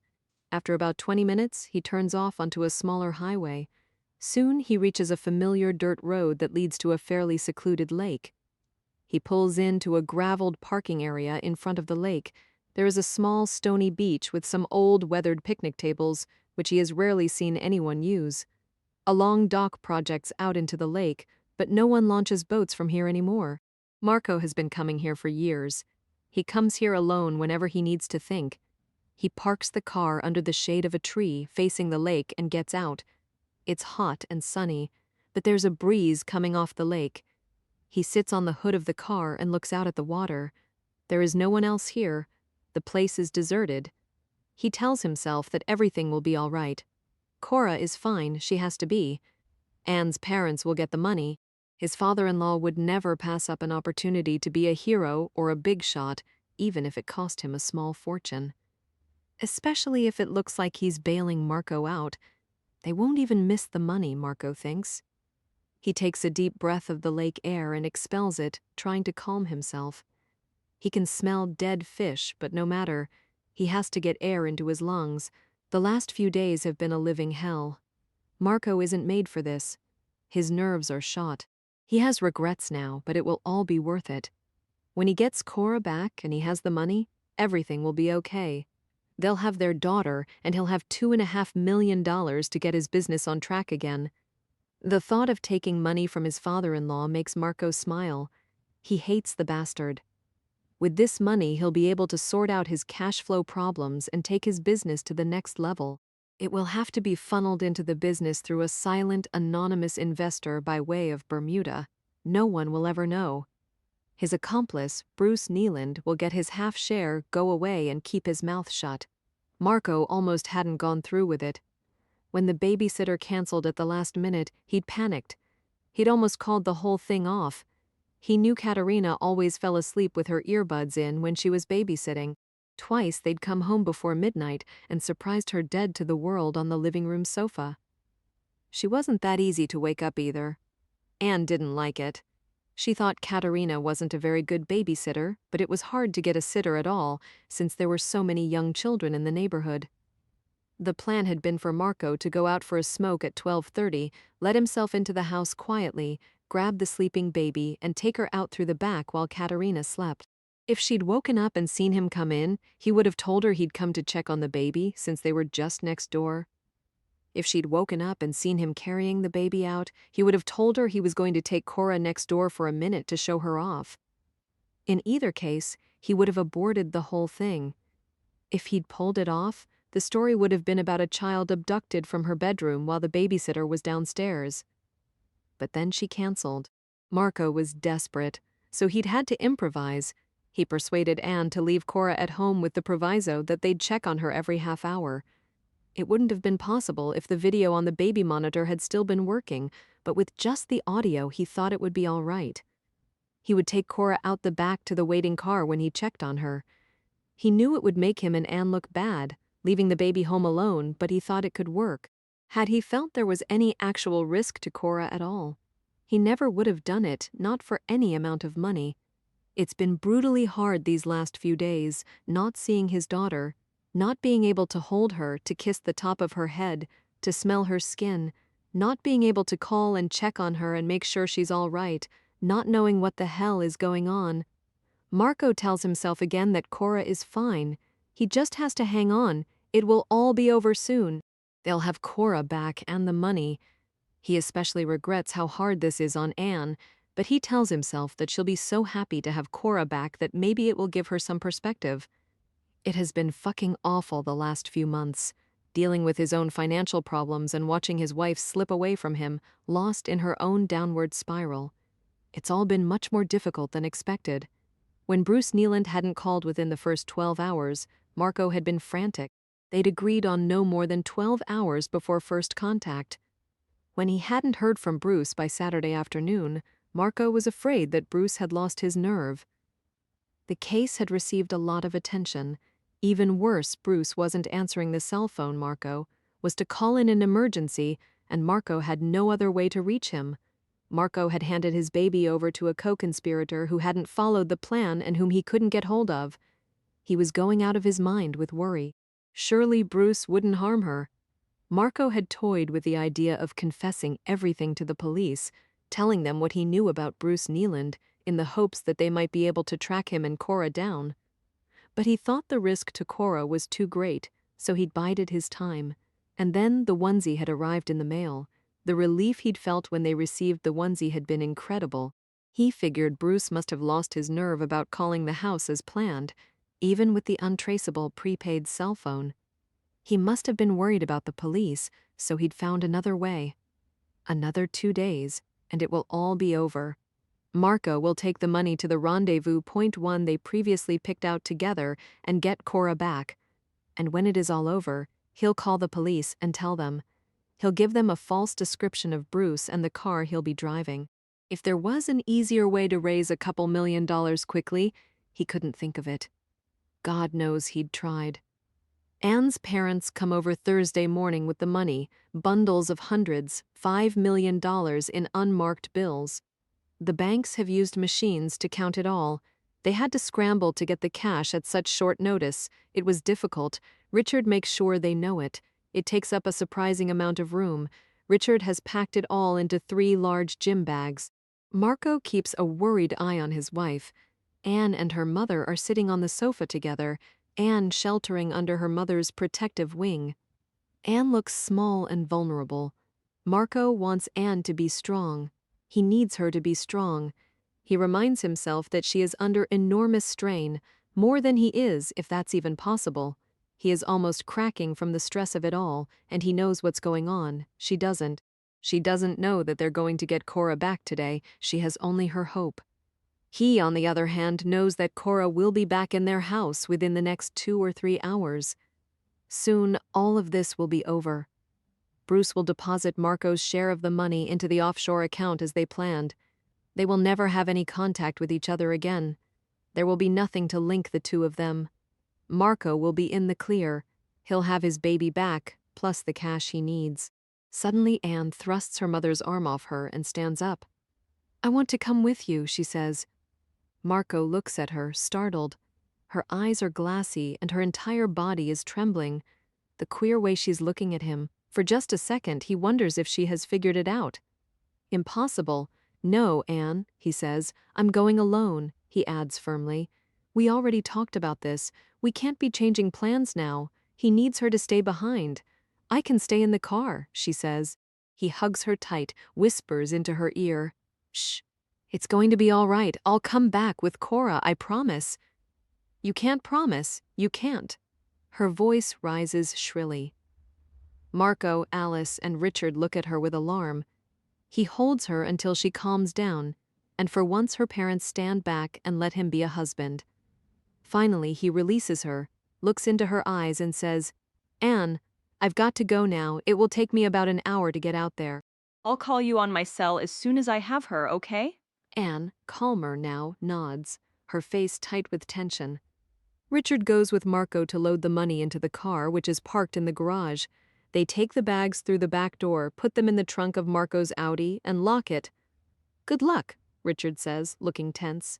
He adds, "Don't hand over the money until you get the baby. It's the only leverage we've got." Marco nods and gets into the car. He looks up at Richard and says, "Remember, no police until you hear from me?" "Gotcha." Marco doesn't trust Richard. He's afraid that Richard will call the police as soon as Marco has left. He has instructed Anne to keep Richard in her sight at all times. He whispered a reminder in her ear just now, and not to let him call the police until she hears that Marco has Cora. By the time he calls, Bruce will be long gone, but Marco is still worried. Anne doesn't look like she's functioning properly. He can't rely on her. Richard could go to the kitchen and make the call on his cell, and she might not even notice. Or Richard might just call the police in front of her once he's out of the house. Marco thinks uneasily. She wouldn't be able to stop him. Marco pulls the car out of the garage and down the lane and begins the long drive to the rendezvous point. He's approaching the ramp for the highway when he goes cold. He's been incredibly stupid. Richard could already have told the police about the exchange. They could be watching the whole thing. They could all be in on it except Anne and him. Would Alice allow that? Would Richard even tell her? Marco's hands start to sweat on the wheel. His heart is pounding as he tries to think. Richard had argued to have the police involved. They'd overruled him. When has Richard ever allowed himself to be overruled in his life? Richard wants Cora back, but he's the kind of man who hedges his bets. He'd want the possibility of recovering his money too. Marco feels sick. What should he do? He can't call Bruce. He has no way to do that. Since Bruce isn't answering his cell, now he's probably dragging Bruce right into a trap. Marco's shirt is already sticking to his back as he hits the highway. 18. Marco tries to calm himself, breathing deeply as he drives, his knuckles white on the steering wheel. He could take his chances and go to the exchange as planned. Maybe Richard hasn't told the police? Cora will be sitting inside the abandoned garage in an infant car seat. He will grab her, leave the money, and run. But if Richard has alerted the police, then what? Then, as soon as Marco grabs Cora, drops the money, and flees, Bruce will show up for the money and the police will grab him. What if Bruce talks? Marco will go to jail for a very long time. He could abort. He could turn around and not show up at the exchange at all and hope Bruce sends him another message through the mail. But how would he explain that to the police? How could he not show up as arranged to pick up his own kidnapped baby? He could have car trouble, he could get there too late, miss the window. Then, if Bruce got in touch again, Marco could try again and not tell Richard the details, but there was no way Richard would let Marco keep all that cash with him in the meantime. Fuck. He couldn't do anything without his father-in-law knowing about it, because Alice lets him control the money. No, he has to get Cora today. He has to go and get her. He can't let this drag out any longer, no matter what. With his mind spinning, a half hour has sped by. He is halfway there. He has to make a decision. He checks the time, gets off the highway at the next exit. He pulls over to the side of the road, puts his flashers on, and picks up his cell, his hands shaking. He calls Anne's cell. She answers immediately. "Do you have her?" Anne asks anxiously. "No, not yet. It isn't time yet," Marco says. "I want you to ask your father if he's told the police about this." "He wouldn't do that," Anne says. "Ask him." Marco hears voices in the background, and then Anne comes back on the line. "He says he didn't tell anyone. He didn't tell the police. Why? Should he believe Richard?" "Put your father on the phone," Marco says. "What's going on?" Richard says into the cell. "I need to be able to trust you," Marco says. "I need to know you didn't alert the police." "I didn't. I said I wouldn't. Tell me the truth. If the police are watching, I'm not going. I can't take the risk that he might smell a trap and kill Cora." "I swear I didn't tell them." "Just go get her, for Christ's sake." Richard sounds almost as panicked as Marco feels. Marco hangs up the phone and drives. Richard Dries paces his daughter's living room, his heart knocking against his ribs. He glances at his wife and daughter, hunched together on the couch, and quickly looks away again. He is on edge and intensely frustrated with his son-in-law. He has never liked Marco. And now, for Christ's sake, how could Marco even think about not going to the rendezvous? He could blow everything. Richard takes another worried look at his wife and daughter and keeps pacing. He can at least understand why Marco might think Richard has called the police. From the beginning, when Marco insisted they not tell the cops, Richard had taken the opposite stand. He'd argued for telling them about the exchange, but he'd been overruled. He'd told them that $5 million is a lot of money, even for them. He'd told them that he wasn't convinced that Cora was still alive, but he'd also said that he wouldn't tell the police, and he has not. He hadn't expected Marco to doubt him at the last minute and put everything at risk by not going to the exchange. He'd better fucking show up. There is too much at stake here for Marco to lose his nerve. 30 minutes later, Marco arrives at the designated spot.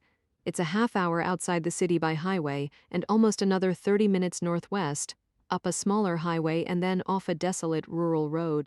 They'd chosen an abandoned farm property with an old garage at the end of the long driveway. Marco drives up to the garage and parks the car in front of it. The garage door is closed. The place appears to be deserted, but Bruce must be somewhere nearby, watching. Cora will be in the garage. Marco feels lightheaded. This nightmare is almost over. Marco gets out of the car. He leaves the money in the trunk and walks up to the garage door. He grabs the handle. It's stiff, but he gives it a good tug. The door goes up with a loud rumble. It's dim inside, especially after coming in from the bright sunlight. He listens intently. Nothing. Maybe Cora is asleep. Then he sees an infant car seat resting on the dirt floor in the far corner, with a white blanket draped over the handle. He recognizes the blanket as Cora's. He rushes over to the car seat, reaches down, and pulls off the blanket. The seat is empty. He stands up in horror, staggering backward. He feels as though the breath has been knocked out of him. The car seat is here, her blanket is here, but Cora is not. Is this some kind of sick joke, or a double cross? Marco's heart is pounding in his ears. He hears a noise behind him and whirls around, but he's not fast enough. He feels a sharp pain in his head and falls heavily to the floor of the garage. When Marco comes to a few minutes later, he doesn't know how many he rises slowly to his hands and knees, then to his feet. He's groggy and dizzy, and his head is thumping with pain. He stumbles outside. His car is still there, in front of the garage, the trunk open. He staggers over to look inside. The money, $5 million, is gone, of course. Marco is left behind with an empty car seat and Cora's baby blanket. No Cora. His cell phone is in the car on the front seat, but he can't bear to call Anne. He should call the police, but he doesn't want to do that either. He is a fool. He gives a bellow of pain and sinks to the ground. Anne waits in a fever of impatience. She shrugs her mother off, wringing her hands in anxiety. What is going on? What is taking so long? They should have heard from Marco 20 minutes ago. Something must be wrong. Her parents are agitated as well. What the hell is he doing? Richard growls. If he didn't go get her because he's afraid I sent the police, I'll throttle him with my own hands. Should we call his cell? Anne says. I don't know. Richard says. Let's give it a few more minutes. 5 minutes later, no one can stand the suspense any longer. I'm going to call him, Anne says. He was supposed to get her half an hour ago. What if something went wrong? He would call if he could. What if they killed him? Something terrible has happened. Anne's mother jumps up and tries to put her arms around her daughter, but Anne pushes her away almost violently. I'm calling him, she says, and hits Marco's number on speed dial. Marco's cell phone rings and rings. It goes to voicemail. Anne is too stunned to do anything but stare straight ahead of her. He's not answering. Her whole body is shaking. We have to call the police now, Richard says, looking stricken. No matter what Marco said, Marco could be in trouble. He pulls out his own cell and calls Detective Rasbach from his list of contacts. Rasbach picks up on the second ring. Rasbach, he says. It's Richard Dries. My son-in-law has gone to make an exchange with the kidnappers. He was supposed to call us at least a half hour ago, and he's not answering his cell. We're afraid something has gone wrong. Jesus, why weren't we told about this? Rasbach says. Never mind, just give me the details. Richard quickly fills him in and gives him the location of the exchange. They've kept the original ransom note. Marco had taken a photocopy to guide him. I'm on my way. In the meantime, we'll have local police get there ASAP, Rasbach says. We'll be in touch. Then he hangs up. The police are on their way out there. Anne's father tells her, all we can do is wait. I'm not waiting. You take us in your car, Anne says. Marco is still sitting in the dirt, slumped against one of the Audi's front tires, when the police cruiser pulls up. He doesn't even lift his head. It's all over now. Cora must be dead. He has been double-crossed. Whoever has her has the money. There's no reason to keep her alive now. How could he have been so stupid? Why had he trusted Bruce Nealand? He can't remember now why he had trusted him. His mind has shut down in his grief and fear. There's nothing to do now but confess. Anne will hate him. He is so sorry for Cora, for Anne, what he's done to them. The two people he most loves in the world. He had been greedy. He'd persuaded himself that it wasn't stealing if it was Anne's parents' money. Anne would inherit it all eventually anyway, but they needed some of it now. No one was supposed to get hurt. When he and Bruce had planned it, it had never occurred to Marco that Cora would be in any actual danger. It was supposed to be a victimless crime. But now Cora is gone. He doesn't know what Bruce has done with her, and he doesn't know how to find her. Two uniformed officers get slowly out of the police car. They walk over to where Marco is slumped against the Audi. Marco Conti? One of the officers asks. Marco doesn't respond. Are you alone? Marco ignores him. The officer pulls his radio to his mouth as his partner squats beside Marco. He asks, "Are you hurt?" But Marco has gone into shock. He says nothing. He has obviously been weeping. The officer standing beside him puts his radio away, draws his weapon and goes into the garage, fearing the worst. He sees the infant car seat, the white blanket thrown on the dirt floor in front of it, but no baby. He comes back out quickly. But Marco still isn't speaking. Soon other police cars converge, lights flashing. An ambulance arrives on the scene, and the medics treat Marco for shock. A short time later, Detective Rasbach's car pulls up the long drive.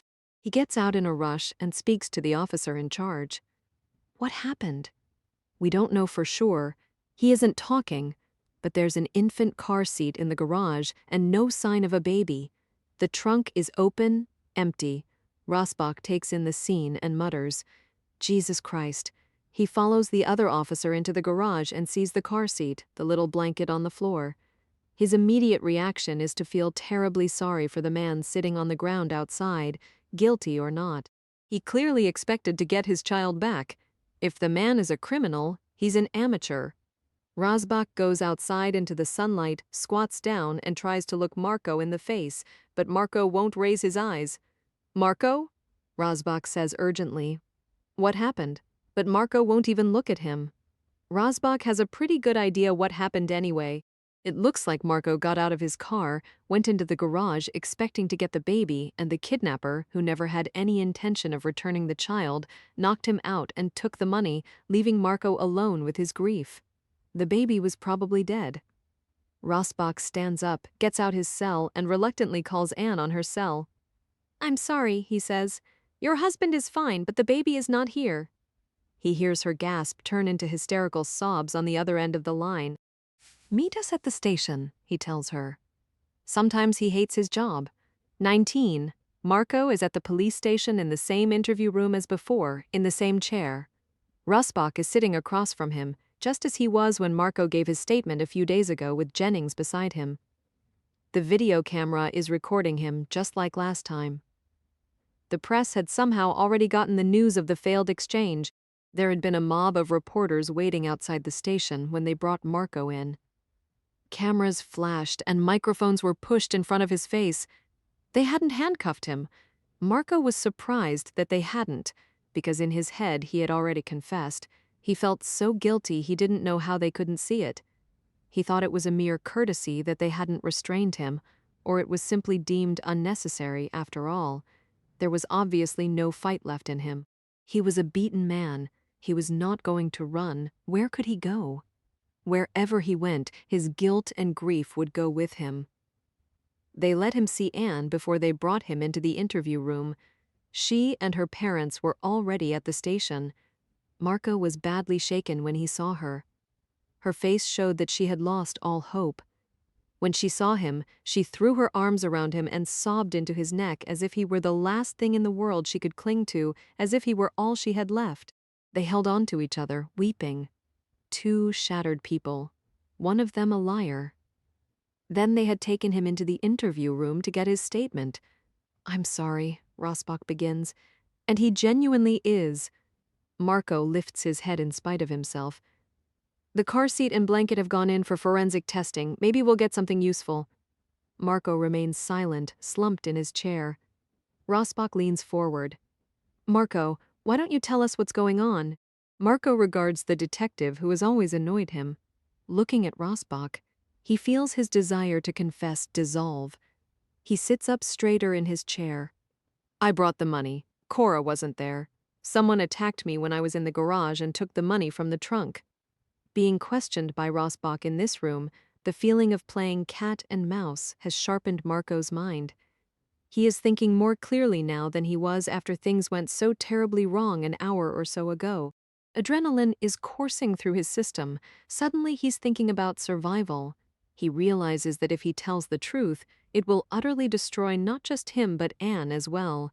She could never withstand the betrayal. He must maintain the fiction of his innocence. They have nothing on him, no proof. Rasbach obviously has his suspicions, but that's all they are. "Did you get a look at the man who hit you?" Rasbach asks. He is tapping his pen lightly against his hand, a sign of impatience that Marco has not seen before. No, he hit me from behind. I didn't see anything, just one person. I think so. Marco pauses. I don't know. Can you tell me anything else? Did he say anything? Rasbach is clearly frustrated with him. Marco shakes his head. No, nothing. Rasbach pushes his chair away from the table and stands up. He walks around the room, rubbing the back of his neck as if it's stiff. He turns and faces Marco from across the room. It looks like another car was parked in the weeds behind the garage out of sight. Did you see it or hear it? Marco shakes his head.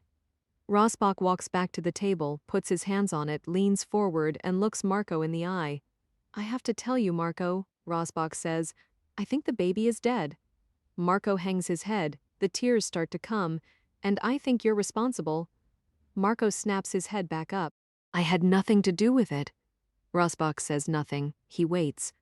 What makes you think I had anything to do with it? Marco asks. My baby is gone. He starts to sob. He doesn't have to fake it. His grief is all too real. It's the timing, Marco, Rasbach says. You checked on the baby at 12:30. Everyone agrees that you did. So, Marco says, so I have tire track evidence that a strange car was recently in your garage. And I have a witness who saw a car going down your back lane away from your garage at 12:35 a.m. But why do you think that's got anything to do with me? Marco says. You don't know that that car had anything to do with whoever took Cora.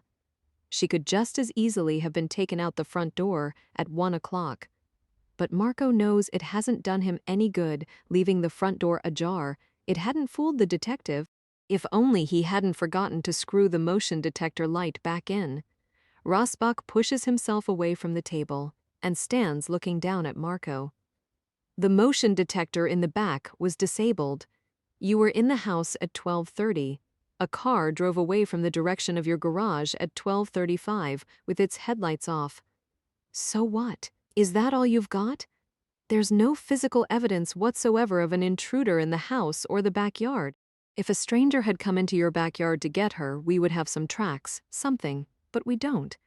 The only footprints in the backyard, Marco, are yours. He leans on the table again for emphasis. I think you carried the baby out of the house to the car in the garage.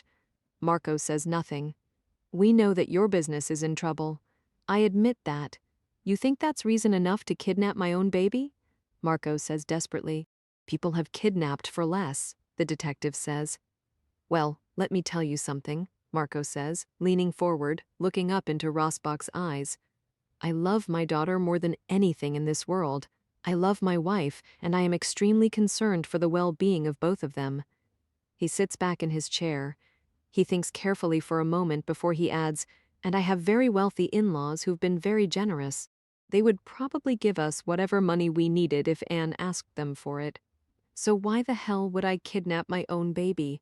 Rasbach watches him, his eyes narrowing. I will be questioning your in-laws and your wife and anyone who ever knew you. Knock yourself out, Marco says. He knows that he's not handling this well, but he can't help it. Am I free to go? Yes, you are free to go, the detective says, for now. Should I get a lawyer? Marco asks. That's entirely up to you, the detective says. Detective Rasbach heads back to his own office to think. If this was a fake kidnapping, staged by Marco, he has clearly fallen in with some real criminals who've taken advantage of him. Rasbach can almost feel sorry for him.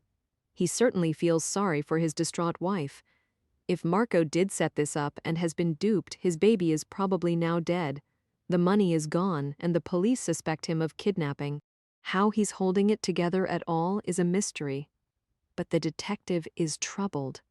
There's the babysitter, a problem that's been niggling at him. And there's this common-sense question, why would someone who could probably get money easily enough just by asking risk it all with something as stupid, as fraught with risk, as a kidnapping? And there's that disturbing information about Anne, about her propensity for violence that has recently come to light. The more he gets involved in this case, the more complicated it seems. Rasbach has to know the truth. It's time to question Anne's parents. and he will talk to Anne herself again in the morning. Rasbach will figure it out. The truth is there. It's always there. It simply needs to be uncovered. Anne and Marco are at home, alone. The house is empty but for the two of them and their horror and grief and dark imaginings. It would be hard to say who of the two is more damaged. Both are haunted by not knowing what has happened to their baby. They each hope desperately that she's still alive, but there is so little to sustain that hope. Each tries to pretend for the other, and Marco has additional reasons to pretend. Anne doesn't know why she doesn't blame Marco more than she does. When it first happened, when their baby was taken, she blamed him in her heart because he was the one who persuaded her to leave Cora at home alone. If they had taken the baby next door with them, none of this ever would have happened. She's told herself that if Cora didn't come home unharmed, she would never forgive him, yet here they are. She doesn't know why she clings to him, but she does. Perhaps because she has nothing else to cling to. She can't even tell if she loves him anymore. She will never forgive him for Cynthia either. Perhaps she clings to him because no one else can share or understand her pain. Or perhaps because he at least believes her. He knows she didn't kill their baby. Even her mother suspected her until the onesie arrived in the mail. She's sure of it. They go to bed and lie awake for a long time. Finally, Marco gives in to a troubled sleep, but Anne is too agitated for sleep to come. Eventually, she gets out of bed, goes downstairs, and roams the house, growing increasingly restless. She begins combing the house, but she doesn't know what she's looking for and gets more and more upset. She is moving and thinking faster and faster. She's looking for something that incriminates her unfaithful husband, but she is also looking for her baby. She feels lines blurring. Her thoughts speed up and become less rational. Her mind makes fantastic leaps. It's not that things don't make sense to her when she's like this, sometimes they make more sense. They make sense the way dreams do. It's only when the dream is over that you see how odd it all was, how it actually didn't make sense at all. She hasn't found any letters or any emails from Cynthia on Marco's laptop or strange women's underwear in the house. She hasn't found any receipts for hotel rooms or hidden matchbooks from bars. She's found some worrying financial information, but that doesn't interest her right now. She wants to know what's going on between Marco and Cynthia and what that has to do with Cora's disappearance. Did Cynthia take Cora? The more Anne turns this over in her mind in her frenzied state, the more it seems to make sense to her. Cynthia dislikes children. Cynthia is the kind of person who would harm a child. She is cold, and she doesn't like Anne anymore. She wants to hurt her. Cynthia wants to take Anne's husband and her child away and see what that does to her, because she can. Eventually, Anne works herself into an exhausted stupor and falls asleep on the sofa in the living room. The next morning, early, she wakes and showers before Marco realizes she spent the night on the sofa. She pulls on black leggings and a tunic as if in a trance, filled with dread.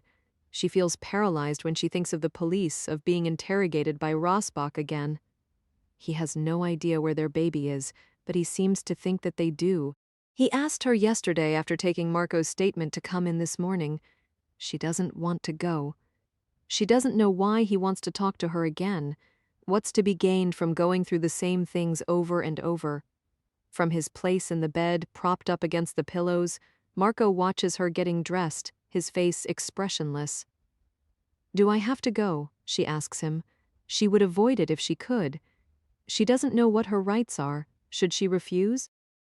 "I don't think you have to," Marco says. "I don't know. Maybe it's time we spoke to a lawyer." "But that will look bad," Anne says worriedly, "won't it?" "I don't know," Marco says tonelessly. "We look bad already." She approaches the bed, looks down at him. Seeing him like this, so plainly wretched, would break her heart if it weren't broken already. "Maybe I should speak to my parents. They could get us a good lawyer, although it seems ridiculous to think we even need one." "It might be a good idea," Marco says uneasily. "Like I told you last night, Rasbach still seems to suspect us. He seems to believe we staged the whole thing." "How can he think that now after yesterday?" Anne asks, her voice becoming agitated. "Why would he, just because there was a car going down the lane at the same time you checked on Cora?" "That seems to be the gist of it." "I'll go in," Anne says finally. "He wants me there for 10 o'clock. Marco nods tiredly. I'll come with you. You don't have to, Anne says without conviction. I could call my mother. Of course I'll come. You can't face that mob out there alone. Let me put some clothes on and I'll take you, Marco says, getting out of bed. Anne watches him walk to his dresser in his boxers. How much thinner he looks. She can see the outline of his ribs. She is grateful that he's coming to the station with her. She doesn't want to call her mother, and she doesn't think she can do this on her own. Also, she thinks it's important that she and Marco be seen together to appear united. There are more reporters outside their house again now after yesterday's fiasco. Anne and Marco have to fight them off to get to their cab. The police have the Audi for the time being, and there are no police officers here to help them. Finally, they make it to the taxi on the street. Once inside the car, Anne quickly locks the doors. She feels trapped, all those jabbering faces crowding in on them through the windows. She recoils but stares back at them. Marco swears under his breath. Anne looks silently out the window as the mob falls away. She can't understand how the reporters can be so cruel. Are none of them parents? Can they not imagine for one moment what it's like not knowing where your baby is? To lie awake at night, missing your child, seeing her little body, still dead, behind your closed eyelids. They head downtown along the river until they reach the police station. As soon as Anne sees the building, she feels herself tensing up inside. She wants to run away, but Marco is beside her. He helps her out of the cab and into the station, his hand on her elbow. As they wait at the front desk, Marco speaks quietly into her ear. It's all right. They may try to rattle you, but you know we haven't done anything wrong. I'll be out here waiting for you. He gives her a small, encouraging smile. She nods at him. He rests his hands gently on her shoulders, looks into her eyes.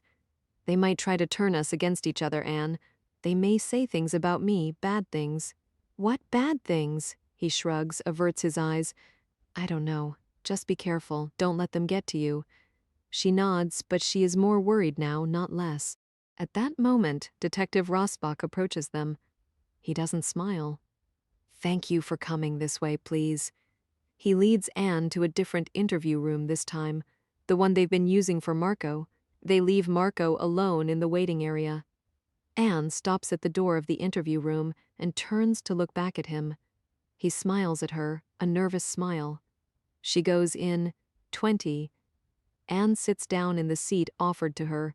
As she sinks into it, she can feel her knees give way. Jennings offers her a cup of coffee, but she shakes her head no, because she doesn't trust herself not to spill it.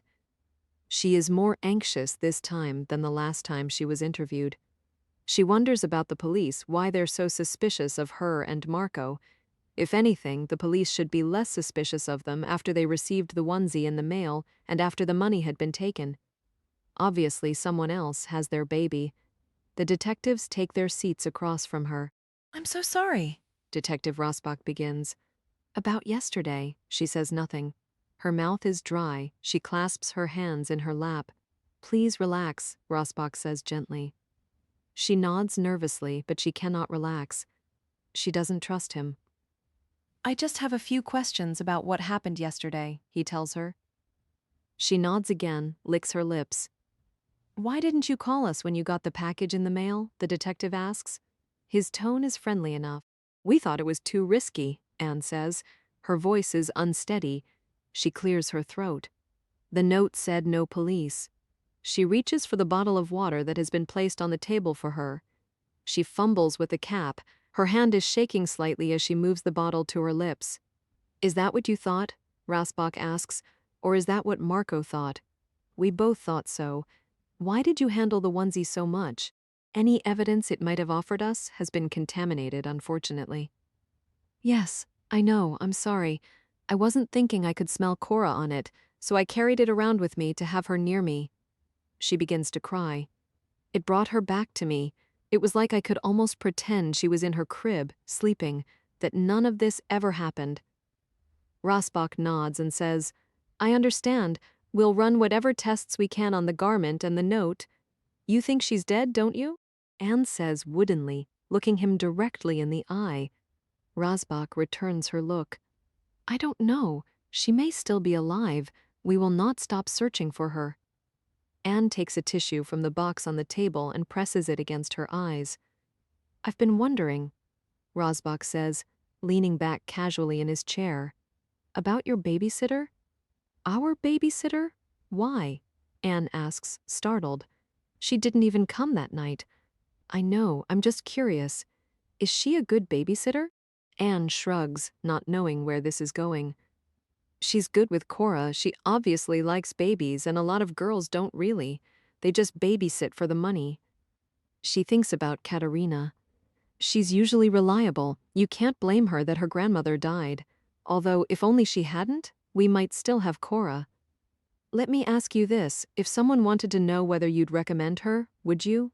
Rasbach asks. Anne bites her lip. No, I don't think so. She tends to fall asleep with her earbuds in, listening to music. When we get home, we have to wake her, so no, I wouldn't recommend her.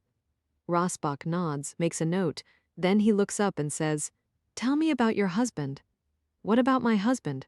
What kind of man is he? He's a good man, Anne says firmly, sitting up straighter in her chair. He's loving and kind, he's smart and thoughtful and hardworking. She pauses, then says in a rush, He's the best thing that ever happened to me other than Cora. Is he a good provider? Yes! Why do you say that? Because it's true, Anne snaps. But isn't it also true that it was your parents who set your husband up in business? And you told me yourself that your parents paid for your house. Just a minute, Anne says. My parents did not set my husband up in business, as you put it. Marco has degrees in computer science and business. He started his own company, and he was very successful on his own. My parents just invested in it later on. He was already doing very well. You can't fault Marco as a businessman. Even as she says this, Anne is faintly aware of the financial information she came across on Marco's computer the other day. She hadn't looked deeply into it at the time, and she hasn't asked Marco about it. Now she wonders if she's just lied to the police.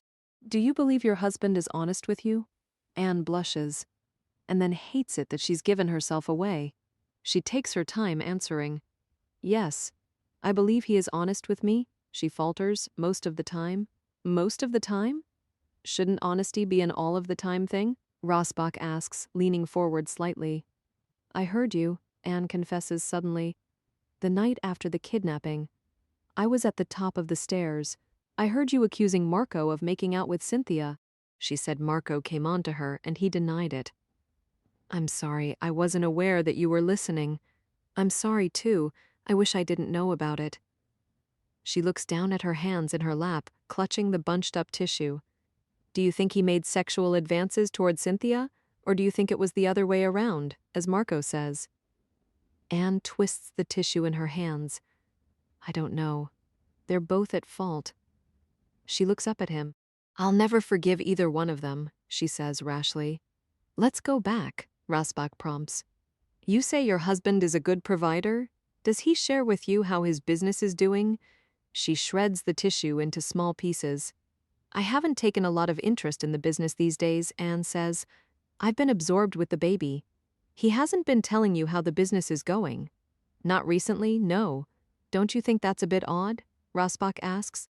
Not at all. Anne says, thinking as she does that it is odd. I've been really busy with the baby, her voice breaks. The tire tracks in your garage, they don't match your car, Rasbach says. Someone used your garage shortly before the kidnapping.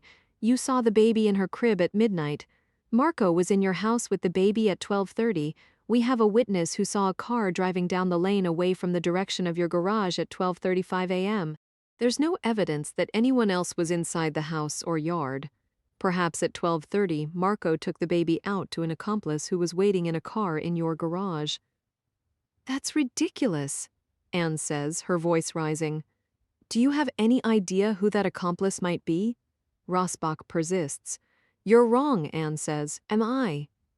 Yes. Marco didn't take Cora.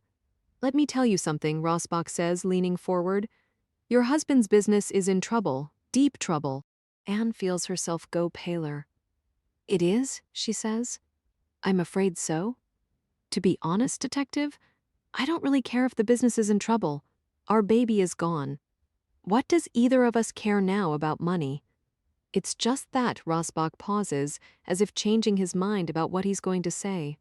He looks at Jennings. What? Anne glances nervously back and forth between the two detectives. It's just that I see things in your husband that you may not see, Rasbach says.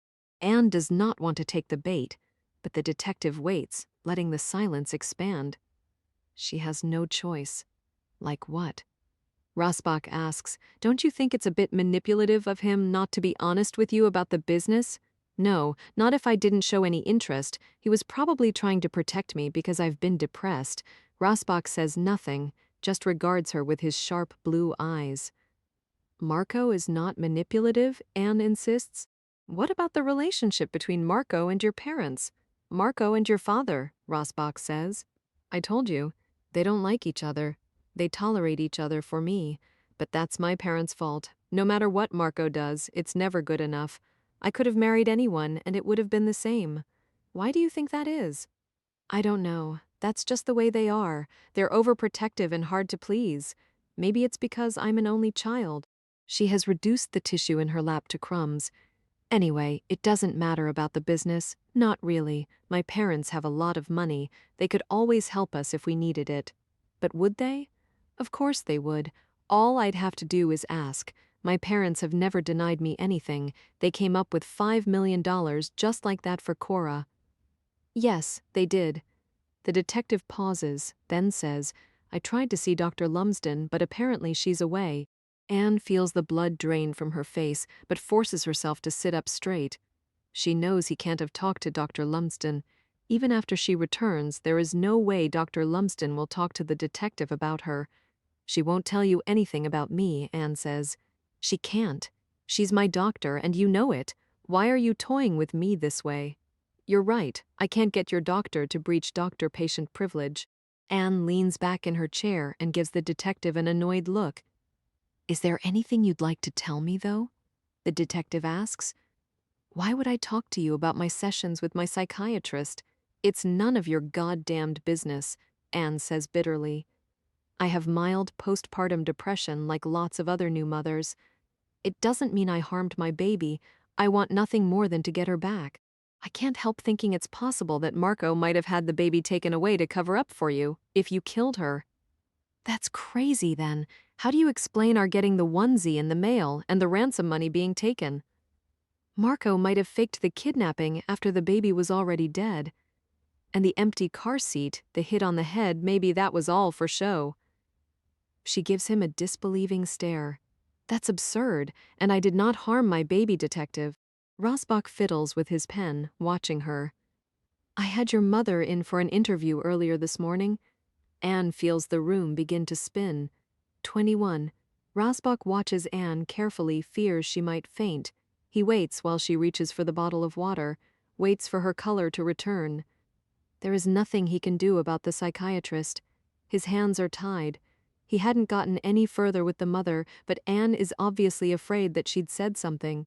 Rasbach is pretty sure he knows what she's afraid of. What do you think your mother told me? Rasbach asks. I don't think she told you anything, Anne says sharply. There's nothing to tell. He considers her for a few moments, thinks how different she is from her mother, a very composed woman busy with her social committees and charities, and much more canny than her daughter. Certainly less emotional, with a clearer head. Alice Dries had come into the interview room, smiled icily, stated her name, and then told him she had nothing to say to him. It was a very short interview.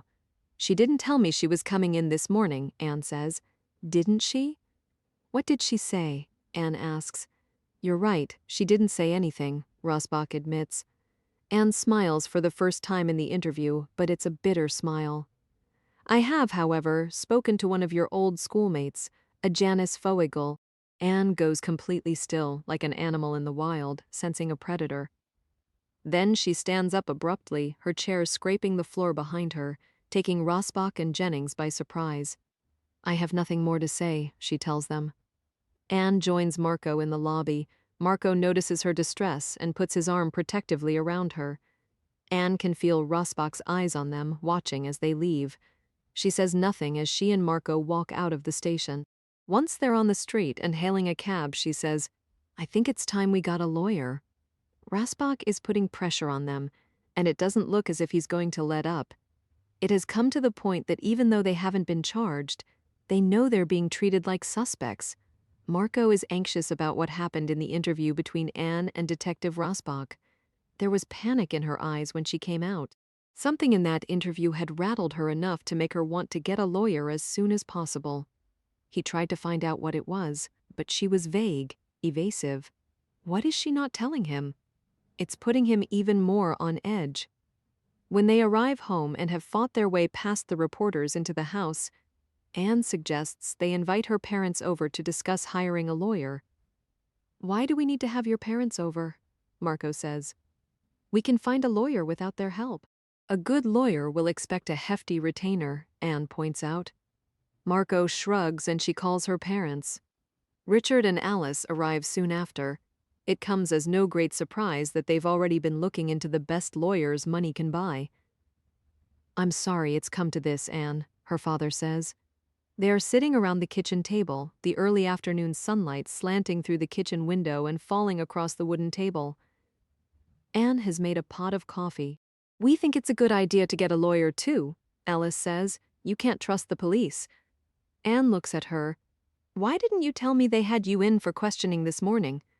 "There was no need, and I didn't want to worry you," Alice says, reaching out and patting Anne's hand. "All I told them was my name, and that I had nothing to say. I'm not going to let them push me around," she says. "I was only in there for about 5 minutes." "They questioned me too," Richard says. They didn't get anything from me either. He turns his eyes on Marco. "I mean, what can I possibly tell them?" Marco feels a jolt of fear. He doesn't trust Richard, but would Richard say anything to the police to stab him in the back? Richard tells Anne, "They haven't charged you with anything, and I don't think they will. I don't see how they can. But I agree with your mother. If you're represented by a top defense lawyer, maybe they'll stop pushing you around and calling you in for questioning all the time and start focusing on who really took Cora." Throughout this entire meeting at the kitchen table, Richard has been colder than usual to Marco. Richard barely looks at him. They have all noticed it. No one has made more careful note of it than Marco. How stoic he's being, Marco thinks, about my losing their $5 million. He hasn't mentioned it once. He doesn't have to, but Marco knows what Richard is thinking. My useless son-in-law screwed up again. Marco imagines Richard sitting around in the lounge at the country club, drinking expensive liquor, telling his rich friends all about it, about what a fuck-up his son-in-law is. How Richard has lost his beloved only grandchild and $5 million of his hard-earned dollars, all because of Marco, and what's worse, Marco knows that this time it's true. In fact, Richard says, "We've taken the liberty of putting one on retainer as of this morning." "Who?" Anne asks. "Aubrey West." Marco looks up, clearly unhappy. "Really? He's one of the best goddamned criminal lawyers in the country," Richard says, his voice rising a notch. "And we're paying. Do you have a problem with that?" Anne is looking at Marco, pleading with him silently to let it go, to accept the gift. "Maybe," Marco says. "What's wrong with having the best lawyer we can get?" Anne asks. "Don't worry about the money, Marco." Marco says, "It's not the expense I'm worried about. It just looks like overkill to me. Like we're guilty and we need a lawyer who's famous for big, high-profile murder cases. Doesn't that lump us in with his other clients? Make us look bad?" There's silence around the table as they consider this. Anne looks worried. She hadn't thought of it that way. "He gets a lot of guilty people off, so what? That's his job," Richard counters. "What do you mean by that?" Marco says, slightly menacing. Anne looks like she's going to be sick. "Do you think we did this?" "Don't be absurd," Richard says, reddening. "I'm just being practical here. You might as well avail yourself of the best lawyer you can get. The police aren't doing you any favors." "Of course, we don't think you had anything to do with Cora's disappearance," Alice says, looking at her husband instead of either of them. "But you're being vilified in the press. This lawyer may be able to put a stop to that, and I think you're being persecuted by the police, who haven't charged you and keep bringing you in under the guise of voluntary questioning. It's got to stop. It's harassment." Richard adds, The police haven't got anything on you, so maybe they'll start to back off. But he's there if you need him. Anne turns to Marco. I think we should keep him. Fine, Marco says. Whatever. Cynthia and Graham have been arguing for days. It's been a week since the fateful dinner party, and they're still arguing. Graham wants to do nothing, pretend the video doesn't exist, or better yet, destroy it. It's the safest thing to do. Yet he's troubled, because he knows the right thing to do is to go to the police with the video. But it's not legal to film people having sex without their knowledge, and that's what they've been doing.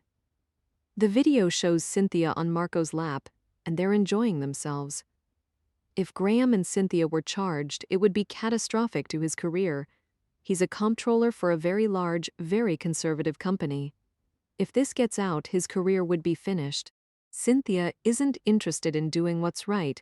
What matters to her is that the video shows Marco going into his house at 12:31 a.m. the night of the kidnapping and coming out the back door of his house at 12:33 a.m., carrying the baby in his arms and into the garage. He's in the garage for about a minute, and then he comes back into view and into the Stillwells' yard. Shortly after that, the soft-core porn starts. Graham was horrified that the man had taken his own child, but he'd been indecisive. He'd dithered. He wanted to do the right thing, but he didn't want to get into trouble. And now it is too late to approach the police. They would ask why it had taken them so long. He and Cynthia would be in even deeper trouble than they would have been for simply using a hidden camera to secretly film sex acts. They could now be charged with hiding evidence in a kidnapping or obstructing the law or something. So Graham wants to pretend that the video doesn't exist. He wants to destroy it. Cynthia has reasons of her own not to go to the police with the video. She has something on Marco, and it's got to be worth something. She will tell Marco about the video. She is sure that he will pay her handsomely for it. No need to mention it to Graham. It's a heartless thing to do, but what kind of man kidnaps his own child? He has it coming. 22. Marco and Anne are sitting at the kitchen table, attempting breakfast. Their toast is barely touched. They are both living mostly on coffee and despair. Marco is silently reading the newspaper. Anne is staring out the window to the backyard, seeing nothing. Some days she can't bear the newspaper and asks him how he can stand to read it. Other days she scours it from first page to last for any coverage of the kidnapping, but in the end she reads it all. She can't help it. It's a scab she can't stop picking. It's the strangest thing Anne finds to read about yourself in the newspaper. Marco gives a sudden start. What is it? She asks. He doesn't answer her. She loses interest. This is one of her hate days with the newspaper. She doesn't want to know. She gets up and tosses her cold coffee into the sink. Marco holds his breath as he reads. The story he's reading is not about the kidnapping, but it is. He's the only one who could possibly know it's about the kidnapping, and now he's thinking furiously, trying to figure out what to do about it. He looks at the picture in the paper. It's him, there is no doubt. Bruce Neeland, his accomplice, has been found dead, savagely murdered in a cabin in the Catskills. The story is very short on detail, but a violent robbery is suspected. The man has had his head bashed in. If not for the photograph of the murdered man, Marco would have missed the brief news article altogether and the valuable information it contains. The newspaper says his name is actually Derek Honig. Marco's heart pounds as he tries to put it together. Bruce, whose real name is not Bruce at all, is dead. The article does not say when he might have been killed. That might explain why Bruce didn't get in touch when he was supposed to, why he hadn't answered his cell phone. But who killed him? And where is Cora? Marco realizes with terror that whoever killed him must have taken Cora. And whoever killed him must have the money as well. He has to tell the police. But how does Marco tell them without revealing his own terrible role in this? He starts to sweat. He looks up at his wife, standing with her back to him at the kitchen sink. There is an inexpressible sadness in the slump of her shoulders. He must go to the police. Or is he being a fool? What chance is there that Cora is still alive? The bastards have the money. They must have killed her by now. Maybe they'll ask for more money. If there's even the slightest chance that she is still alive, He must let Rasbach know about this. But how? How the hell can he do that without incriminating himself? He tries to think it through. Bruce is dead, so he can't tell anyone anything, and he was the only one who knew. If they find Bruce's killer or killers, even if Bruce told them Marco was in on it, that's not proof. That's hearsay. There's no proof that Marco took her out of the crib and handed her over to Bruce in the garage. It might even be a good thing that Bruce is dead. He must tell Rasbach, but how? As he stares at the photograph of the dead man, it comes to him. He will tell the detective that he saw this picture in the paper and recognized the man. He'd seen him hanging around outside the house. He'd forgotten all about it until he saw the picture. They might not believe him, but it's all he can think of. He is quite certain that no one ever saw him with Bruce. He doesn't think anyone can put them together. He couldn't live with himself if he doesn't do everything possible to find Cora. He will have to tell Anne first. He thinks for another minute, vacillating, and then says, "Anne, what? Look at this?" She comes and stands over his shoulder, looking down at the paper where his finger points. She studies the photo. "What about it?" she says. "Do you recognize him?" She looks again. "I don't think so. Who is it?" "I'm sure I've seen him," Marco says. "Around? Seen him where?" "I'm not sure, but he looks familiar. I know I've seen him recently, in our neighborhood around our house." Anne looks more closely. "You know, I think I have seen him before, but I don't know where." Even better, Marco thinks. Before going to the station, Marco gets on his laptop and looks for more information on Derek Honig's murder, searching all the different newspapers online. He doesn't want any surprises. There isn't much information. The case has attracted little notice. Derek Honig had taken some time off work before his death to stay at his cabin. He'd been found by the woman who cleaned the cabin once a month. He lived alone, divorced, no kids. Marco feels a chill, reading this. The man he'd known as Bruce had told him he had 3 kids of his own and knew how to take care of an infant, and Marco had believed him. His own actions now shock him. He'd handed his baby off to someone who turned out to be a total stranger, trusting him to take care of her. How could he have done it? Anne and Marco show up at the police station unannounced. The Audi had been returned to them the previous afternoon. Marco clutches the newspaper in his hand and asks for Detective Rasbach at the front desk. He's in, even though it's Saturday. "Do you have a minute?" Marco asks Rasbach. "Of course," the detective says, and ushers them into the now familiar room. Jennings, right behind him, grabs another chair. The 4 of them sit facing one another. Marco places the newspaper on the table in front of Rasbach and points to the photo of the dead man. The detective looks at the photo, skims the short article. Then he glances up from the paper and says, "Yes, I recognize him," Marco says. He knows he appears nervous, even though he's trying his hardest not to. He looks the detective deliberately in the eyes. "I think I saw him around in the last couple of weeks before Cora was taken." "Saw him where?" Rasbach asks. "That's the thing," Marco equivocates, "I'm not sure. But the minute I saw the picture, I knew I'd seen him recently. And more than once. I think it was around our house, in our neighborhood, on our street." Rasbach stares steadily at Marco, pursing his lips. "Anne recognizes him too," Marco says, nodding at his wife. Rasbach turns his attention to Anne. Anne nods. "I've seen him before, but I don't know where." "You're sure?" She nods again. "Wait here a moment," Rasbach says, and he and Jennings leave the room. Anne and Marco wait silently. They don't want to talk to each other with the video camera in the room. Marco has to consciously fight his urge to fidget. He wants to get up and pace around the room, but forces himself to stay in his seat. Finally, Rasbach returns. "I'll go up there myself today. If there's anything relevant to your case, I'll be in touch." "How long do you think it'll be before we hear from you?" Marco asks. "I don't know. I'll get back to you as soon as I can," Rasbach promises. There's nothing Marco and Anne can do but go home and wait. 23. At home, Marco is restless. He paces the house. He gets on Anne's nerves. They are snapping at each other.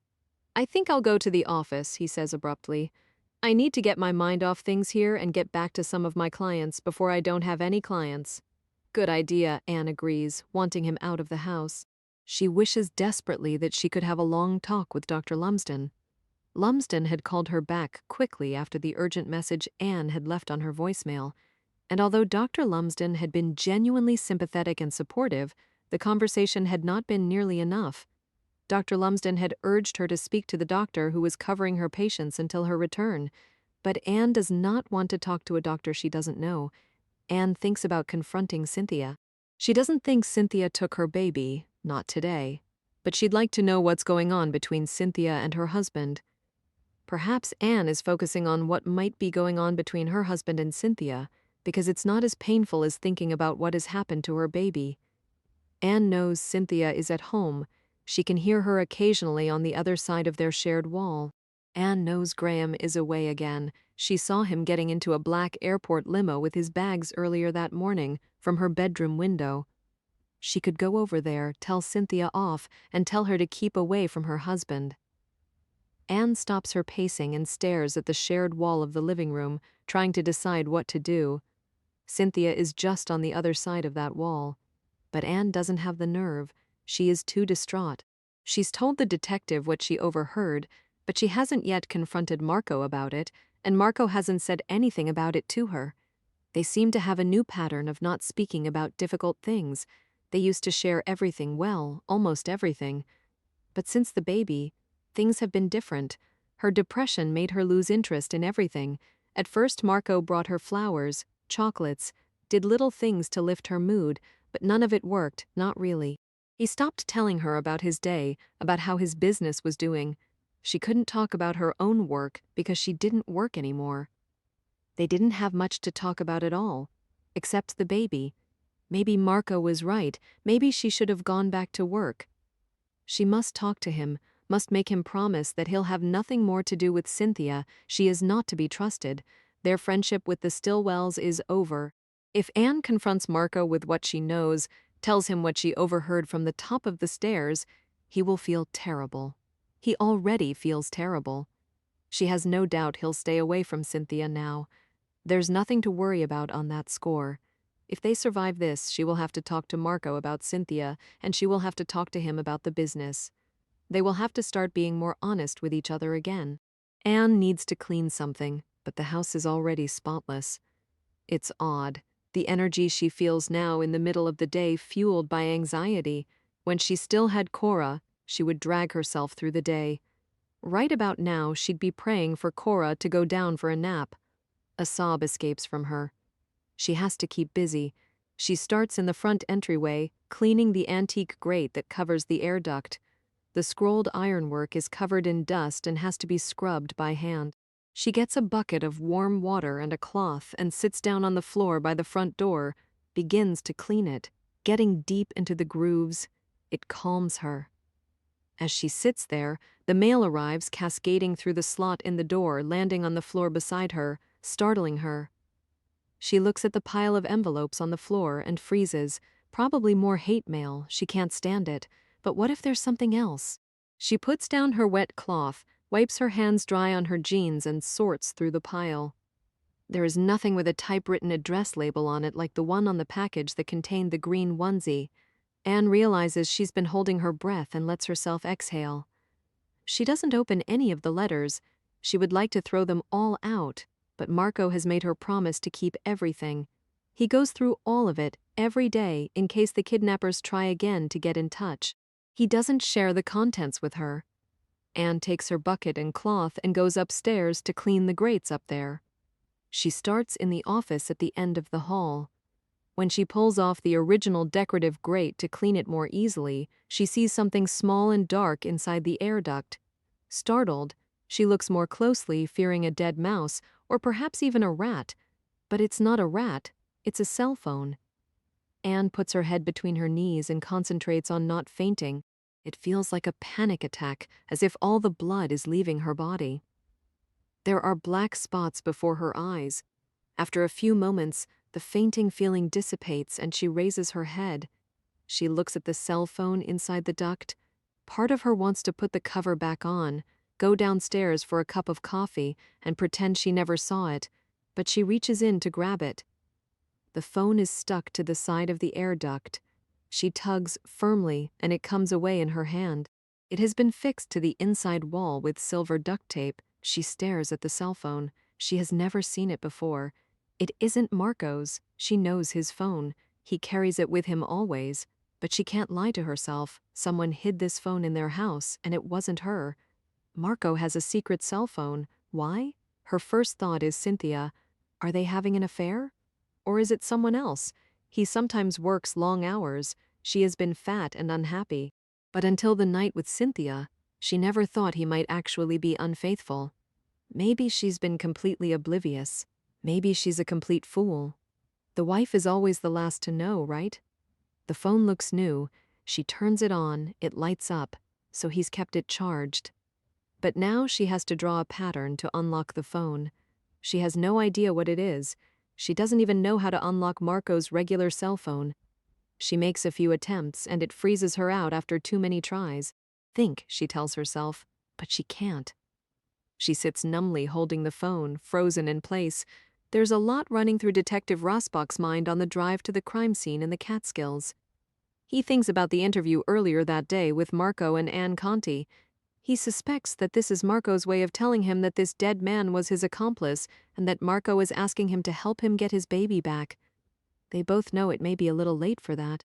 Marco knows that Rasbach believes he abducted Cora and that he's been outwitted. Clearly this dead man had something to do with it. He must be the mystery man who drove the car down the lane at 12:35 a.m., and what better place to hide the baby than in a remote cabin? The baby must have been alive when she left the Countess's house. Rasbach realizes, or Marco would not have come to him now. Marco is taking a big risk, but he is plainly desperate. If what Rasbach believes is true, it puts the mother in the clear mental health issues aside. She must not have killed the baby.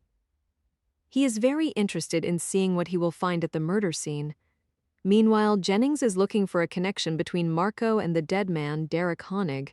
Perhaps they'll find something, however tenuous, linking the two. Rasbach doesn't think so, or Marco wouldn't have come to him. But Derek Honig is dead. Maybe Marco feels it's a risk he can afford to take on the very slight chance he can get his baby back. Rasbach is convinced that Marco loves his daughter, that he never intended for her to get hurt. Rasbach almost feels sorry for him. But then he thinks about the baby who is probably dead, and the mother who is shattered, and his sympathy disappears. Turn here, he tells the officer driving the cruiser. They take the highway exit and travel for some time on a lonely dirt road. At last they come to a turnoff. The cruiser bumps and sags down a rutted driveway overgrown with weeds and bushes until it comes to rest in front of a simple wooden cabin surrounded by yellow crime scene tape. There's another cruiser on the scene, obviously waiting for them. The car comes to a stop, and they get out. Rasbach is happy to stretch his legs. "Detective Rasbach," he says, introducing himself to the local cop.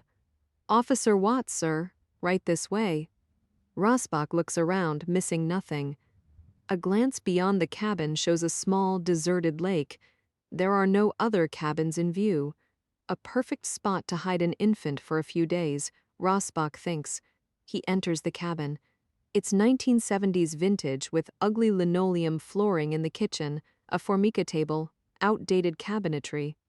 "Where was the body?" Rasbach asks. "Over there," the officer says, jerking his head toward the main room. The room is furnished with mismatched cast-offs. There is no doubt about where the body had been. The old dirty beige carpet is stained with fresh blood. Rasbach stoops down to look. The murder weapon? "We've taken it to the lab. He used a spade, hit him over the head with it a few times. Is the face still recognizable?" Rasbach asks, turning to look up at the other cop. "Battered, but recognizable." Rasbach stands again, considers taking Marco to the morgue to have a look. "This is what you're playing at." "So what's the theory, at first glance? We're saying a botched robbery, but between you and me, there's nothing here to take. Of course, we don't know if there was something here. It's a pretty isolated spot. Drug deal gone wrong, maybe. Or a kidnapping. Or a kidnapping."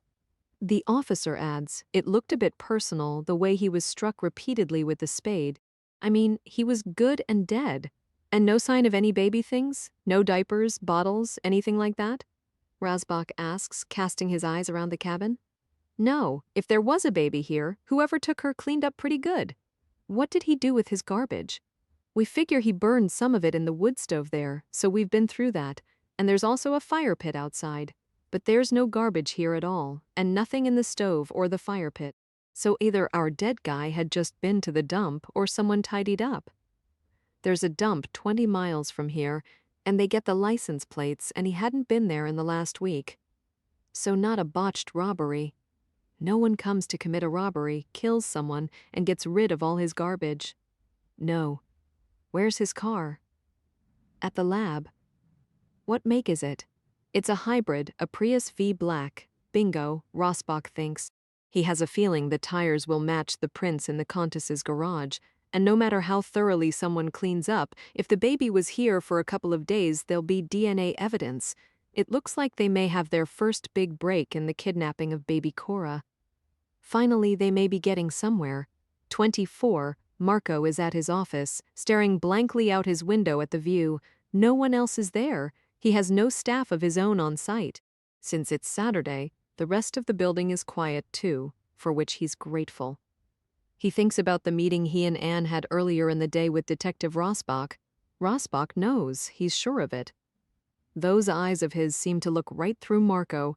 Marco might as well have stood up and said, "This is the man I conspired with to take Cora for a couple of days and negotiate the ransom money. He's now dead. I have lost control of things. I need your help."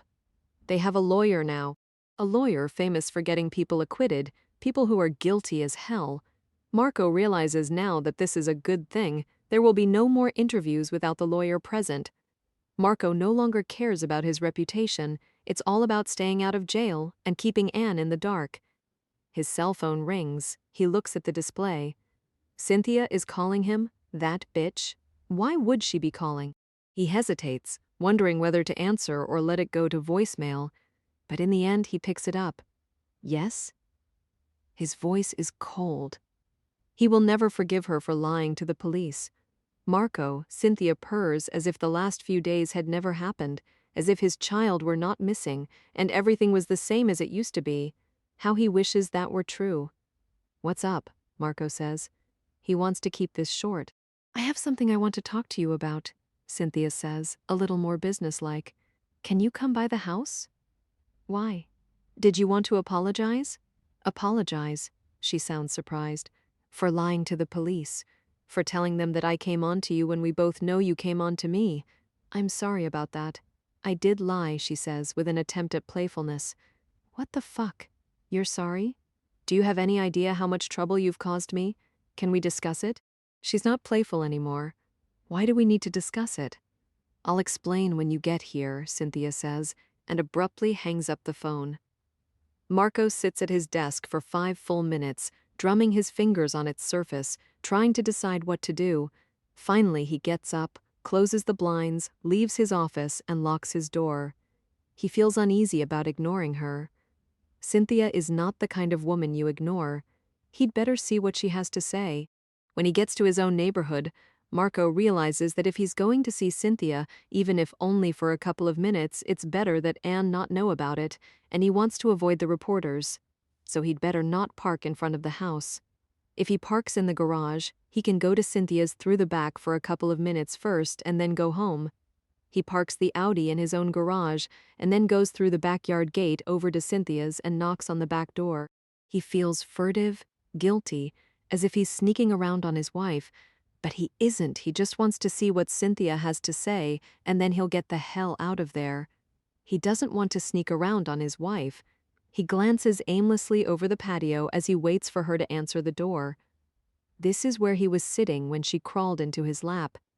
Cynthia comes to the door. She looks surprised. "I was expecting you at the front door," she says. It's as if she's insinuating something, but she's not as flirtatious as she usually is. He sees right away that she's not in a sexy mood. "Well, neither is he." He steps inside the kitchen. "What's this about?" Marco says. "I've got to get home." "I think you've got a couple of minutes for this," Cynthia says, and leans back against the kitchen counter, folding her arms beneath her breasts. "Why did you lie to the police?" Marco asks abruptly. It was just a little lie, Cynthia says. No, it wasn't. I like to tell lies, just like you. What do you mean? Marco spits angrily. You're living a lie, aren't you, Marco? Marco starts to feel a chill. She can't know. She can't know anything. How could she? What the hell are you talking about? He shakes his head as if he has no idea what she's getting at. Cynthia gives him a long, cool look.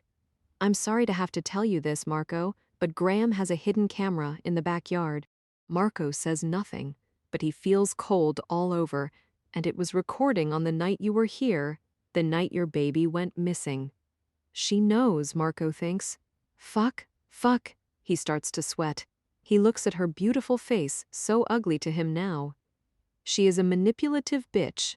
Perhaps she's bluffing. Well, he can bluff too. You had a camera on? Did you get anything on the kidnapper? He asks, as if this is good news. Oh yes, she says. I sure did. Marco knows he's finished. She has him on video, he can tell by her face. It was you, bullshit, Marco scoffs, trying to act as if he doesn't believe a word of it, but he knows it's no use. Would you like to see it? He would like to wring her neck. Yes, he says. Come with me, she says, and turns to go upstairs. He follows her up to her bedroom, the one she shares with Graham. He thinks how foolish she is, inviting a man who she already knows is capable of a kidnapping up to her bedroom. She doesn't appear to be afraid. She appears to be in total control. But that's what she likes, to be in control, to pull people's strings and watch them dance. She also likes a little spice, a little danger. She's obviously going to blackmail him. He wonders if he's going to let her. A laptop lies open on the bed. She clicks some keys, and a video begins to play with a date and time signature. Marco blinks rapidly as he watches the video. There he is fiddling with the light going into the house. He comes out a couple minutes later with Cora in his arms, wrapped in her white blanket. It is unmistakably him. He glances around to make sure he's unobserved. He looks almost directly at the camera, but he has no idea that it's there. Then he walks quickly to the rear door of the garage and reappears about a minute later, walking back across the lawn without the baby. He'd forgotten to reset the light. Seeing it all now, after everything that's happened, Marco feels overwhelming regret, and guilt, and shame, and anger that he's been caught by her. She will show the police. She will show Anne. He is finished. Who else has seen this? He asks. He's surprised at how normal his voice sounds to him. She ignores his question. Did you kill her? Cynthia asks, almost with her old playfulness. He is sickened by her morbid, unfeeling curiosity. He doesn't answer. Does he want her to think he might be capable of killing? Who else? He demands, looking fiercely at her. No one. She lies. Graham? No, he hasn't seen it, Cynthia says. I told him I checked the camera, but the battery had died. He didn't question it. He doesn't know anything about this, she adds. You know, Graham, he doesn't take much of an interest. So why are you showing this to me? Marco asks. Why didn't you go straight to the police? Why would I do that? We're friends, aren't we? She gives him a coy smile. Cut the bullshit, Cynthia. Fine. The smile disappears. If you want me to keep this to myself, it's going to cost you. Well, that's a bit of a problem, Cynthia, Marco says, his voice very controlled, because I don't have any money. Oh, come on. You must have something. I am stone broke, he says coldly. Why do you think I kidnapped my own child? For fun. He can see the disappointment in her face as she readjusts her expectations. You can mortgage your house, can't you? It's already mortgaged. Mortgage it some more, the cold bitch. I can't, not without Anne knowing, obviously, so maybe we need to show Anne the video too. Marco takes a sudden step toward her. He doesn't have to play the part of a desperate man. He is a desperate man. He could throttle her right now if he wanted to. But she doesn't look scared. She looks excited. Her eyes glitter, and he can see her breasts rising and falling rapidly as she breathes. Perhaps it's danger she wants more than anything else. The thrill. Perhaps she wants him to throw her onto the bed they're both standing beside. For a brief moment, he considers it. Would she not blackmail him then? Not likely. You're not showing that video to anybody? She takes her time responding. She looks right in his eyes. Their faces are mere inches apart. I would rather not show it to anybody, Marco. I would like this to be just between the two of us, but you've got to work with me here. You must be able to get some money. Marco thinks furiously. He doesn't have any money. He doesn't know how to get any. He will have to buy time. Look, give me some time to figure things out. You know what a shit show my life is right now. Things haven't exactly turned out as you planned, have they? She says. I presume you expected to get the baby back? He wants to hit her, but he stops himself. She looks at him appraisingly. Fine. I'll give you some time. I won't show anyone the video for now. How much money are we talking about here? 200,000. It's less than he was expecting. He would have expected her to ask for more, an amount more in keeping with her flamboyant nature. But if he pays her, she'll ask for more and more. That's the way it is with blackmailers. You never get out from under them, so the amount she's naming now is meaningless. Even if he pays her and she destroys the video in front of him, he'll never be certain there are no copies. His life is totally destroyed on so many fronts. I think that's fair, she says. I'm leaving now. Stay away from Anne. I will, but if I get impatient, if I don't hear from you, I might call. Marco pushes past her out of the bedroom and goes down the stairs and out the sliding glass kitchen doors without looking back.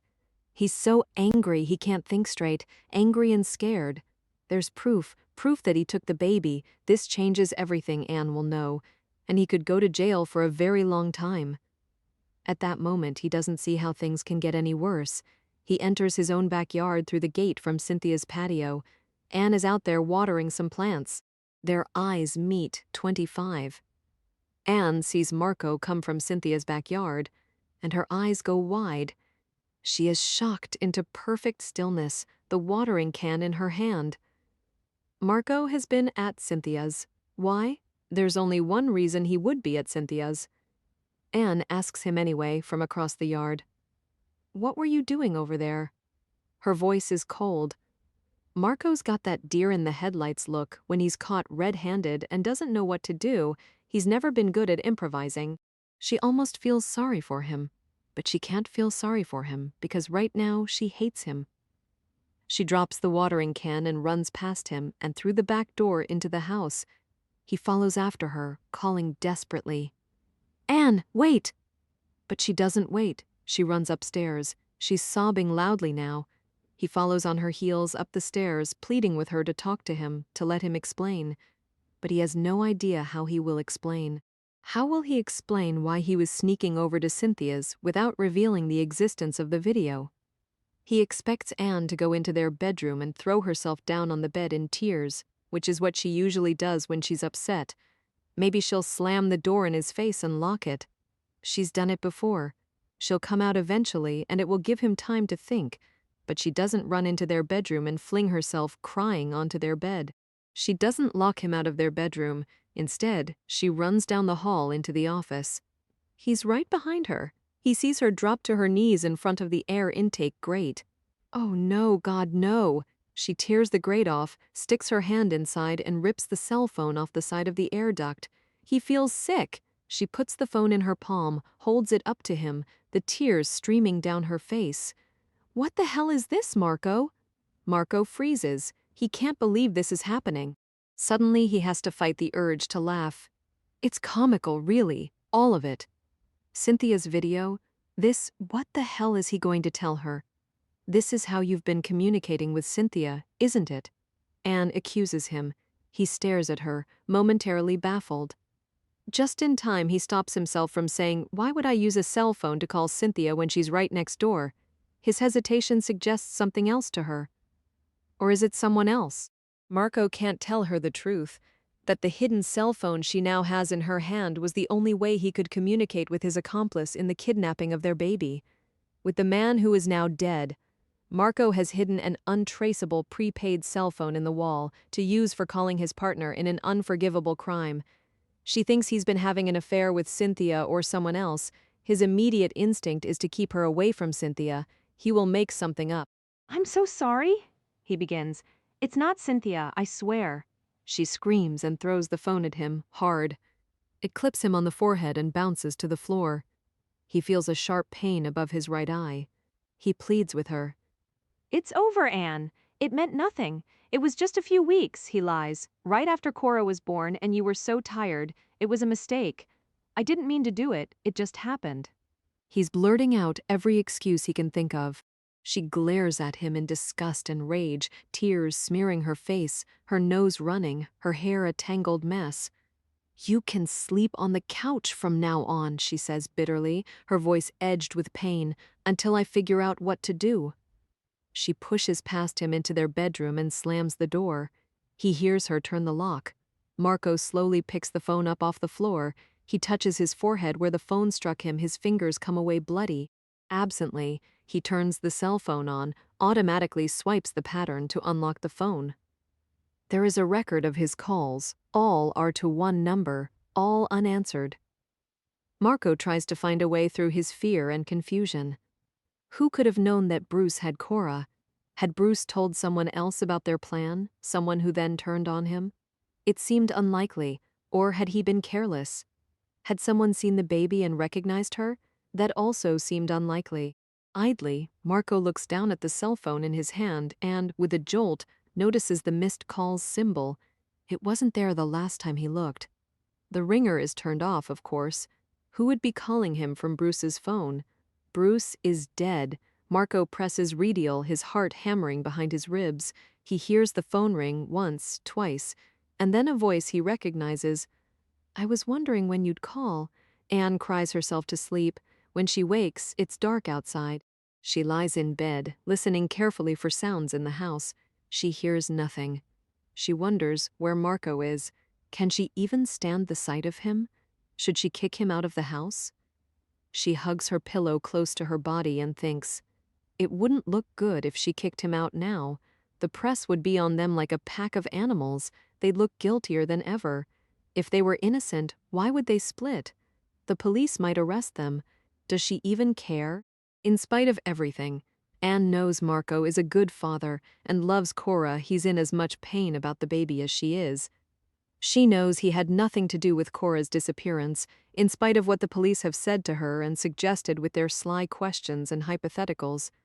She can't turn him out, at least for the time being, even if thinking about him with another woman makes her sick. Anne closes her eyes and tries to remember that night. It's the first time she's tried to put herself back in that room, the night Cora went missing. She's been avoiding it. But now she sees it in her mind's eye the last time she saw her baby. Cora was in the crib. The room was dark. Cora was on her back, her chubby arms flung up beside her head, her blonde hair curling damply on her forehead in the heat. The ceiling fan swirled lazily overhead. The bedroom window was open to the night, but it was still stifling. Anne remembers now. She stood by the crib, looking down at her baby daughter's tiny fists, her bare, bent legs. It was too hot for covers. She resisted the urge to reach out and stroke the baby's forehead, afraid of waking her. She wanted to gather Cora in her arms, bury her face in the child's neck, and sob, but she stopped herself.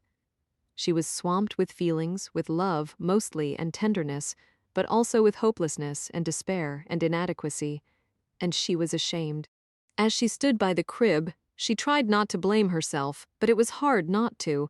It felt like her fault that she wasn't a blissed-out new mother, that she was broken. But her daughter was perfect, her precious little girl. It wasn't her baby's fault.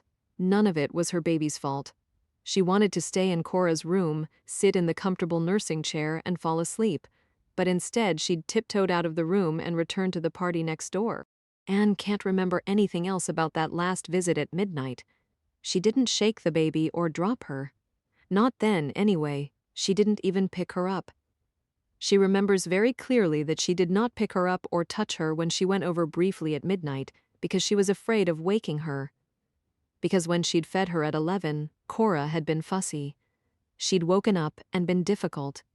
Anne had fed her, but then she wouldn't settle. She'd walked with her, sung to her. She might have slapped her. Yes, she slapped her baby. She feels sick with shame remembering. Anne had been tired and frustrated, upset about what was going on with Marco and Cynthia at the party. She was crying. She doesn't remember dropping Cora or shaking her. but she cannot remember changing the baby's outfit either. Why can't she remember? If she can't remember changing the outfit, what else can she not remember? What did she do after she slapped her? When the police had confronted her with the pink onesie, she'd said what she thought must be true, that she'd changed the outfit. She often changed Cora's outfit at her last feeding when she changed her diaper. She assumed she'd done the same thing then. She knows she must have, but she can't actually remember doing it. Anne feels a chill deep in her soul. She wonders now if perhaps she did do something to the baby during the last feeding at 11. She slapped her, but after that she can't remember. Did she do worse than that? Did she? Did she kill her?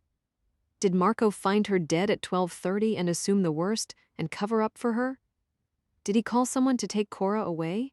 Is that why he wanted to stay longer at the party, to give the other person the time to get her? Anne tries desperately now to remember if the baby had been breathing at midnight. She can't remember. She can't be sure. She feels sick with terror and remorse. Does she dare ask Marco? Does she want to know? 26. At the sound of his father-in-law's voice, Marco sinks to the floor. In his confusion and disbelief, he can't speak. Marco? Richard asks. Yes, his voice sounds dead, even to his own ears. I know what you did, what I did, Marco repeats in a monotone. He is still trying to put it all together. Why does Anne's father have Derek Honig's cell phone? Did the police find it at the murder scene and give it to him? Is this a trap? Kidnapping your own child for ransom, stealing from your wife's parents? As if we haven't given you enough already? What are you talking about? Marco says desperately, trying to buy time, to work his way through this bizarre situation. He fights the panicked urge to hang up. He must deny. There's no proof of anything. But then he remembers there's Cynthia's video, and now there's this phone call. What exactly are the implications of this phone call? If the police found Derek's phone, if they're listening in now that Marco has picked up on the other end, they have all the proof they need that Marco was in collusion with Derek. But maybe the police don't know anything about the phone. The implications of that are chilling. Marco feels himself go cold. Oh, come on, Marco, Richard says. Man up for once in your life. How did you get that phone? Marco asks. If the police didn't find the phone and give it to Richard to trap Marco, then Richard must have gotten it from Derek. Did Richard kill Derek? Do you have Cora, you son of a bitch? Marco hisses desperately. No, not yet, but I'm going to get her. His father-in-law adds bitterly, no thanks to you. What? She's alive? Marco blurts in disbelief. I think so. Marco gasps, Cora, alive. Nothing else matters. All that matters is that they get their baby back. How do you know? Are you sure? He whispers, as sure as I can be without holding her in my arms. How do you know? Marco asks again, desperately. The kidnappers got in touch with us. They knew from the newspapers that we'd paid the first ransom. They want more. We'll pay whatever they ask. We love Cora, you know that. You haven't told Anne? Marco says, still trying to get his mind around this latest development. Obviously not. We know it's hard on her, but it's probably for the best until we're sure about what's going to happen. I see, Marco says. The fact is, Marco, we have to protect our girls from you, Richard says, his voice like ice. We have to protect Cora, and we have to protect Anne. You're dangerous, Marco, with your plans and schemes. I'm not dangerous, you bastard, Marco says viciously. How did you get that phone? Richard says coldly. The kidnappers sent it to us, like they sent you the outfit, with a note about you. Probably to stop us from going to the cops. But you know what? I'm glad they did. Because now we know what you did, and we can prove it if we choose to, but all in good time. First, we have to get Cora back. He lowers his voice to a hushed threat. I'm the one in charge now, Marco, so don't you dare fuck it up. Don't tell the police. And don't tell Anne. I don't want to get her hopes up again if something goes wrong. All right, Marco says, his mind spinning. He will do anything to get Cora back. He doesn't know what to believe, but he wants to believe she's alive. He must destroy the phone. And I don't want you talking to Alice. She doesn't want to speak to you. She's very upset about what you did. All right, I'm not done with you yet, Marco, Richard says, and abruptly disconnects the call. Marco sits on the floor for a long time, flooded with renewed hope and despair. Anne gets out of bed. She walks quietly to the bedroom door and unlocks it, pulls the door back. She sticks her head out into the hall. There's a light on in the office. Has Marco been in there all this time? What is he doing? Anne walks slowly down the hall and pushes open the office door. Marco is sitting on the floor with the cell phone in his hand. His face is awfully pale. There's a dreadful bloody mark above his eye where she clipped him with the phone. He looks up at her as she comes in. They stare at each other for a long moment, neither one sure of what to say. Finally, Anne speaks. Are you okay, Marco? Marco touches the bloody bump on his forehead, realizes he has a pounding headache, and nods slightly. He desperately wants to tell her that Cora might be alive after all, that there's hope, that her father is in charge now and he never fails at anything, not like her fuck-up of a husband. He wants to tell her that everything is going to be all right, but everything isn't going to be all right. They may get Cora back, he hopes to God they do, but Anne's father will make sure that Marco is arrested for kidnapping. He will make sure Marco goes to jail. Marco doesn't know if Anne's fragile emotional state can survive such a shocking betrayal. He thinks cynically for a moment about how disappointed Cynthia will be at the turn of events. Marco, say something, Anne says anxiously. I'm okay, Marco whispers. His mouth is dry. He's surprised that she's talking to him. He wonders why the change of heart. A few hours ago, she'd told him to move onto the couch while she figured out what she was going to do. He assumed that meant she was kicking him out. Now she looks almost sorry. She comes in and sits down beside him on the floor. He suddenly feels anxious that her father might call back on the phone. How would he explain that? Furtively, he turns the phone off. Marco, there's something I have to say. Anne begins tentatively. What is it, baby? Marco asks. He reaches up and strokes a strand of hair off her face. She doesn't pull away. The tender gesture, a reminder of happier days, makes her tears come. She lowers her eyes and says, You have to be honest with me, Marco. He nods but doesn't say anything. He wonders if she suspects. He wonders what he will say if she confronts him with the truth. The night of the kidnapping, when you went to check on Cora the last time, she turns to face him now, and he tenses, worried about what's coming next. Was she alive? Marco starts. He didn't expect this. Of course she was alive, he says. Why do you ask that? He looks at her troubled face with concern. Because I can't remember, Anne whispers. When I saw her at midnight, I can't remember if she was breathing. Are you sure she was breathing? Yes, I'm sure she was breathing, Marco says. He can't tell her he knows she was alive because he felt her little heart beating against him as he held her and carried her out of the house. How do you know? She says, looking intently at him as if trying to read his mind. Did you actually check or just look at her? I saw her chest moving up and down in the crib, Marco lies. You're sure you wouldn't lie to me? Anne asks anxiously. No, Anne. Why are you asking me this? Why do you think she wasn't breathing? Because of something that stupid detective said? She looks down at her lap. Because I'm not sure, when I saw her at midnight, that she was breathing. I didn't pick her up. I didn't want to wake her. I can't remember noticing if she was actually breathing. Is that all? No. She pauses, uncertain. Finally, she looks up at him and says, When I was with her at 11? It's just a blank. I can't remember it at all. The expression on her face frightens him. Marco feels she is about to tell him something terrible, something he has somehow been waiting for, that he's been expecting all along.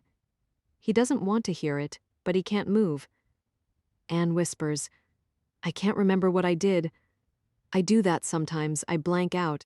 I do things, and then I don't remember doing them. What do you mean? Marco says. His voice is strangely cold. She looks at him, her eyes pleading. It isn't that I forgot because of the wine. I've never told you, but when I was younger, I was ill. I thought I was past it when I met you. Ill how? Marco says, startled. She's crying now. It's like I just check out for a bit. Then when I come back, I don't remember anything. He looks at her, astonished. And you never bothered to tell me? I'm sorry, I should have told you, I thought. She doesn't finish her sentence. I lied to the police about the onesie. I don't remember changing her. I just assumed I did it, but I don't actually remember any of it. My mind is blank. She is becoming hysterical. Shh. Marco says, Anne. She was fine. I'm positive. Because the police think I hurt her. They think I might have killed her, smothered her with a pillow or strangled her, and that you took her away to protect me. That's ridiculous, Marco says, angry now with the police for suggesting such things to her. They all know that he's the one they're after. Why do they need to push her to the brink of a breakdown? Is it? Anne asks, looking at him wildly. I hit her. I was angry and I hit her. What? When? When did you hit her? When I fed her at 11 o'clock. She was fussy. I kind of snapped sometimes. I would lose control and slap her when she wouldn't stop crying. When you were at work and she wouldn't stop crying, Marco looks at her, appalled. No, Anne, I'm sure you didn't, he says, hoping what she's told him isn't true. This is disturbing as her confession about having some kind of illness that makes her not know what she's doing. But I don't know, you see? Anne cries. I can't remember. I might have hurt her. Are you covering up for me, Marco? Tell me the truth. He takes her face between his hands and holds her still. Anne, she was fine. She was alive and breathing at 12:30. This is not your fault. None of this is your fault. He takes her into his arms as she breaks down weeping. He thinks, this is all my fault. 27. After Anne finally falls into a restless sleep, Marco lies awake in bed beside her for a long time, trying to figure it all out. He wishes he could discuss the entire mess with her. He misses how they used to talk about everything, all their plans, but he can't talk to her about anything now. When he does sleep, his dreams are terrifying. He wakes at 4 in the morning with a start, his heart pounding and sweating all over, the sheets soaked. This is what he knows. Richard is negotiating with the kidnappers. He and Alice are going to pay whatever it takes to get Cora back. Marco has to hope and pray that Richard will be successful where he was not. Richard has Derek's cell phone, and he was expecting it to be Marco on the other end. Richard and Alice know Marco was colluding with Derek, that he kidnapped his own child for money. Marco's first thought that Richard had killed Derek and taken his phone now seems absurd. How could Richard possibly have known about Derek? Was Richard capable of bashing in another man's head? Marco doesn't think so, even though he hates the bastard. If it's true that the kidnappers sent Richard the phone, that's good. That means the police don't know about it, not yet anyway, but Richard threatened him. What had he said, exactly? Marco can't remember. He must talk to Richard and persuade him not to tell the police or Anne about Marco's role in the kidnapping. How will he manage that? He'll have to convince them that Anne couldn't withstand the shock, that exposing Marco as being involved in Cora's disappearance would utterly destroy her. Anne's parents would hold it against him forever, but at least maybe he and Anne and Cora could be a family again. If they got their baby back, Anne would be happy. He could start over, work his ass off to provide for them. Maybe Richard doesn't actually want to expose him. It would embarrass them socially, hurt his reputation in the business community. Maybe all Richard wants is to have dirty secrets to hold over Marco for the rest of his life. That would be just like Richard. Marco starts to breathe a little easier. He has to get rid of the phone. What if Anne hits Redial and gets her father? Then he remembers she doesn't know the pattern to open it. Still, he must get rid of it. It ties him to Cora's disappearance. He can't have the police getting their hands on it. There's still the problem of Cynthia and her video. He has no idea what to do about that. She'll keep quiet in the short term. As long as he can convince her, he'll be able to get her the money she wants. Jesus, what a mess. Marco gets up in the dark and moves quietly around the carpeted bedroom, careful not to wake his wife. He dresses quickly, pulling on the same jeans and t-shirt he wore the day before. He then goes down the hall to the office and removes the phone from the desk drawer where he put it last night. He turns it on and checks it one final time. Nothing. There's no need to keep the phone. If he needs to talk to Richard, he'll do it directly.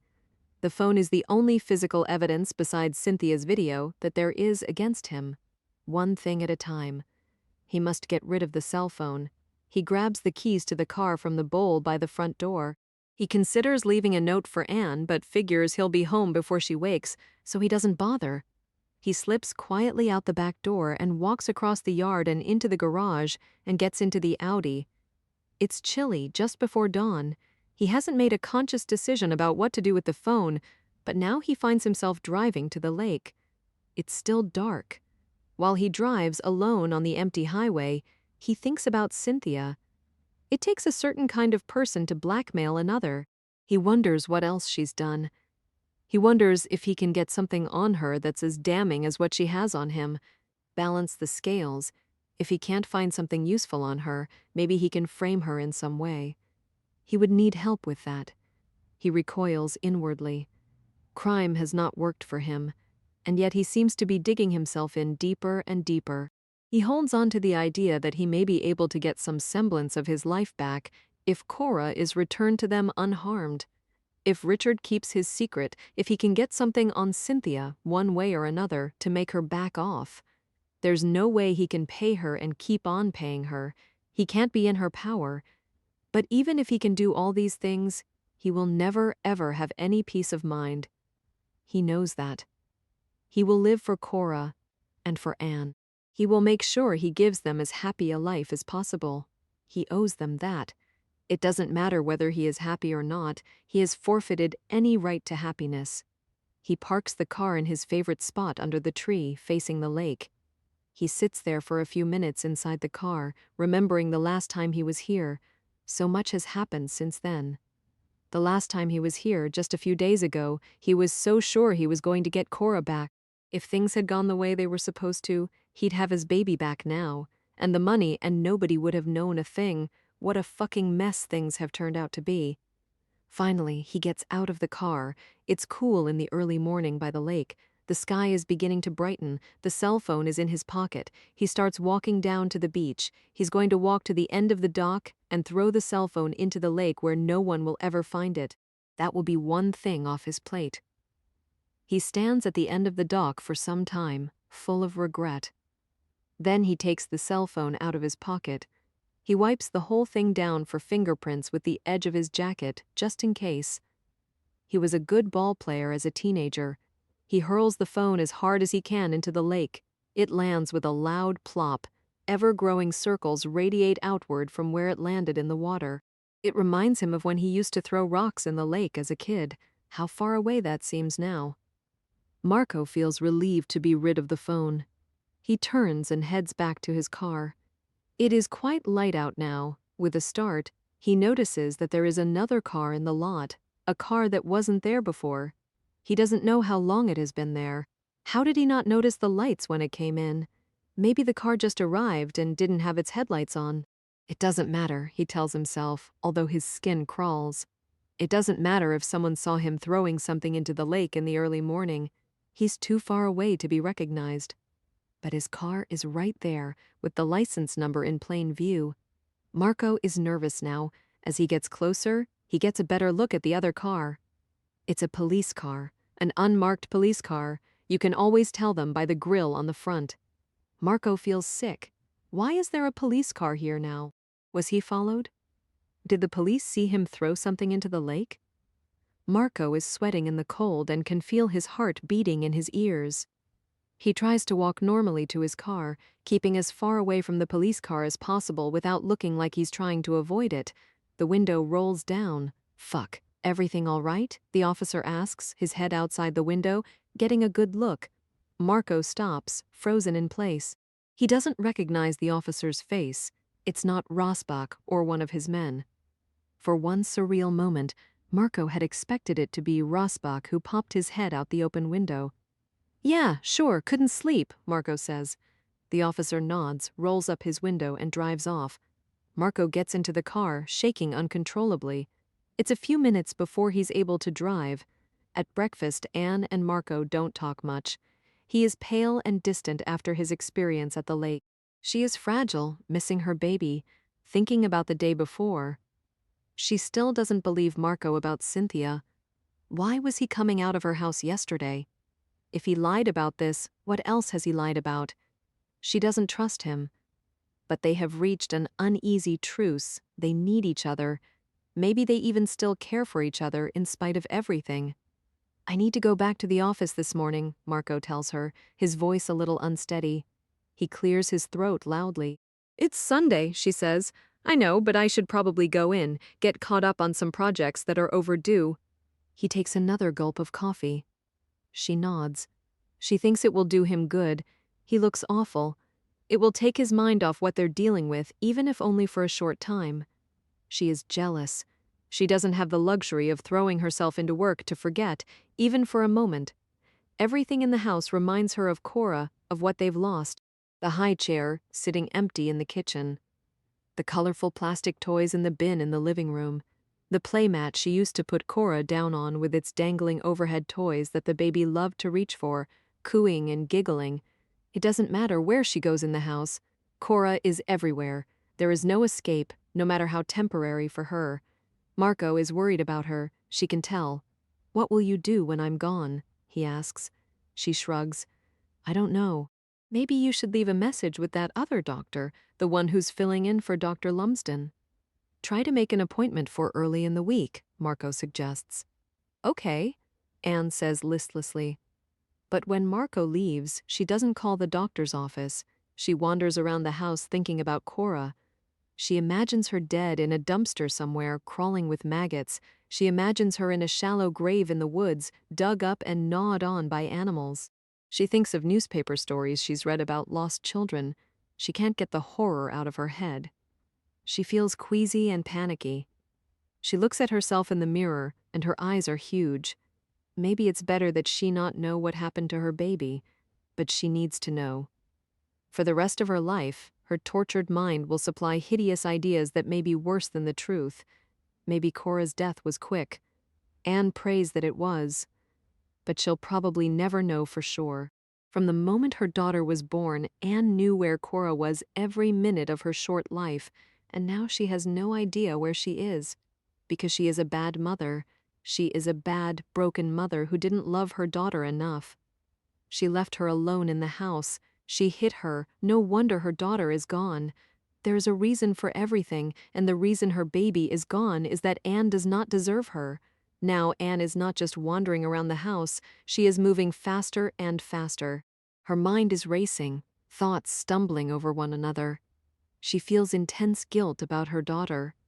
She doesn't know whether to believe Marco when he tells her that Cora was alive at 12:30. She can't believe anything he says. He's a liar. She must have hurt Cora. She must have killed her own baby. There is no other possibility that makes sense. It's a terrible possibility, a terrible burden. She must tell someone.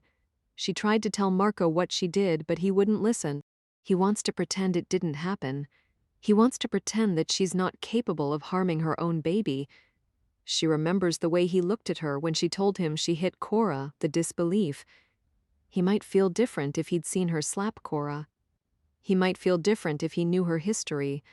But he doesn't know because she has never told him.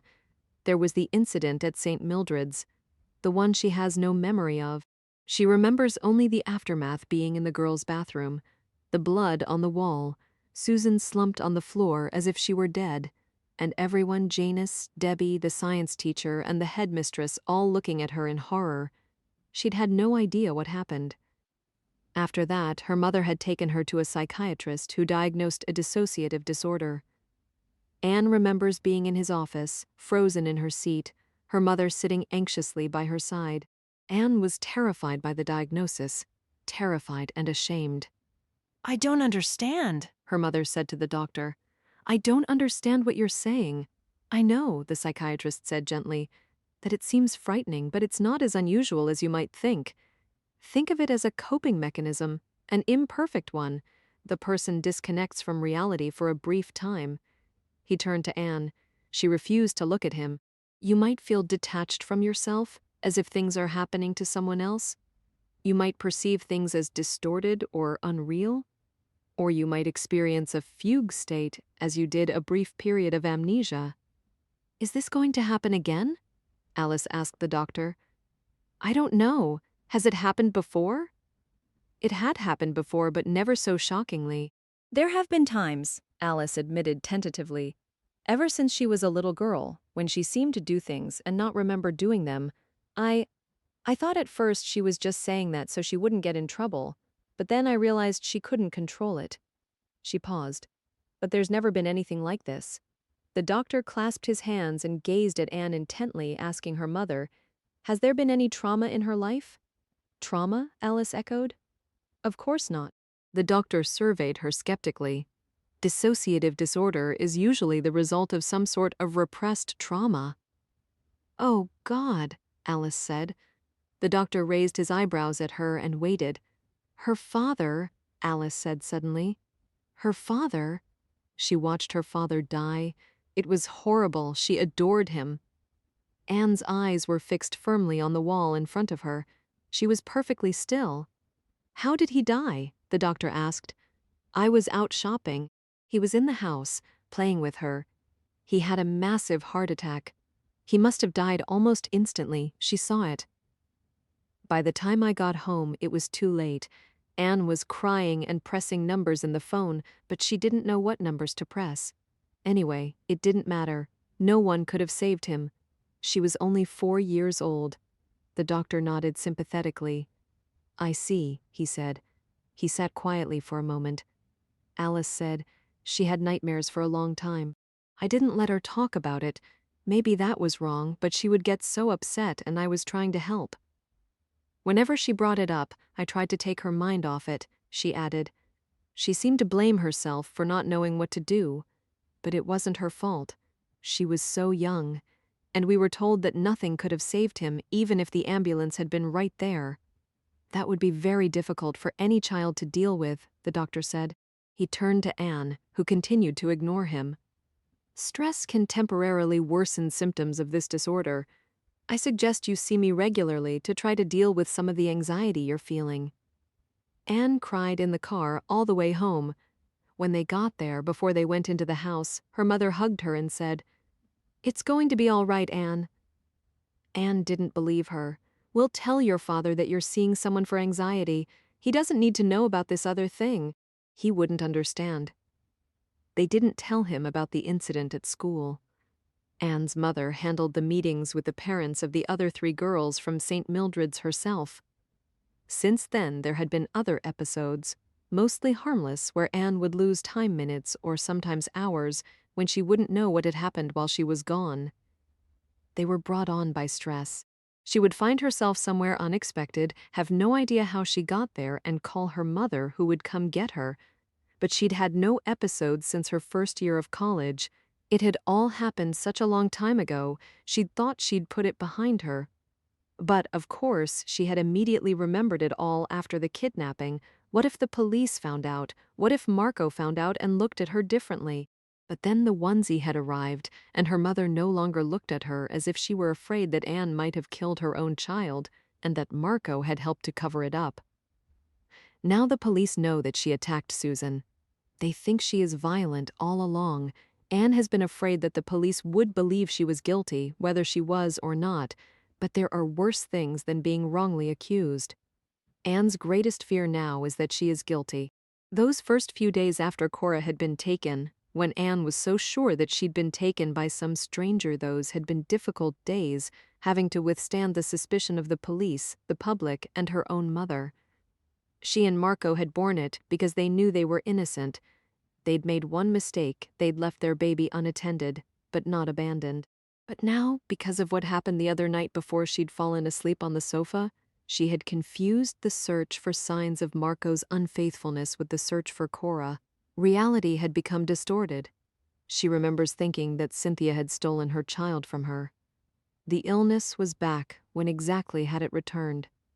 She thinks she knows. It came back the night of the kidnapping after she slapped Cora. She lost time. She doesn't know what happened. It's almost a relief now, realizing that she did it. Better that Cora be killed quickly by her own mother in her own bedroom with the familiar lambs looking on than that she be taken by some monster and molested, tortured, terrified. Anne should call her own mother. Her mother would know what to do, but Anne doesn't want to call her mother. Her mother will try to cover it up, pretend it never happened, like Marco. They're all trying to cover up what she's done. She doesn't want that anymore. She must tell the police, and she must do it now, before anyone tries to stop her. She wants everything out in the open. She can't stand a minute more of the secrecy, the lies. She needs to know where her baby is, her final resting place. She needs to hold her one last time. She glances out her bedroom window at the street. She doesn't see any reporters out there now.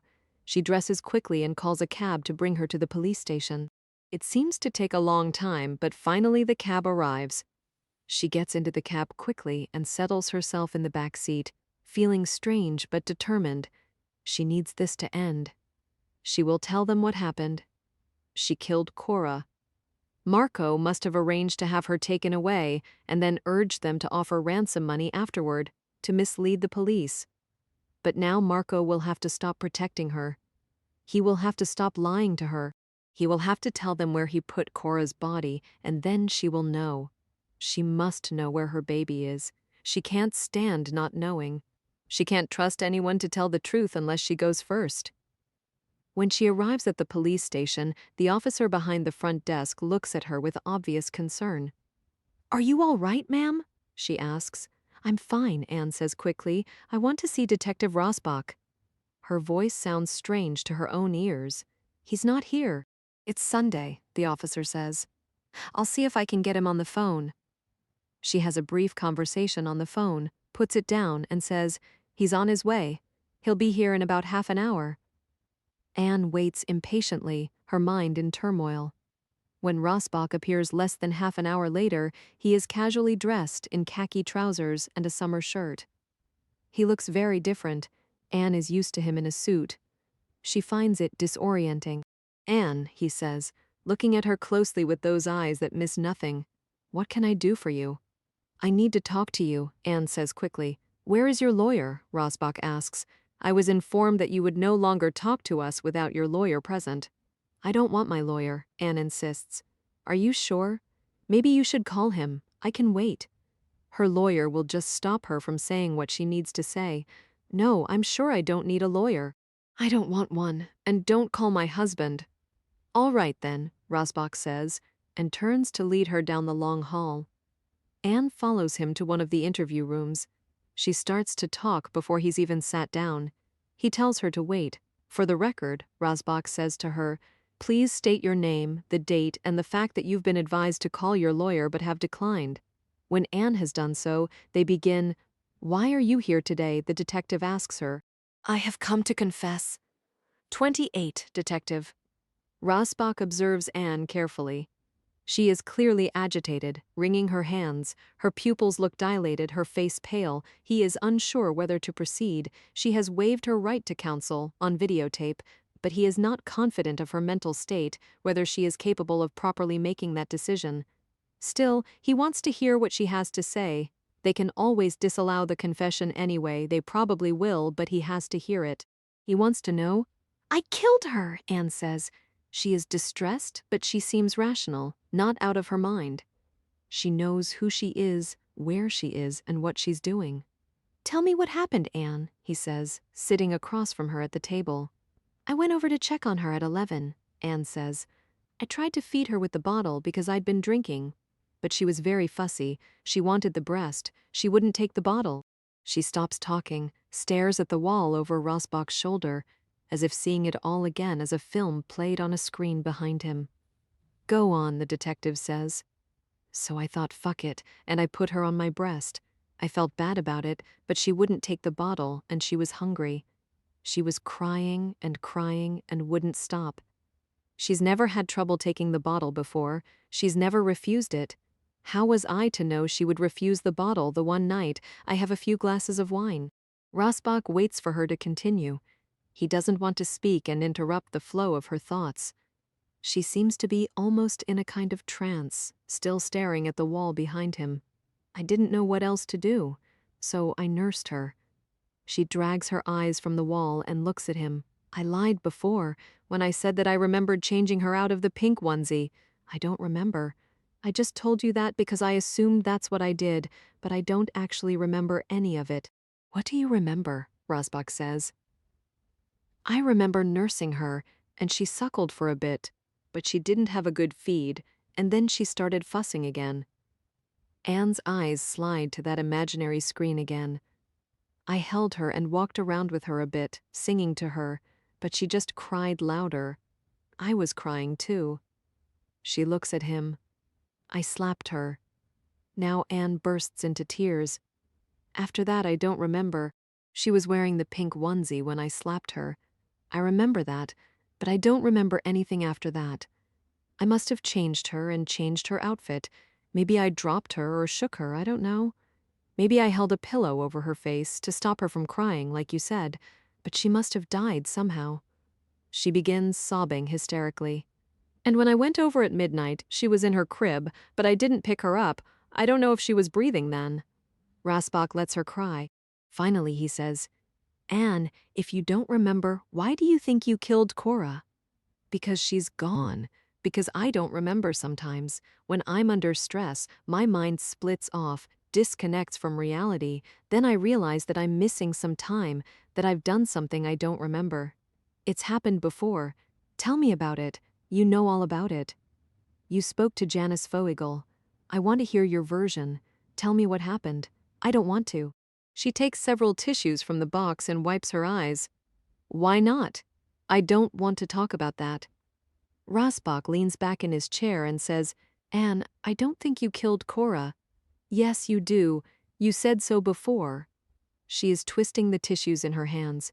I don't think so anymore. If I put this idea in your head, I'm truly sorry. I must have killed her, and Marco had someone take her away to protect me, so I wouldn't know what I'd done. Then where is she now? I don't know. Marco won't tell me. I've begged him, but he won't tell me. He denies it. He doesn't want me to know that I killed my own baby. He's protecting me. It must be so hard for him. I thought if I came and told you what happened, he wouldn't have to pretend anymore, and he could tell us where he put her, and I would know, and it would all be over. She slumps in her chair, her head down.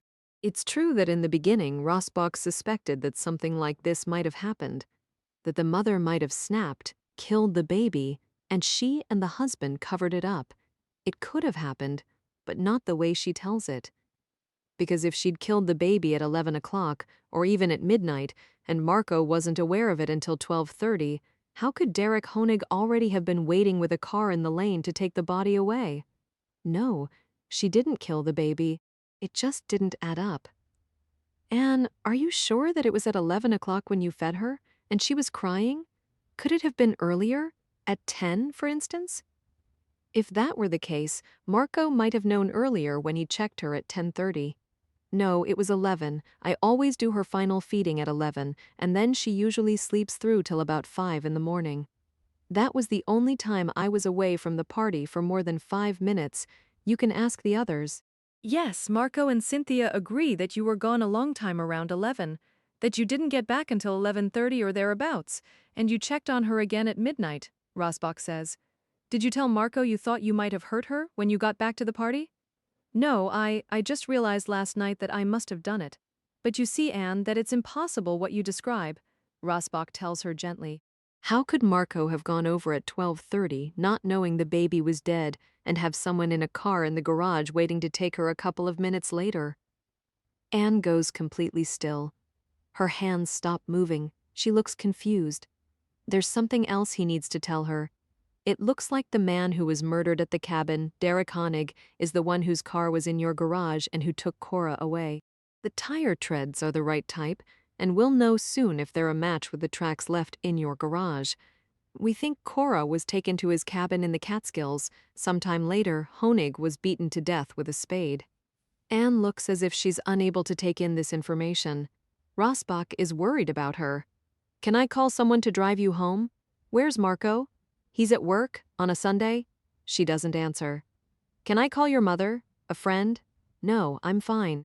I'll get home on my own, really. I'm fine, Anne says. She stands up abruptly. Please don't tell anyone I was here today, she says. At least let me get you a cab, he insists. Just before the cab arrives, she turns to him abruptly and says, But There would have been time between 12:30 and when we got home. If I'd killed her and he found her at 12:30 and called someone, we didn't get home till almost 1:30, he didn't want to leave. You don't know for sure that the car going down the lane at 12:35 was the one that had Cora in it. It could have been later. Rasbach says, but Marco couldn't have called anyone without our knowing about it. We have all your phone records. He didn't call anyone. If Marco had anyone take the baby away, it had to have been prearranged planned, which means you didn't kill her. Anne gives him a startled look, seems as if she's about to speak, but then the cab arrives and she says nothing. Rasbach watches her go, pitying her from the bottom of his heart. Anne returns to an empty house. She lies down on the sofa in the living room, utterly exhausted, and reviews what happened at the police station.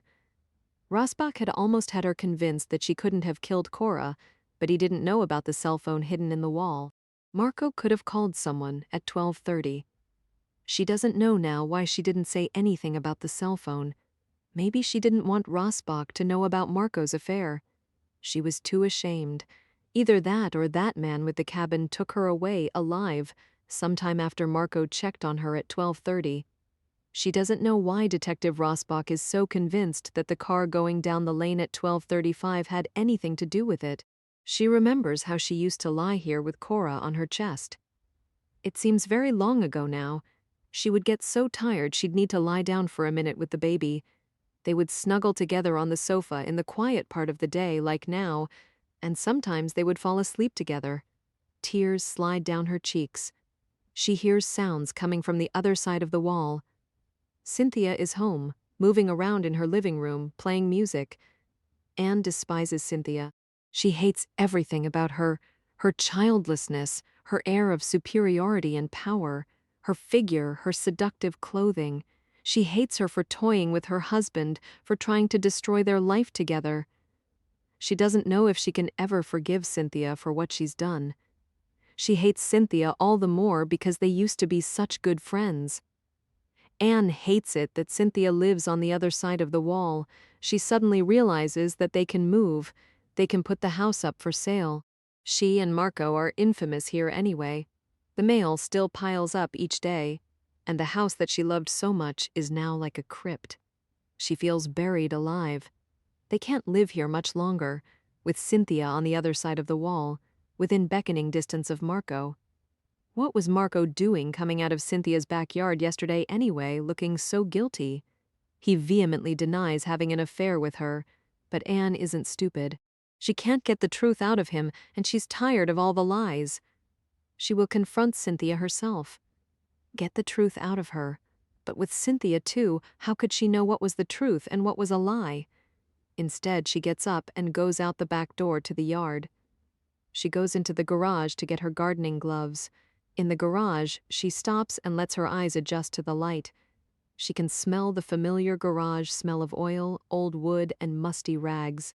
She stands there and imagines what must have happened. She is so confused by everything. If she didn't kill Cora and Marco didn't have someone take her away, then somebody, probably the man who's now dead, stole her baby from her crib and put her in his car sometime after 12:30 while she and Marco and Cynthia and Graham were oblivious next door. She's glad he's dead. She hopes he suffered.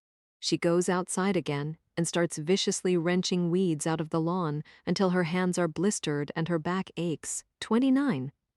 Marco sits at his desk, staring out the window, seeing nothing. The door is closed. He glances down at the surface of the expensive mahogany desk, the one he chose with such care when he expanded his business and took the lease on this office. When he looks back now on the innocence and optimism of those days, he feels sickened. He gazes with bitter eyes around his office, which so perfectly conveys the image of a successful entrepreneur. The impressive desk, the view of the city and the river out the window across from it, the high-end leather chairs, the modern art. Anne helped him decorate it. She has a good eye. He remembers the fun they had doing it shopping for the pieces, arranging everything. When they were done, he'd locked the door, popped open a bottle of champagne, and made love to his giggling wife on the floor. There was pressure on him then. He had to live up to everyone's greater expectations. Anne's, her parents, his own.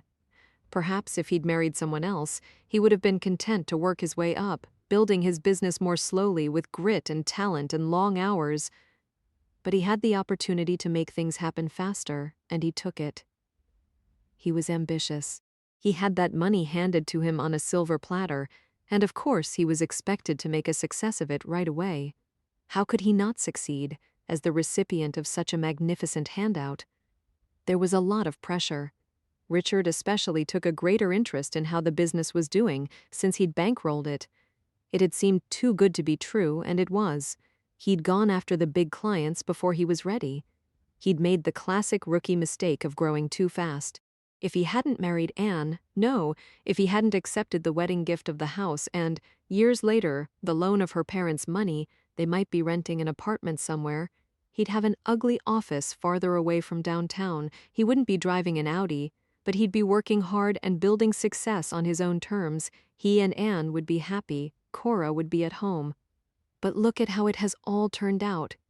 He is the owner of an overextended business teetering on the edge of ruin. He is a kidnapper, a criminal, a liar, suspected by the police. In the power of an egomaniac father-in-law who knows what he's done, and a cold-hearted blackmailer who will never stop demanding money. The business is almost bankrupt, even though he's been given so much money for the business, connections through Richard's friends at the country club. Alice and Richard's investment in Marco's business is lost, like the $5 million they'd paid for Cora. And now Richard is negotiating with the kidnappers. They'll pay even more to get Cora back. Marco has no idea how much more, how Anne's parents must hate him. For the first time, Marco thinks about it from their point of view. He can understand their disappointment. Marco has let them all down. In the end, his business has failed, spectacularly, even with all that help. Marco still believes that if he'd done it his own way, he would have been very successful gradually. But Richard pushed him to accept contracts he couldn't deliver on, and then Marco became desperate. When things started to go wrong, really wrong, a couple of months ago, Marco had taken to having a drink at the bar on the corner before going home to Anne, where he would feel helpless in the face of her mounting depression. It was usually fairly quiet at 5 o'clock when he arrived. He'd sit at the bar having his one drink, brooding into the amber liquid, wondering what the hell to do. Then he'd leave and go for a walk down by the river, not wanting to head home yet. He'd sit down on a bench and stare out at the water. One day an older man came and sat down beside him. Annoyed, Marco was about to get up, feeling that his space had been invaded. But before he could leave, the man spoke to him in a friendly way. "You look a bit down," he said, sympathetically. Marco was abrupt. "You could say that? Lose a girlfriend?" the man asked.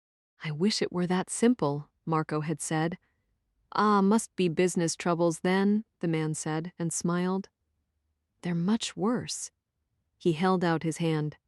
"Bruce Neeland," he offered. Marco took his hand. "Marco Conti." Marco began to look forward to running into Bruce. He found it a relief to have someone Simone who didn't really know him, who wouldn't judge him to tell his troubles to. He couldn't tell Anne what was really going on with her depression and her expectation of success.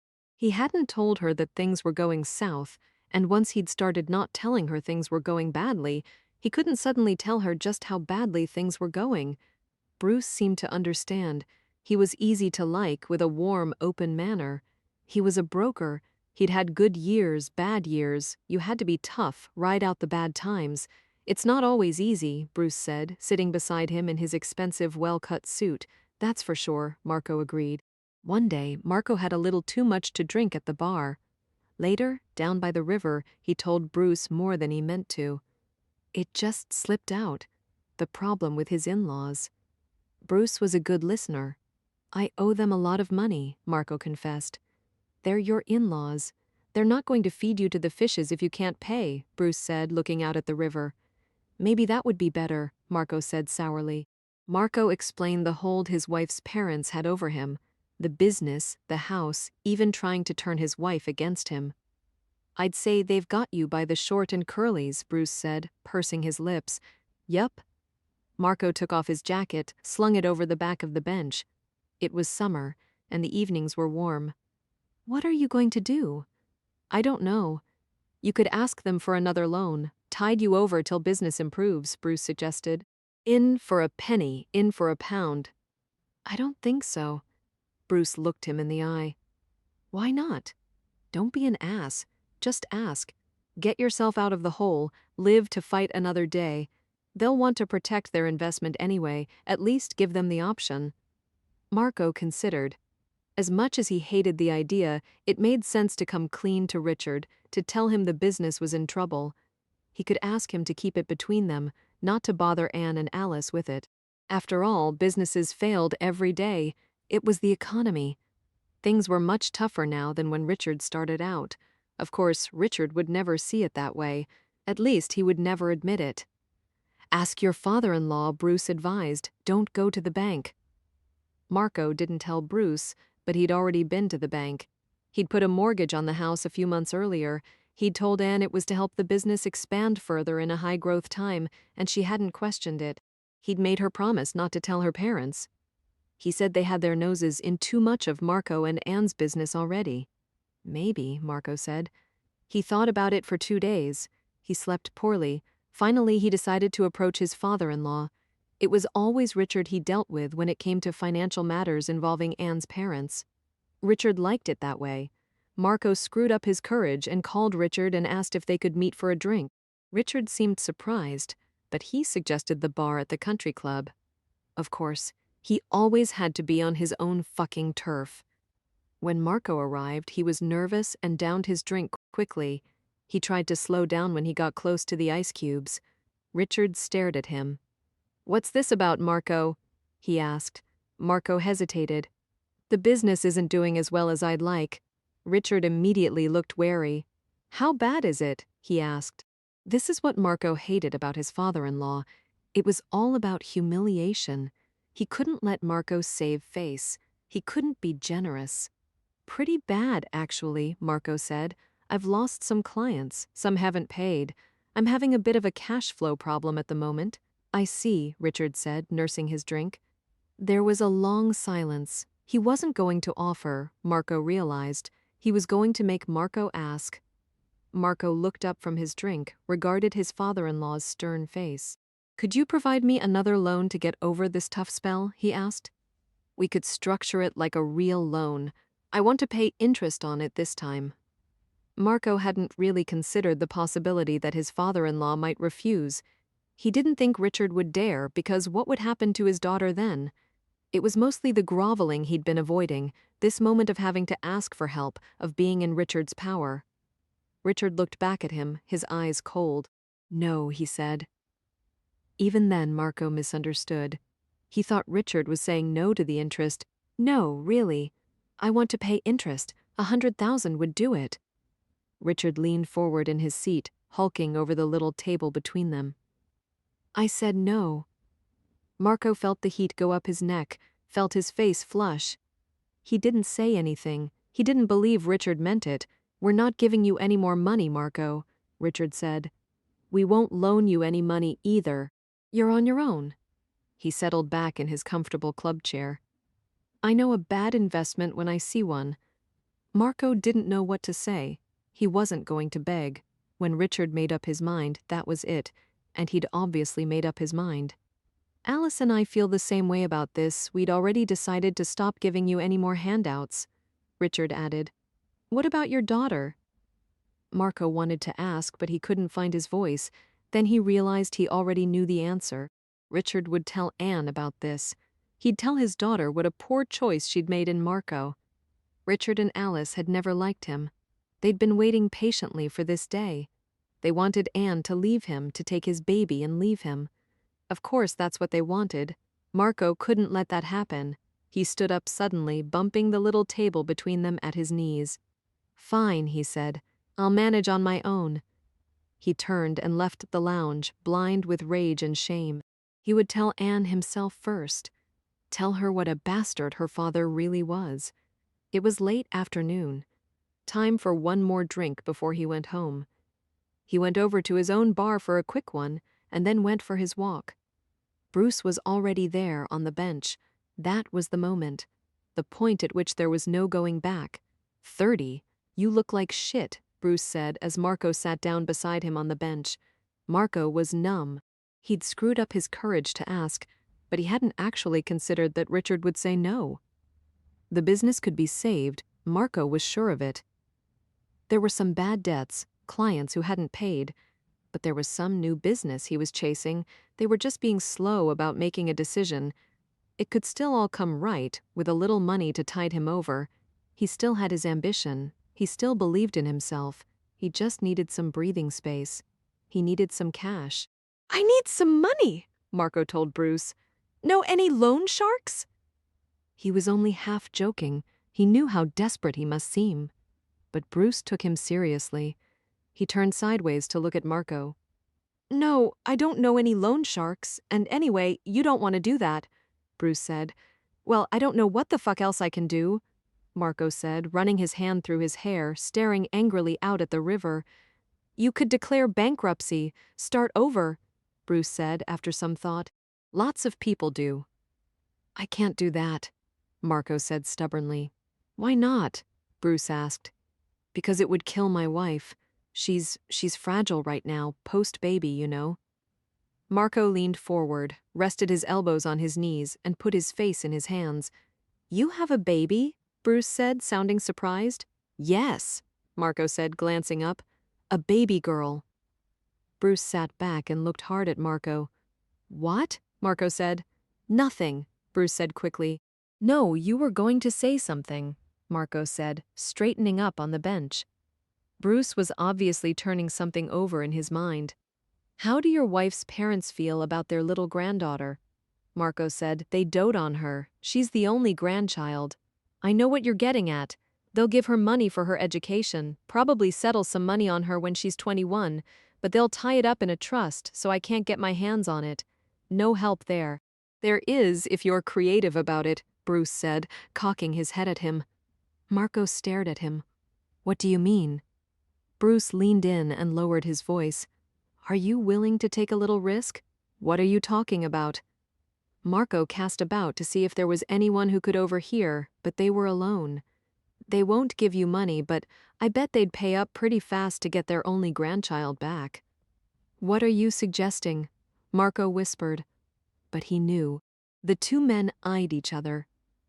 If Marco hadn't already had a couple of drinks, especially the miserable one he'd shared with his father-in-law, he might have given Bruce a firm no and gone home to his wife and told her the truth as he'd planned. Declared bankruptcy and started over. They still had the house. They had each other and Cora, but Marco had also stopped at a liquor store on his way to the river. He'd brought a bottle in a paper bag with him. Now he cracked it open, offered some to his friend, and took a long gulp straight from the bottle. The alcohol blurred things a bit, made everything seem less impossible. Bruce lowered his voice. "You stage a kidnapping, not a real kidnapping, a pretend kidnapping. No one gets hurt." Marco stared at him. He leaned in closer and whispered, "How would that work? It wouldn't be pretend to the police." "No, but if you do it right, it's the perfect crime. Your wife's parents pay. You get the baby back. It's all over in a couple of days. Once the baby comes home, the police lose interest." Marco turned it over in his mind. The booze made it all seem a little bit less crazy. "I don't know," Marco said nervously. "Do you have any better ideas?" Bruce chided him, handing him the paper bag with the open bottle. They discussed the details, hypothetically at first. He could pretend to kidnap his own child. Hand her over to Bruce, who would take her up to his cabin in the Catskills for a couple of days. He had 3 kids of his own, grown up now, but he knew how to take care of an infant. They would each get disposable, untraceable prepaid cell phones and communicate that way. Marco would have to hide the phone somewhere. "I'd need about 100,000, he said, looking out at the river, watching the birds circling in the sky above it. Bruce scoffed. "Are you out of your mind?" "What do you mean?" Marco said. "If you're caught, the penalty is the same whether you ask for 100,000 or 100 million. At least make it worth our while. No point in doing this for peanuts." Marco and Bruce shared the bottle back and forth as Marco considered it. Richard and Alice Dries were worth about 15 million as far as he knew. They had the money. If Marco got $1 million, he could save his business and pay off his mortgage without any more help from Anne's parents.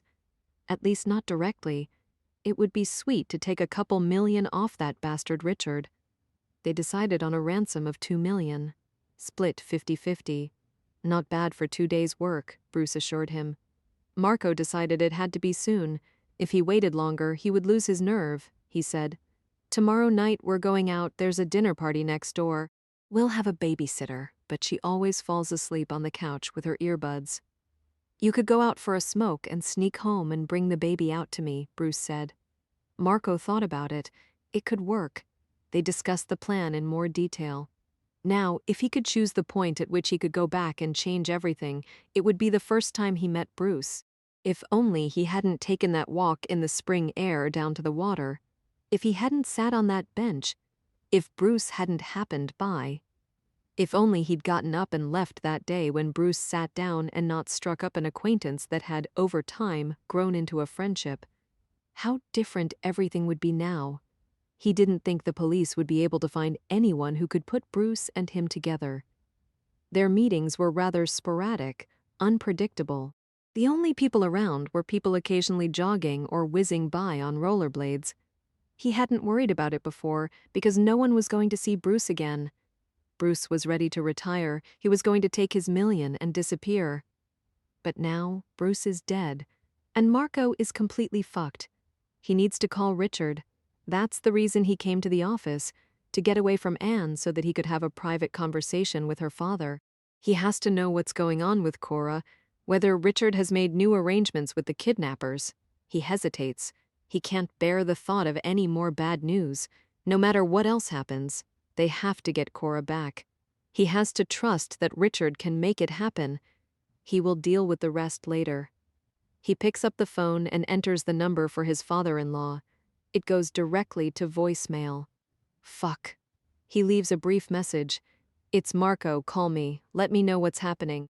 He gets up and starts pacing the length of his office like a man already locked in a cell. Anne thinks she hears her baby crying. Cora must be just waking up from her nap. She peels off her gardening gloves and goes quickly inside and washes her hands at the kitchen sink.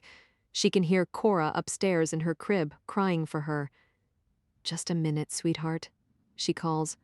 I'll be right there. She feels happy. Anne rushes upstairs to get her baby, humming a little. She goes into the nursery. Everything looks the same, but the crib is empty.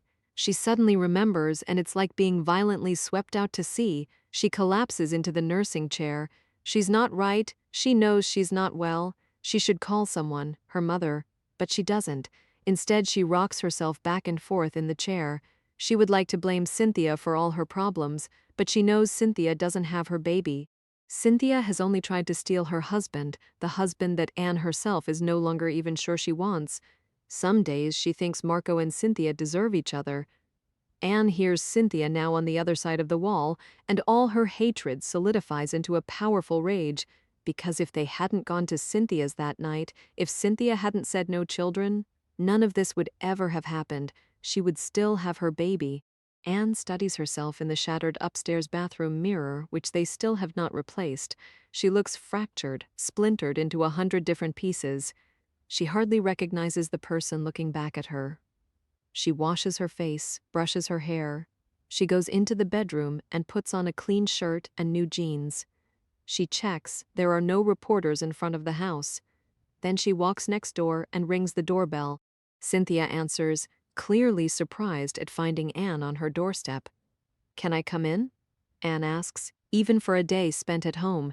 Cynthia is nicely dressed capri pants, a pretty silk blouse. Cynthia looks at her warily for a second.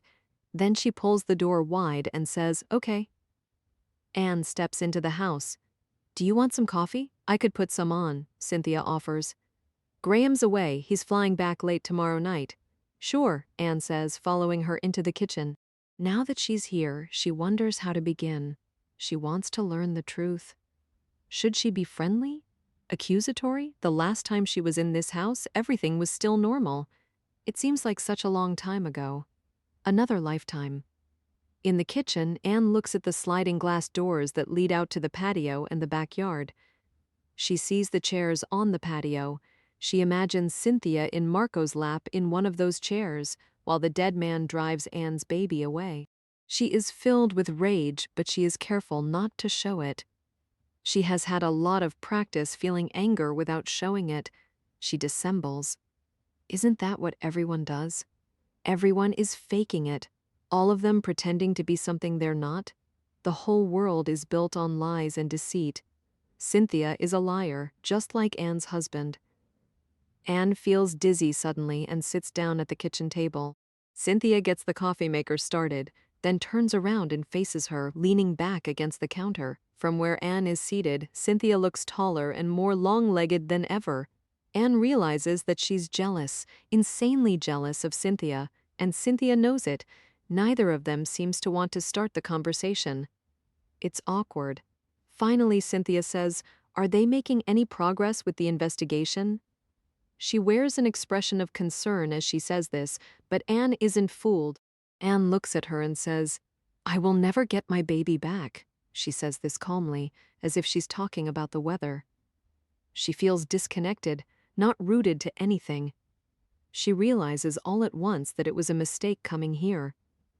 She's not strong enough to face Cynthia on her own. It was dangerous coming here. She is afraid of Cynthia. But why? What can Cynthia do to her after what's already happened? Really, with all that Anne has lost, she should feel invincible. She has nothing left to lose. Cynthia ought to be afraid of her. Then Anne understands. She is chilled to the bone. Anne is afraid of herself. She is afraid of what she might do. She needs to leave. She stands up suddenly. "I have to go." She blurts out, "What? You just got here?" Cynthia says, surprised. She looks intently at her. "Are you all right?" Anne sinks back down into the chair, puts her head between her knees. Cynthia comes over to her and squats down beside her. She rests one of her manicured hands lightly on Anne's back. Anne is afraid she might pass out. She feels as if she's going to throw up. She breathes deeply, waiting for the feeling to pass. If she waits and breathes, the sick feeling will pass. "Here, have some coffee," Cynthia offers. "The caffeine will help." Anne lifts her head and watches Cynthia pour the coffee. This woman doesn't care about her at all, but she's making her coffee, putting in cream and sugar and bringing it over to her at the kitchen table the way she used to. Anne takes a gulp, then another. Cynthia was right. It does make her feel better. The coffee clears her head, makes her able to think. She takes another sip and puts the cup down on the table. Cynthia has sat down across from her. "How long have you been having an affair with my husband?" Anne asks. Her voice is matter of fact. There is a surprising neutrality to it, considering how angry she is. Anyone listening would think she didn't care. Cynthia sits farther back in her chair and folds her arms across her ample breasts. "I'm not having an affair with your husband," she says, equally cool. "Cut the bullshit," Anne says in an oddly friendly tone. "I know all about it." Cynthia looks surprised. "What do you mean? There's nothing to know. Marco and I are not having an affair. We got a little physical on the back patio the last time you were here, but it was harmless stuff. Teenager stuff. He was drunk. We were both drunk. We got carried away. It meant nothing. It was the first and only time we've ever touched each other. I don't know why you both deny it. I know you're having an affair." Anne persists, looking at Cynthia over the rim of her coffee cup. Cynthia looks at her across the table, holding her own cup with both hands. "I told you. And I told the police when they were here that we were fooling around a bit outside. We were drunk. That's all it was. There's been nothing between Marco and me before or since. I haven't even seen him since the night of the kidnapping. You're imagining things, Anne."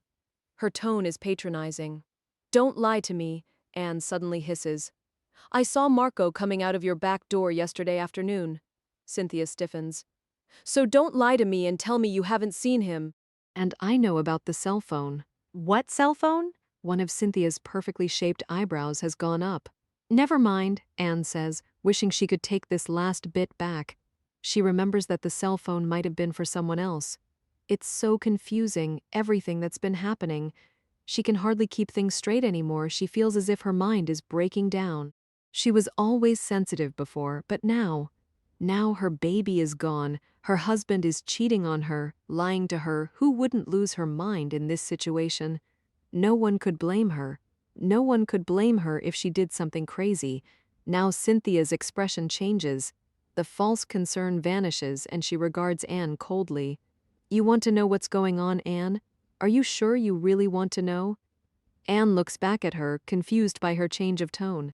Anne can imagine Cynthia as a schoolyard bully, the tall, beautiful girl who taunted short, plump, underconfident girls like her.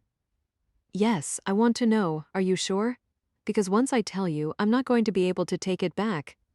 Cynthia puts her cup down on the table. I'm stronger than you think, Anne says. There's an edge to her voice. She puts her cup down too, leans forward over the table and says, I've lost my baby. What could possibly hurt me now? Cynthia smiles, but it's a cold, calculating smile. She sits back in her chair and looks at Anne as if she is trying to make a decision. I don't think you have any idea what's really going on, she says. Then why don't you tell me? Anne snaps. Cynthia stands up, pushes back her chair with a scrape on the kitchen floor. All right, stay here. I'll only be gone for a minute. Cynthia leaves the kitchen and goes upstairs. Anne wonders what Cynthia can possibly have to show her. She considers making a run for it. How much reality can she stand? Maybe there are pictures. Pictures of her and Marco together. Cynthia is a photographer, and Cynthia is the kind of woman to have pictures taken of herself because she is so gorgeous and so vain. Maybe she's going to show Anne pictures of herself in bed with Marco, and the expression on Marco's face will be entirely different from the expression on his face when he's making love to Anne. She stands up. She's about to let herself out the sliding glass door when Cynthia appears in the kitchen holding a laptop. Losing your nerve? She asks. No, I just wanted some air. Anne lies, sliding the door closed again and turning back to the table. Cynthia puts the laptop on the table and opens it up. They sit down and wait a couple of minutes until it boots up. Cynthia says to her, I'm really sorry about this, Anne. I really am. Anne glares at her, not believing her for a second, then turns her reluctant attention to the screen. It isn't what she expected. It's a black and white video of Cynthia's backyard and, beyond that, Anne's own backyard. She notes the date and time stamp on the bottom. She goes utterly cold. Wait for it, Cynthia says. She's going to see that dead man taking her child. Cynthia is that cruel. And Cynthia has had a video of it the whole time. Why didn't you show this to the police? Anne demands, her eyes locked on the video, waiting. In disbelief, Anne sees Marco appear at their back door at 12:31 and twist the light bulb on the motion detector. The light goes out. Anne feels all the blood leaving her extremities. She sees Marco go into the house. 2 minutes pass. Then the back door opens. Marco is coming out of the house with Cora in his arms, wrapped in her white blanket. He glances around as if to see whether he's being observed, looks right into the camera, and then he walks quickly to the garage and lets himself in through the door. Anne's heart is banging wildly against her ribs. A minute later, she sees Marco come out of the garage without the baby. It is 12:34. He walks across the lawn toward the house, where his image disappears from view briefly and then reappears on the Stillwell's back patio. So you see, Anne, Cynthia says into the shocked silence. it's not about Marco and me having an affair. Marco kidnapped your baby. Anne is stunned, horrified, and cannot answer. Cynthia says, you might want to ask him where she is. 31, Cynthia settles comfortably in her chair and says, I could take this to the police, or maybe you'd prefer that I don't. You're from Money, aren't you? Anne bolts. She pulls open the sliding door and flees, leaving Cynthia sitting alone at the table with the laptop. The image of Marco carrying Cora to their garage at 12:33 in the morning has been seared into Anne's retinas and deep into her brain. She will never get that image out of her head. Marco took their baby. He's been lying to her all this time. She doesn't know who she married. She runs to her own house and in through the back door. She can hardly breathe. She sinks to the floor in the kitchen, leaning against the bottom cupboards, sobbing and shaking. She cries and gasps for breath and sees the same images in her head over and over again. This changes everything. Marco took their baby. But why? Why did he do it? It can't be that Cora was already dead and he did it to protect her. Detective Rasbach has already explained to her how that simply wasn't possible. If she'd killed Cora and Marco had discovered it at 12:30, he could not have had an accomplice there by 12:35. And she now knows that he took Cora out of the house at exactly 12:33. He must have arranged for someone, for the dead man, to be waiting in his car in the garage at 12:30 when Marco knew he would be checking on Cora, so he planned this. He planned it. With this man who is now dead, the man she thinks she's seen before, where has she seen him? Marco was behind the whole thing all along and she knew nothing about it. Marco abducted their baby with this other man who is now dead. Where is her baby now? Who took her from the man in the cabin? What the hell happened? How could he? Anne sits on the kitchen floor hugging her knees, trying to figure it out. She thinks about going back to the police station and telling Detective Rasbach what she's seen. He could get the video from Cynthia. She can guess why Cynthia hadn't taken it to the police in the first place. She must be holding it over Marco. She wants to have him in her power. That's the kind of woman Cynthia is. Why would Marco kidnap Cora? If he didn't do it to protect Anne, he did it for his own selfish reasons. The only possible reason is money. He wanted the ransom money, her parents' money. It is an appalling realization. She knows now that the business isn't doing well. She remembers that Marco had her sign mortgage papers on the house a few months ago to get liquid capital for further expansion plans. She thought the business was growing faster than expected, that everything was fine. But maybe he'd been lying then, too. It's all fitting together. The business going belly up, mortgaging the house, and finally arranging the kidnapping of his own child from her parents. Why didn't Marco just tell her about his business troubles? They could have gone to her parents, asked for more money. Why did he do such a stupid thing? Why would he take their precious baby and hand her over to that man who was beaten to death with a shovel? Did Marco go up to that cabin after the ransom money was taken, confront the man, and kill him in a rage? Was Marco a murderer, too? Would he have had time to get all the way out to the cabin and back without her noticing? She tries to remember what day it is, tries to review every single day that's passed since the kidnapping, but it's all a hopeless jumble in her head. Was the cell phone part of this? She realizes that she has been wrong from the start. This is not about affairs with Cynthia or anyone else. This is about the kidnapping. Marco kidnapped their daughter, the man she married, and then he sat there in their kitchen and told her that the dead man looked familiar. She's suddenly afraid of her own husband. She doesn't know who he is or what he is. She is starting to understand what he's capable of. Had he ever loved her, or had he only married her for her money? What does she do now? Does she go to the police with what she knows, what might happen to Cora if she did? After a long time, Anne pulls herself up off the floor. She forces herself to walk quickly upstairs to the bedroom. Trembling, she pulls out an overnight bag and starts packing. Anne gets out of the cab at the foot of her parents' circular gravel drive. This is the house she grew up in. It is very grand. The large stone house with its lush, professionally tended gardens backs onto a wooded ravine. She pays the cab driver and stands there for a minute with her overnight bag at her feet, looking at the house. The homes are set far apart here. Nobody will see her unless her mother is home and happens to look out the window. She remembers vividly the day she stepped out of this house and climbed onto the back of Marco's motorcycle and decided that she was in love. So much has happened. So much has changed. She hates to go back to her parents. It's an admission that they were right about Marco all along. She doesn't want to believe it, but she's seen the evidence with her own eyes. She'd gone against their wishes when she'd married Marco. She'd known her own mind then, and her own heart. Now she doesn't know anything. There at the end of her parents' drive, from out of nowhere, Anne suddenly remembers where she saw the dead man. She trembles like a leaf in the wind, trying to make sense of this new information. Then she takes out her cell phone and calls another cab. Marco tries Richard again, leaves another terse message on his voicemail. Richard is punishing him, keeping him out of the loop. He's going to handle it himself and not let Marco know until it's all over when Cora is back safe and sound, if she does come back. Even Marco admits to himself that maybe it's better this way. If anyone can pull this off, it's Richard. Richard with his bags of money and nerves of steel.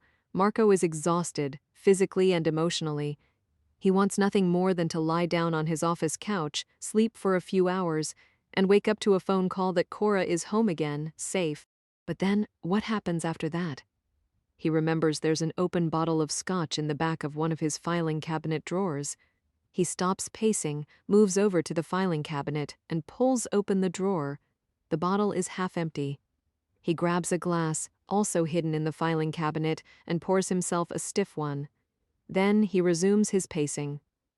Marco can't face the possibility of never seeing Cora again. He is also terrified of being arrested and going to prison. He's sure that if he is arrested, the lawyer most likely to be able to get him acquitted, Aubrey West, will no longer be acting for him, because Anne's parents won't pay and Marco doesn't have the money to pay for a top-notch lawyer himself. He refills his glass from the bottle, which is now sitting open on the blotter on his expensive desk, and realizes that he's already thinking about what to do after he's arrested. Arrest now seems inevitable. Anne won't stand by him. Not once she hears the truth from her own father. Why would she? She'll hate him. If she had done this to him, he would never forgive her. Then there's Cynthia and the video. His nose deep into his third drink, Marco, for the first time, considers telling the police the truth. What if he simply told Rasbach that yes, he met with Bruce who turned out to be Derek Honig? Yes, he had business troubles. Yes, his father-in-law refused to help him out. Yes, he planned to take and hide his own baby for a couple of days to get the ransom money out of his wife's parents. But it wasn't actually his idea. It was Derek Honig's idea. Derek Honig was the one who suggested it. He planned it. In Marco's mind, it was just a way to get a bit of an advance on his wife's inheritance. No one was supposed to die, not his accomplice, certainly not his baby. Marco is a victim in this too, not blameless, but still a victim. He was desperate, and he fell in with someone who gave him a false name, who manipulated him into the kidnapping for his own gain. A good lawyer like Aubrey West could spin it. Marco could come clean with Detective Rasbach, tell him everything.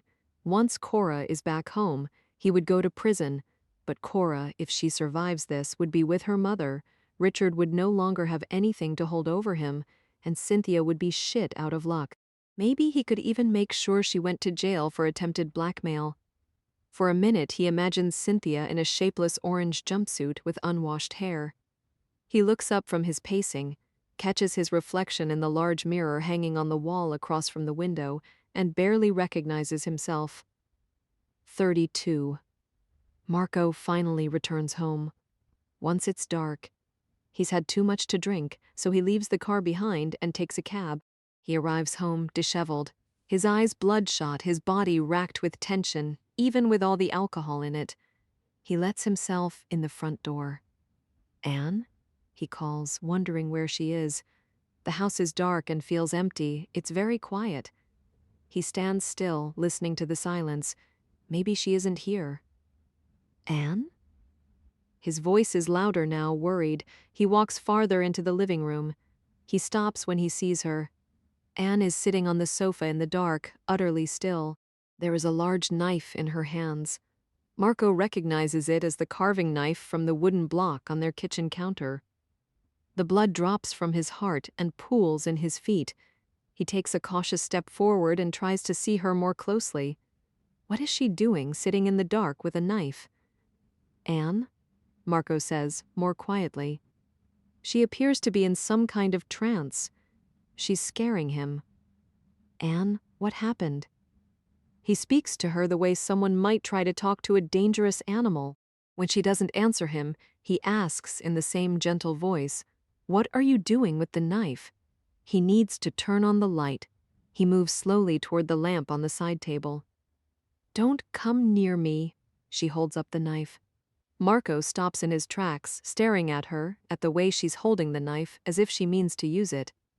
"I know what you did," she says in a low, desperate voice. Marco thinks quickly. Anne must have been talking to her father.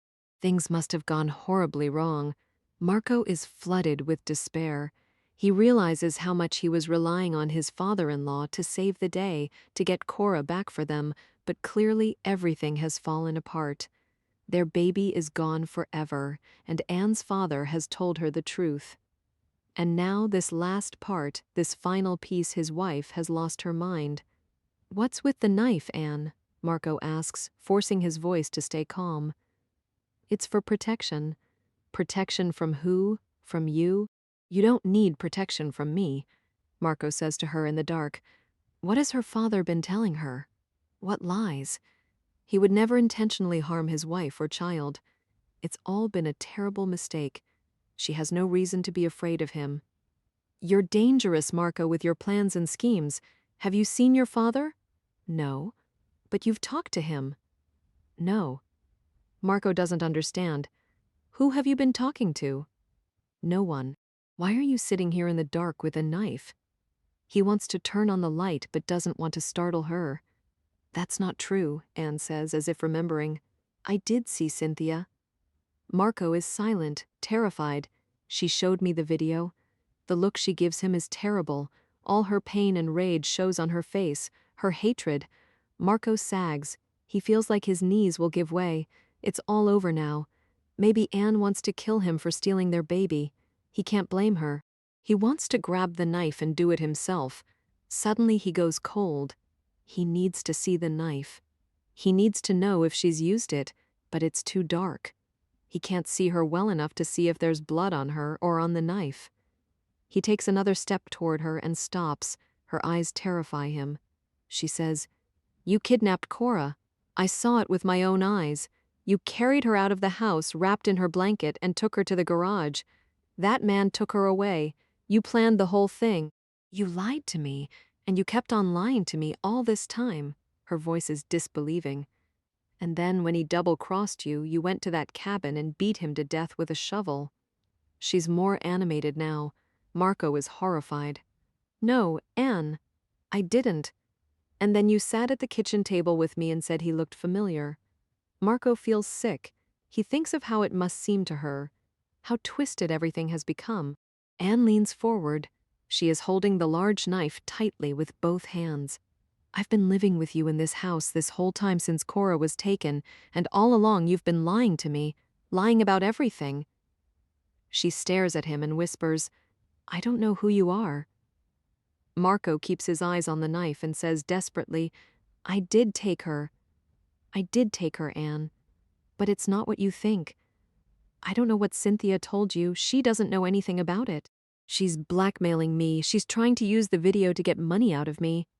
Anne stares at him, her eyes huge in the dark. "I can explain, Anne. It's not how it looks. Listen to me. I got into financial trouble. The business wasn't going well. I had some reversals. And then I met this man, this Derek Honig." Marco falters. "He told me his name was Bruce Nealand. He seemed like a nice guy. We became friends. He suggested the kidnapping. It was all his idea. I needed the money. He said it would be fast and easy, that no one would get hurt. He planned the whole thing."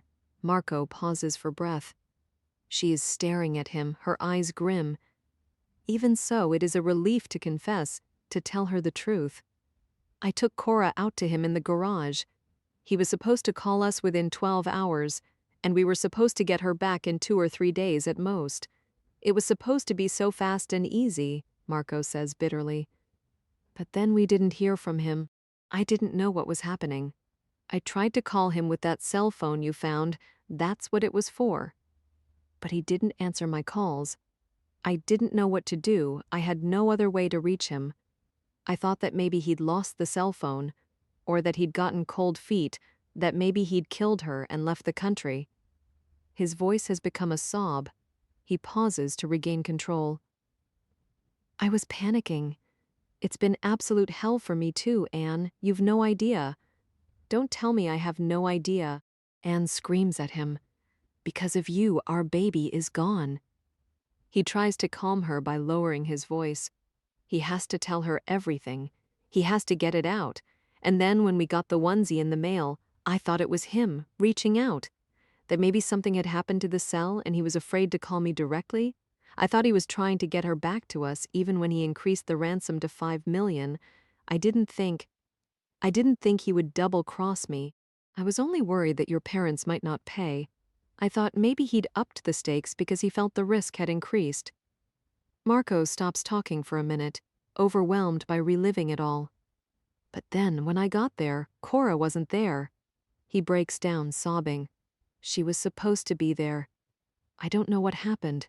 Anne, I swear to you, I never meant for anyone to get hurt, especially not Cora or you. He's dropped down onto his knees on the floor in front of her. She could slit his throat now if she chose. He doesn't care. How could you? Anne whispers. How could you be so stupid? Marco lifts his head miserably and looks at her. Why didn't you ask my father for money if you needed it so badly? I did, Marco says wildly, but he turned me down. I don't believe you. He wouldn't do that. Why would I lie? You do nothing but lie, Marco. Ask him then. They glare at each other for a moment.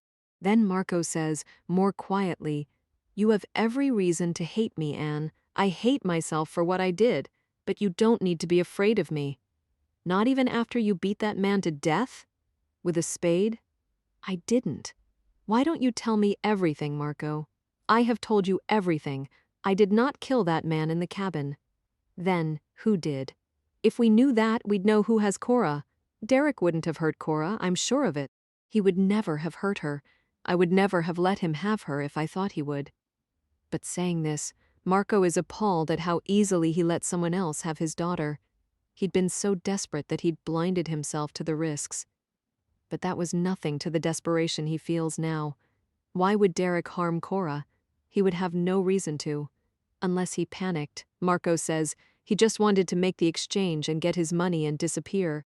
Someone else must have found out he had her, then killed him and taken her, and then they cheated us. He pleads with her. Anne, you have to believe me. I did not kill him. How could I? You know, I've been here with you most of the time, or at the office. I couldn't have killed him. Anne is silent, considering. Then she whispers, I don't know what to believe. That's why I went to the police, Marco explains. I told them I'd seen him hanging around the house, so they'd investigate him. I wanted to point the police in the right direction so they could find out who killed him, to find Cora without giving myself away. But as usual, they've come up empty, he adds, his voice defeated. Although it's probably just a matter of time until they arrest me. They'll arrest you really fast if they see that tape, Anne mutters bitterly. Marco looks at her. He doesn't know if she would prefer that the police arrest him or not. It's hard to read her now. I did take Cora and hand her over to Derek. We did try to get money from your parents. But I didn't kill Derek. I couldn't kill anybody, I swear to you. He puts a tender hand on her knee. Anne, let me have the knife. She looks at the knife in her hands as if she doesn't know it's there. No matter what he's done, what havoc he's wreaked, he does not want to be responsible for any more harm. Her manner is disturbing. He moves then and gently takes the knife from her hands. She doesn't resist. Relieved, he sees that the blade is clean. There is no blood on it. He studies her closely, looks at her wrists. There's no blood anywhere. She has not hurt herself. It was meant for him to protect herself from him. He sets the knife down on the side table, gets up off the floor, and sits beside her on the sofa facing her. He asks, Have you heard from your father today? No, but I went to my parents, Anne says. I thought you said you didn't see them? I didn't. I packed a bag. I was going to leave you, she says bitterly. After I left Cynthia's, after I saw the video, I hated you for what you did. Her voice is agitated again. And I thought you were a murderer. I was afraid of you. I can understand why you'd hate me, Anne. I understand that you'll never forgive me. He chokes on the words. But you don't need to be afraid of me. I'm not a murderer. She turns her face away, as if she can't bear to look at him. She says, I went to my parents, but I didn't go in. Why not? Because I remembered where I'd seen that man before, the dead man. You've seen him before? Marco asks in surprise. She turns her head and looks at him again. I told you. She had, but he hadn't really believed her. At the time he'd just thought it was the power of suggestion. Where did you see him? It was a long time ago, she whispers. He's a friend of my father's. 33, Marco freezes. Are you sure? Yes. She sounds strange, not like herself. Can he trust anything she says? Marco thinks rapidly. Richard and Derek Honig. The cell phone. Was this whole thing a setup? Has Richard been controlling this nightmare from behind the scenes? Has Richard had Cora all along? I'm sure I've seen him with my father when I was younger, Anne says. He knows him. Why would my father know the man who took our baby, Marco? Don't you think that's strange? She sounds like she's drifting away. It's strange, all right, Marco says slowly. He remembers his suspicions when he'd used the secret cell phone and his father-in-law had answered. Was this the missing link? Honig had approached him out of the blue. He had befriended Marco, listened to his troubles. He got Marco to trust him. He urged Marco to ask Richard for more money, and then Richard turned him down. What if they were in collusion and Richard had turned down his request for more money knowing that Honig would be there, waiting to pick up the pieces? Honig had suggested the kidnapping that same day. What if this had all been carefully orchestrated by Marco's father-in-law? Marco feels ill. If so, he has been even more duped than he thought, and by the man he most dislikes in the world. Anne, Marco says, and then the words spill out in a rush. Derek Honig found me. He befriended me. He urged me to ask your father for more money. Then, the day your father turned me down for another loan, he showed up again as if he knew. It was like he knew I'd be desperate. That's when he suggested the kidnapping. Marco feels as if he's emerging from a bad dream, that things are finally starting to make sense. What if your father is behind this, Anne? He says urgently. I think he got Honig to approach me, to set me up for the kidnapping. I've been played, Anne. No. Anne says stubbornly. I can't believe it. My father would never do that. Why would he? What possible reason could he have?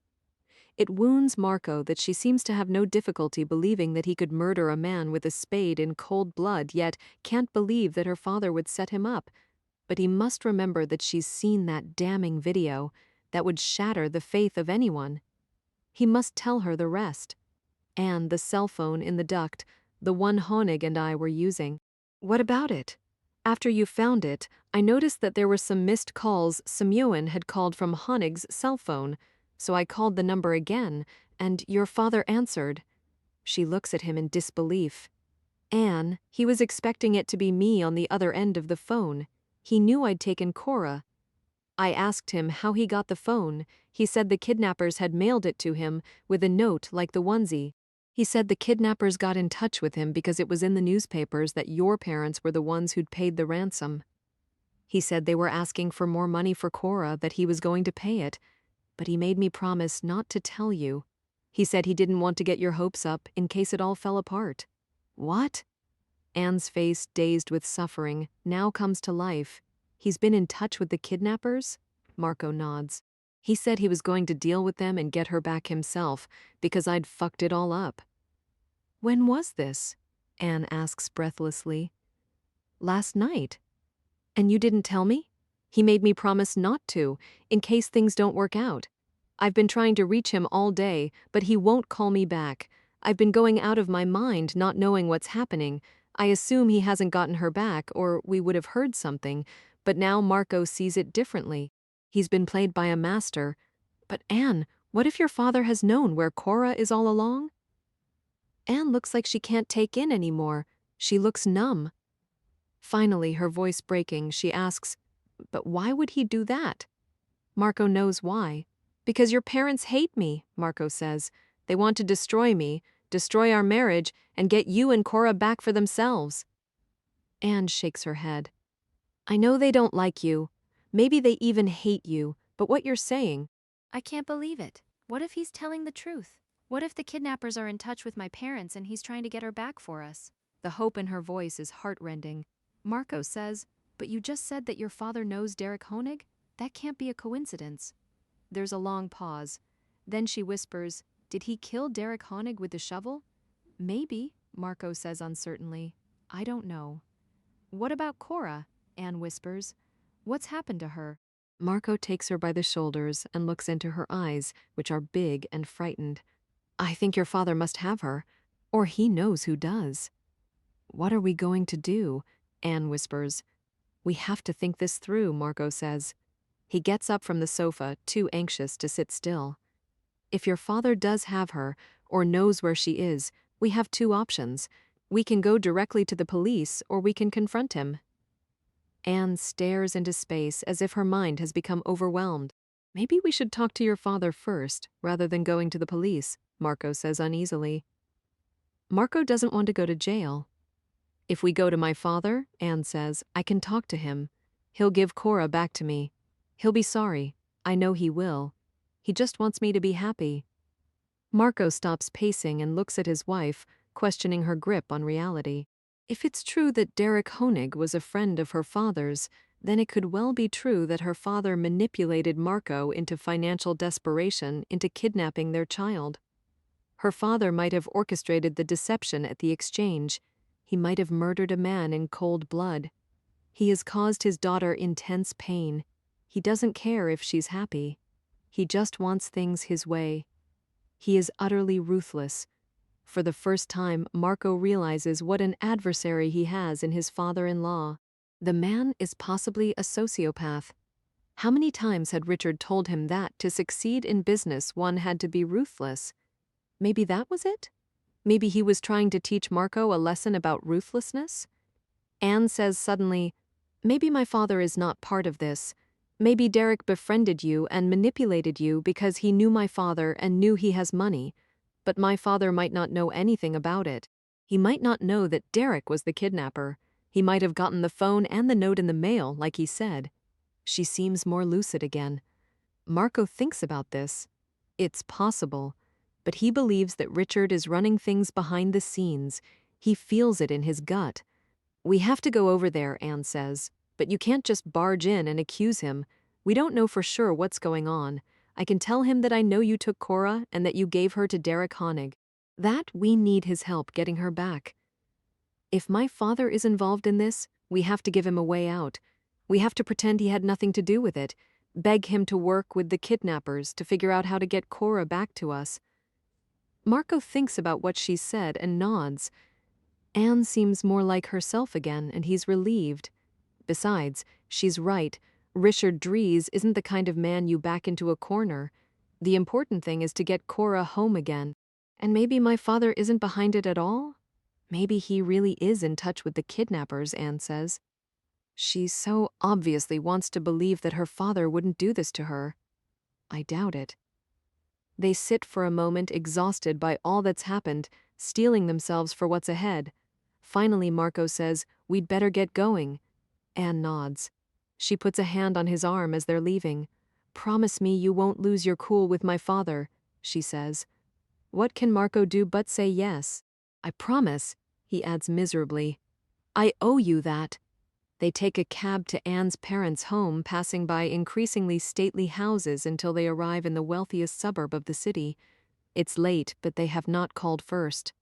They want the element of surprise on their side. Anne and Marco sit in the back of the taxi, saying nothing. Marco can feel Anne trembling against him. Her breathing sounds fast and shallow. He takes her hand in his to calm her. He is sweating with nerves in the hot, sticky cab. The air conditioning doesn't seem to be working. Marco puts the window down a bit so that he can breathe. The cab drives them up the circular gravel drive and stops at the front door. Marco pays the driver and tells him not to wait. Anne presses the bell. There are still lights on in the house. After a moment, Anne's mother opens the door. Anne, she says, clearly surprised. I wasn't expecting you. Anne pushes past her mother, and Marco follows her into the front hall. And at once all their plans fly out the window. Where is she? Anne demands. She looks wildly at her mother. Her mother seems stunned and doesn't answer. Anne starts walking rapidly through the large house, leaving Marco standing in the front hall, horrified by her behavior. Anne has lost it. He wonders how to play this now. Anne's mother follows after her on her frantic search through the house. Marco can hear Anne calling, Cora, Cora. He senses movement above and looks up. Richard is coming down the grand staircase, their eyes meet, steel on steel. They can both hear Anne's cries, Where is she? Where is my baby? Her voice is becoming more and more frantic. Suddenly Marco questions everything. Was Anne right about recognizing Derek Honig? Was Derek an associate of her father's? Or has her brain supplied a detail that is simply a delusion? He found her at home in the dark, holding a knife. How reliable is anything she says? Everything he believes hinges on Richard's knowing Derek Honig. Now it's up to Marco to find out the truth. Let's go sit down, shall we? Richard says, and passes him on his way to the living room. Marco follows. His mouth is dry. He is afraid. He may not be dealing with a normal person here. Richard is quite possibly a sociopath. Marco knows he's out of his depth. He doesn't know how to handle this situation, and everything depends on how he handles it. Marco hears Anne's footsteps. She is running now, up the elaborate staircase to the second floor. He and Richard stare at each other, listening to Anne call Cora's name as she flings back bedroom doors, running along the upstairs hall, searching. She won't find her, Richard says. Where is she, you son of a bitch? Marco says. He has gone off script, too. None of this is going according to plan. Well, she's not here, his father-in-law says coldly. Why don't we just wait for Anne to settle down, and we can all have a meeting? It takes everything Marco has not to get up and go for his father-in-law's fat throat. He forces himself to sit down and to wait for what's coming. Finally, Anne bursts into the living room, her overwrought mother right behind her. Where is she? Anne cries at her father. Her face is mottled and streaked with tears. She is hysterical. Sit down, Anne, her father says firmly. Marco gestures for her to join him, and Anne goes and sits beside him on the large, overstuffed sofa. You know why we're here? Marco begins. Anne seems to think that Cora is here. Why would she think that? Richard asks, feigning bewilderment. Marco, did you tell her the kidnappers were in touch with me? I specifically asked you not to. Marco tries to speak, but he doesn't know how to begin. Richard cuts him off anyway. He is standing by the enormous fireplace. He turns to Anne. I'm so sorry, Anne, but the kidnappers have let us all down again. I'd hoped to have Cora back tonight, but they didn't show up. I brought the additional money as arranged, but they just didn't show. He turns to Marco. Of course I didn't let them have the money anyway, the way you did, Marco. Marco's anger flares. Richard can't resist the temptation to make Marco look like an incompetent fool. I told you not to tell her, to avoid this kind of distress, Richard says. He turns to Anne again, his eyes sympathetic. I've done everything I can to get her back for you, Anne. I'm so sorry, but I promise you I won't give up. Anne sags beside him. Marco watches Richard. The coldness he exhibited to Marco switched to warmth once he's talking to his daughter. Marco sees the flicker of uncertainty in Anne's eyes. She wants to believe her father would never hurt her. Richard says, I'm sorry, your mother, and I didn't tell you earlier, Anne, but we were afraid this might happen. We didn't want to get your hopes up again. The kidnappers got in touch with us and demanded more money. We'd pay anything to get Cora back, you know that. I went out to meet with them, but no one came. He shakes his head in evident frustration and sorrow. It's true, Alice says, sitting down at the other end of the sofa beside her daughter. We're just devastated. She begins to cry, holds her arms out, and Anne sinks into her mother's embrace and begins to sob uncontrollably, her shoulders heaving. Marco thinks, this can't be happening. The only thing left to do, I'm afraid, Richard says, is to go to the police with everything. He turns and looks at Marco, giving him a cold stare. Marco stares back. Tell them, Anne, what you know, he says. But she looks at him from her mother's embrace as if she's already forgotten. Desperately, Marco says, the man who was murdered, Derek Honig, the police know that he took Cora from our place, that he took her to his cabin in the Catskills. But I'm sure you know this already. Richard shrugs. The police don't tell me anything. Anne recognized him, Marco says flatly. Has Richard just gone a little paler? Marco can't be sure, so who was he? She recognized him as a friend of yours. How is it, Richard, that a friend of yours had our baby? He wasn't a friend of mine. I've never heard of him, Richard says smoothly. Anne must be mistaken. I don't think so. Marco says. Anne says nothing. Marco looks at her, but her eyes are turned away. Is she betraying him? Is she going to side with her father and hang him out to dry? Because she believes her father over him? Or because she is willing to sacrifice him to get her baby back? He feels the ground shifting under his feet. Anne, Richard says, do you think this murdered man, the man who supposedly had Cora, was a friend of mine? She regards her father, sits up straighter, and says, no. Marco looks at her in dismay. That's what I thought, Richard says, eyeing Marco. Let's review what we know, Richard says.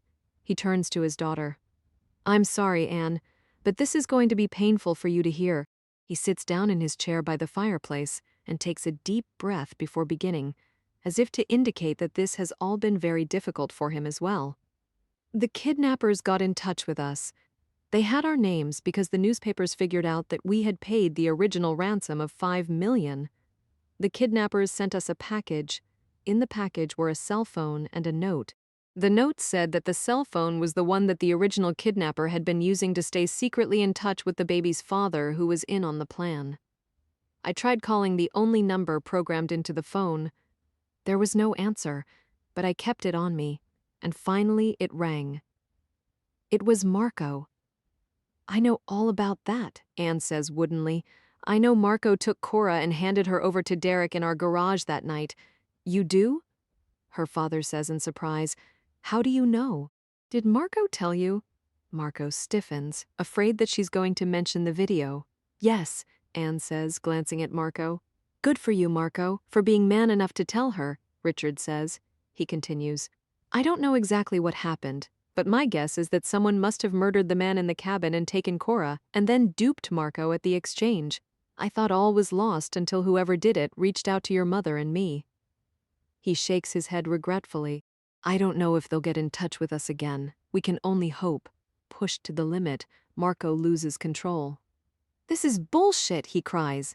You know what happened? You set this whole thing up. You knew my business wasn't going well. You sent Derek to me. You got him to suggest the kidnapping. It wasn't my idea. It was never my idea. You've been manipulating everything and everyone, especially me. Derek pushed me to ask you for more money, and then you turned me down. You knew how desperate I was, and then right after you turned me down, there he was in my darkest moment with his kidnapping plan. You are the mastermind behind all this. Tell me, did you bash in Derek's head? Anne's mother gasps. Because that's what I think happened. Marco presses. You killed him. You took Cora from the cabin, or you hired someone to do it. You know where she is. You've known all along, and you're not out one goddamned penny. Because you were behind the swindle at the exchange, you had someone show up without the baby to take the money back. But you want me to go to jail. Marco stops to catch his breath. Tell me, do you even care if Cora lives or dies? Richard looks from Marco to Anne and says, I think your husband is out of his mind. 34. Show us the note. Marco demands. What? Richard is momentarily caught off guard. The kidnapper's note, you son of a bitch, Marco says. Show it to us. Prove to us that you're in communication with them. I have the phone. I didn't keep the note, Richard says, unruffled. Really? What did you do with the note? Marco asks. I destroyed it. And why would you do that? Marco asks. It's obvious to everyone in the room that he doesn't believe there is a note, that there ever was a note. Because it incriminated you, Richard says. That's how I knew it would be you on the other end of the phone. Marco laughs, but there's no humor in it. It is a hard, disbelieving laugh, bordering on rage. You want us to believe that you destroyed the note because it incriminated me? Is it not your intention to have me arrested for kidnapping and keep me away from your daughter for good? Marco asks. No, Marco, that has never been my intention, Richard says. I don't know why you would think that. I have never done anything but help you, you know that. You're so full of shit, Richard. You threatened me on the phone, you know you did. You set up this whole thing to get rid of me. Why else would you do it? So if there was a note, you would never have destroyed it. Marco leans forward toward Richard and says in a menacing voice, There is no note. Is there, Richard? The kidnappers aren't in touch with you because you are the kidnapper. You have Derek's phone. You took it when you killed him, or you had your people do it. You knew where he had Cora because you arranged the whole thing? You turned on Derek, which you'd probably planned to do from the start. Tell me, what did you say you'd pay him to help you send me to jail for kidnapping? Marco sits back on the sofa. He sees Alice staring at him, horrified. Richard calmly watches Marco as the younger man accuses him. Then he turns to his daughter and says, Anne, he's making all of this up to deflect your attention from his own guilt. I had nothing to do with any of this other than trying my best to get Cora back and trying to protect him from the police. You're a liar, Marco says in desperation. You know where Cora is. Give her back. Look at your daughter. Look at her. Give her back her baby. Anne has lifted her head and is now looking from her husband to her father. Her face is anguished. Shall we call the police then? Richard challenges. Let them sort it all out, Marco thinks rapidly. If Anne won't admit she knows Derek was an associate of her father's, or if she's not sure, Marco doesn't have a leg to stand on. The police already see him as their prime suspect. Richard, the respected, successful businessman, can hand him over on a silver platter. Anne and her father both know that Marco took Cora from her crib and gave her to Derek. Marco still believes Richard is behind all this, but he has nothing on Richard. Marco is fucked. And they still don't have Cora. Marco believes that Richard will keep Cora hidden forever if necessary, just so that he can win. How can Marco make Richard think he's won so that he'll give Cora back? Should Marco confess to the police? Is that what Richard wants? Perhaps once he's arrested, the kidnappers will miraculously get back in touch with Richard and return the baby unharmed, because despite what Richard says in front of Anne, Marco knows Richard wants him hung out to dry for this. He wants Marco to go to jail, but doesn't want to look like he's the one who turned him in? Fine, call the police, Marco says. Anne starts to cry. Her mother rubs her back. Richard reaches for his cell phone. It's late, but I'm sure Detective Rasbach won't mind coming out, he says. Marco knows he is about to be arrested. He needs a lawyer. A good one. There's still some equity in the house if Anne will agree to let him mortgage it further. But why would any woman agree to mortgage her house to defend her husband on charges of kidnapping their own child? Even if she were willing, her father would dissuade her. As if reading Marco's mind, Richard says, I need hardly tell you that we won't be paying for your defense. They wait in tense silence for the detective to arrive. Alice, who would normally busy herself making tea for everyone, doesn't even budge from the sofa. Marco is desolate. Richard has won, the manipulative bastard. Anne has fallen into the family fold one last time, and forever. As long as she stands by her parents, everything will work out for her. Richard will find a way to return her baby to her. He will be a hero. They'll take care of her and the baby financially while Marco rots in prison. All she has to do is sacrifice him. She has made her choice. He doesn't blame her. At last, the doorbell rings. Everyone jumps. Richard gets up to answer the door, while the others remain sitting stone-faced in the living room. Marco decides that he will confess everything. Then, after Cora's safe return, he'll tell the police about Richard's role in all of this. They may not believe him, but surely they can investigate him. Maybe they can find a connection between Richard and Derek Honig, but Marco is pretty sure that Richard will have covered his tracks. Richard ushers Detective Rasbach into the living room. The detective seems to take in the situation at a glance. He looks at Anne weeping in her mother's arms at one end of the large sofa, Marco sitting at the other end. Marco knows how he must look to the detective, pale and sweating. He must look like an absolute wreck. Richard offers the detective a chair and says, I'm sorry, I know you don't like it when we deal with the kidnappers and don't tell you until after the fact, but we were afraid to do anything else. Rasbach looks grim. You say they phoned you? Yes, yesterday.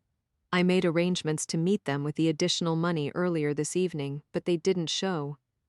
Marco watches Richard, wonders what the hell he's doing. Phoned him? Either Richard is lying to the police or he's lying to Marco and Anne. When is he going to tell the detective that Marco was the one who took Cora from the house? Rasbach reaches into his jacket and takes out his notebook. He carefully writes down everything Richard tells him. Richard says nothing about Marco. He doesn't even look at Marco. Is this all for Anne? Marco wonders. Is he showing her that he's deliberately protecting Marco, even though they know what he did? What is Richard's game here?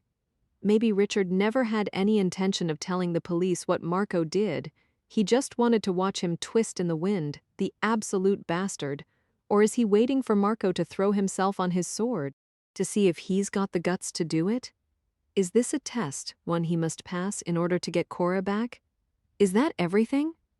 Rasbach says finally, standing up, flipping his notebook closed. I think so, Richard says. He plays the part of the concerned parent and grandparent perfectly smooth as glass. A practiced liar, Richard sees the detective to the door while Marco slumps back in the sofa, exhausted and confused. If this was a test, he has just failed it. Anne meets his eyes, for only a moment, then looks away. Richard returns to the living room. There, now do you believe me? He says to Marco. I destroyed the note to protect you. I just lied to the police. I told him the kidnappers called me to protect you. I didn't tell them about the note and the cell phone sent to me, both of which incriminated you. I'm not the bad guy here, Marco. You are. Anne pulls away from her mother's embrace and stares at Marco. Although I don't know why I do it, Richard adds. I don't know why you married this guy, Anne. Marco needs to get out of here so he can think. He doesn't know what Richard is up to. Come on, Anne, let's go home, he says. Anne has turned away again and doesn't look at him. Anne? I don't think she's going anywhere, Richard says. Marco's heart sinks at the thought of going home without Anne. Evidently, Richard doesn't want him to go to jail. Perhaps Richard doesn't want the public humiliation of having a convicted criminal for a son-in-law. Maybe the whole time all he wanted was for Anne to know what kind of man Marco was, to separate them. It looks as though he's succeeded. They all look at him as if waiting for him to leave. Marco senses the hostility and reaches for his cell to call a cab. When his cab arrives, he is surprised when the three of them follow him outside, perhaps to make sure he leaves. They stand in the drive watching him go.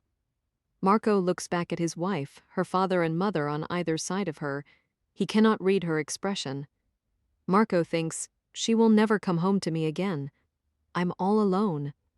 Rasbach is uneasy on the drive back from the Dries' mansion. He has a lot of unanswered questions.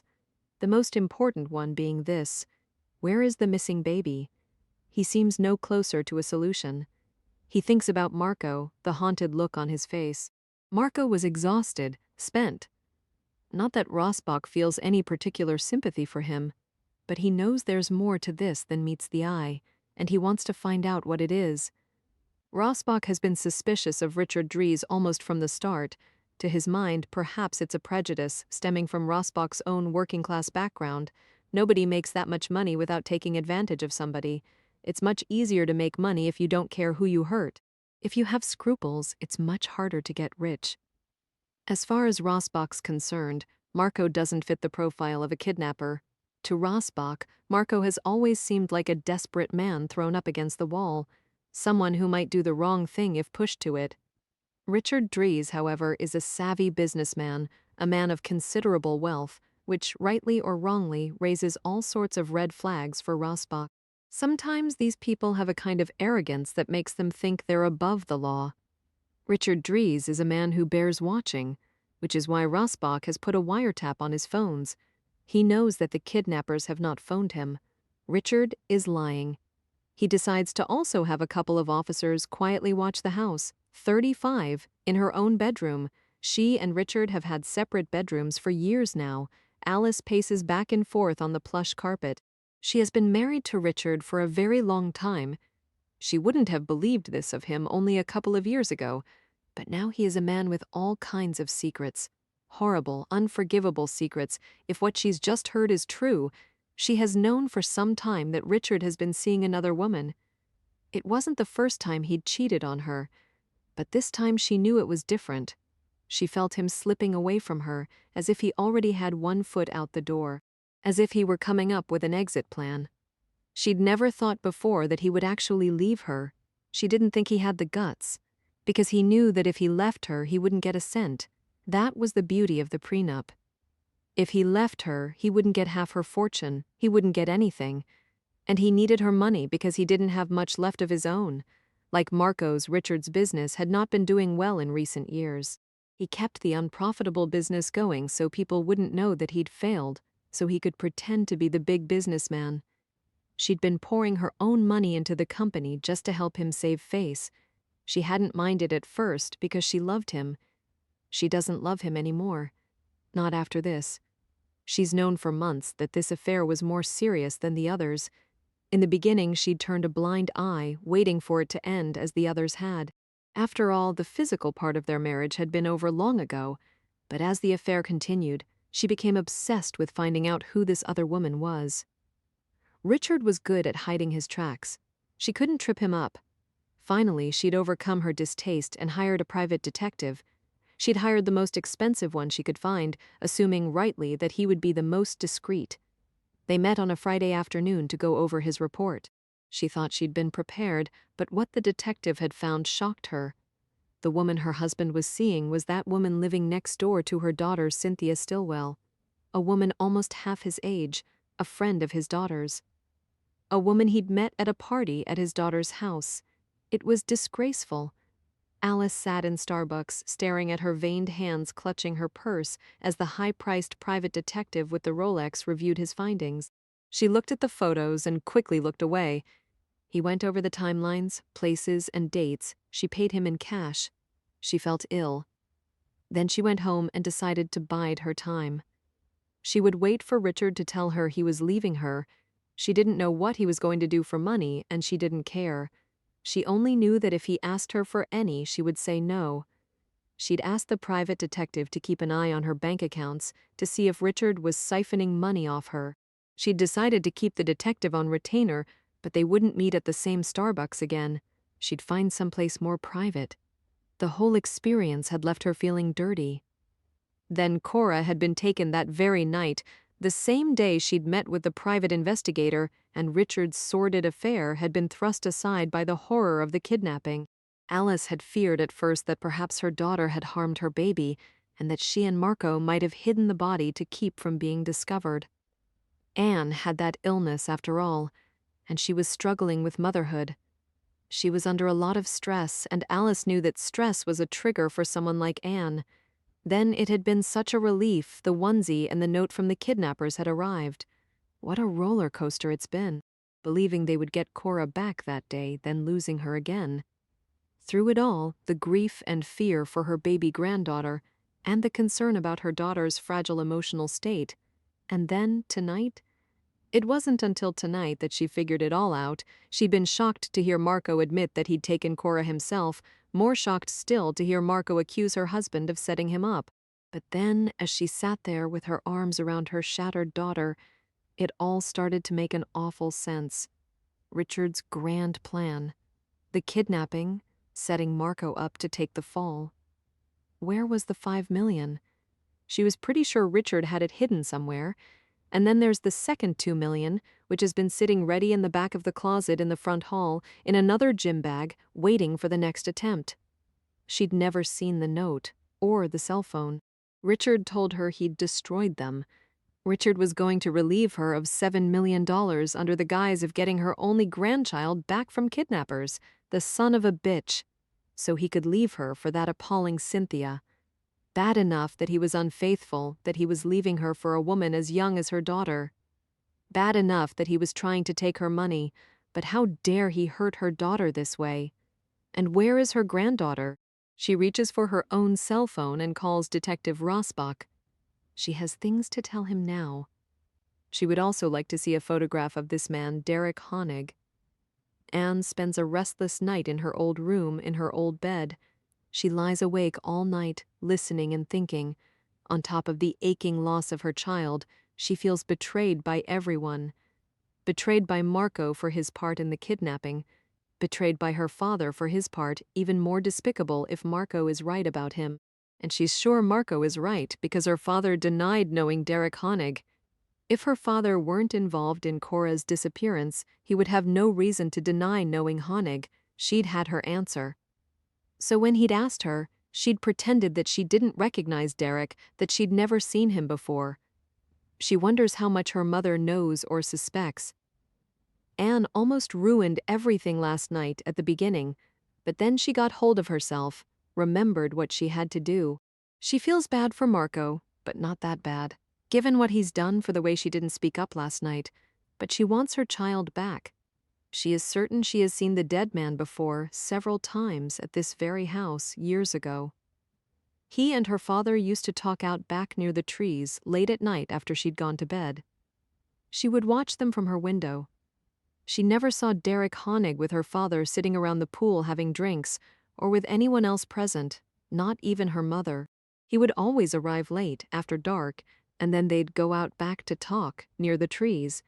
She knew instinctively as a child not to ask her father about it, that what they were doing was secret. What sorts of things have they done together over the years if they've kidnapped her child? What is her father capable of? She gets up and looks out the bedroom window that faces the grounds behind the house and the woods leading into the ravine.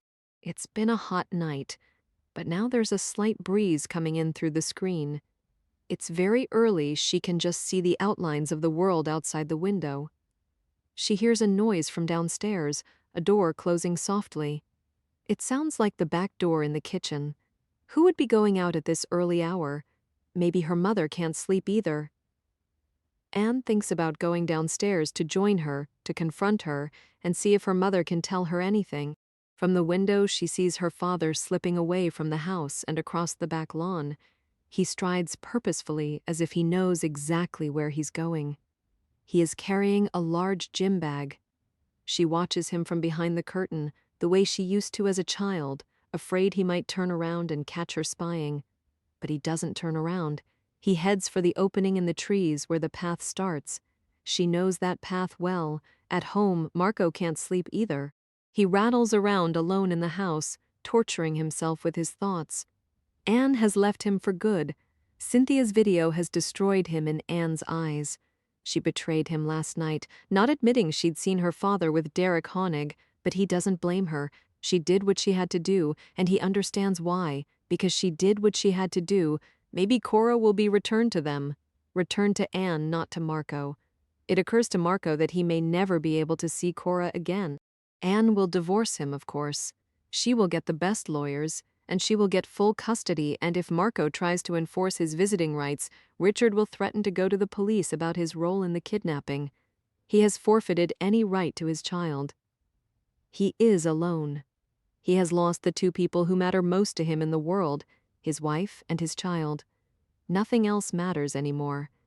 It hardly seems important now that he is financially ruined or that he is being blackmailed. All he can do now is pace the house and wait for Cora to be found. He wonders, will anyone even let him know?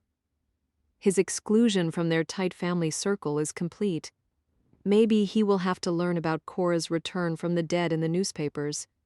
Anne hesitates for just a moment.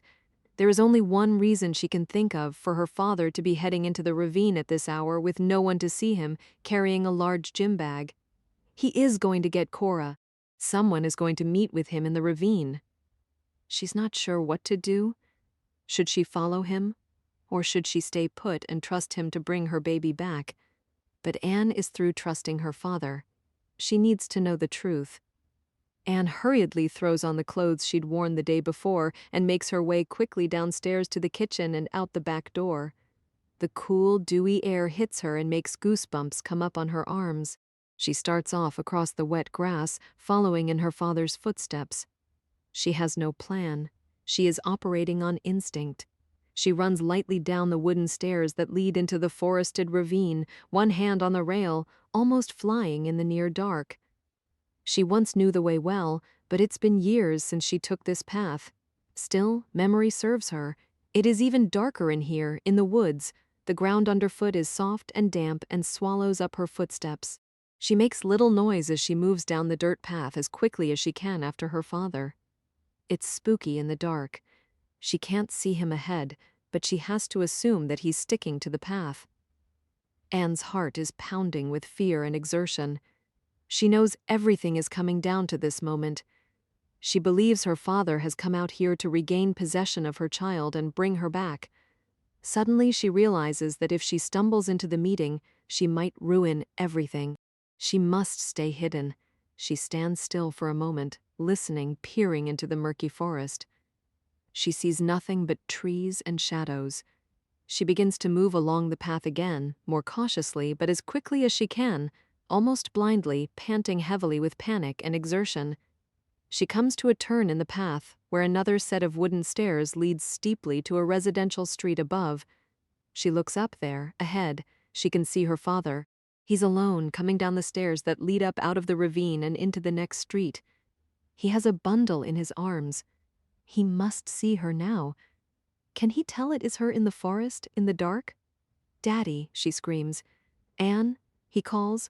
"What are you doing out here? Why aren't you asleep? Is that Cora?" She comes closer, breathing heavily. She's at the bottom of the stairs now. Her father is halfway down, coming toward her. It's beginning to be lighter now. She can see his face. Yes, it's Cora, he cries. I got her back for you.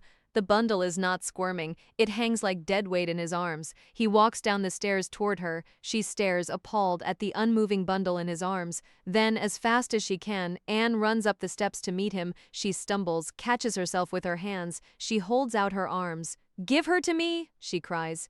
He hands the bundle over to her. She parts the blanket covering the baby's face, terrified of what she might find. The baby is so still. Anne looks upon the baby's face. It is Cora. She seems dead. Anne has to peer closely at her to tell if she's breathing. She is breathing barely. The baby's eyes flicker behind her pale lids. Anne lays her hand gently on Cora's chest. She can feel the tiny thump-thump of her heart, can feel her little chest rising and falling. She is alive, but she's not well. Anne sits down on the step and immediately puts Cora to her breast. There is still milk there. With a bit of encouragement, the weakened baby latches on, and then she is suckling hungrily. Anne holds her baby to her breast, a moment she never thought she would have again. Tears run down her face as she looks at her nursing child. She glances up at her father, who is still standing over her. He averts his eyes. He tries to explain. Someone called again about an hour ago, arranged another meeting in the road on the other side of the ravine. This time a man showed up. I gave him the money, and he handed her to me. Thank God. I was just about to bring her home and wake you up. He smiles at her. It's over, Anne. We've got her back. I got her back for you. Anne looks down at her baby, saying nothing. She does not want to look at her father. She has Cora again. She must call Marco 36. Marco's stomach is churning as his cab pulls up to Anne's parents' house.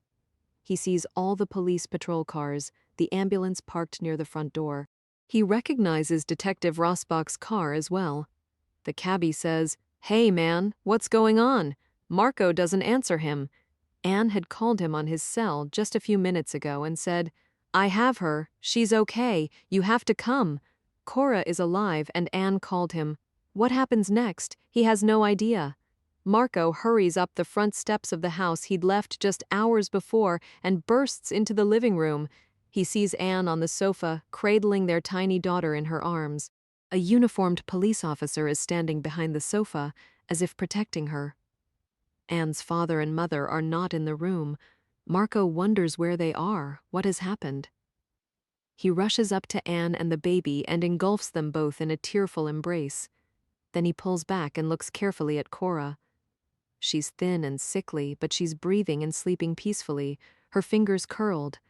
"Thank God," Marco says, trembling tears running down his face. "Thank God." He gazes in wonder at his daughter and gently strokes the lackluster curls on her head.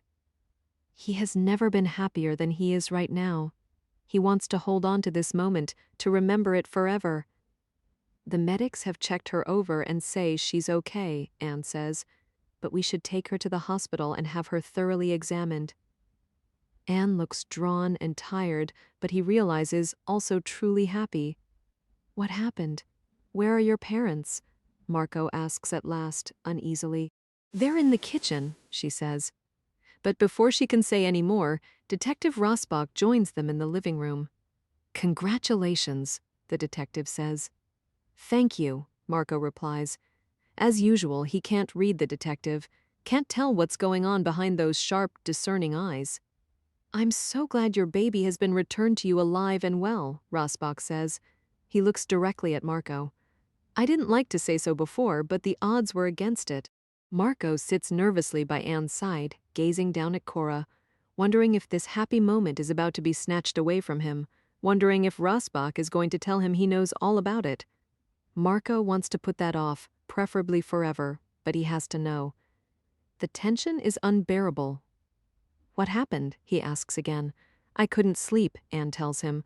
From my bedroom window, I saw Dad going out to the ravine. He was carrying a gym bag. I thought he was going to meet the kidnappers again. I followed him into the ravine, and by the time I caught up with him, he had her.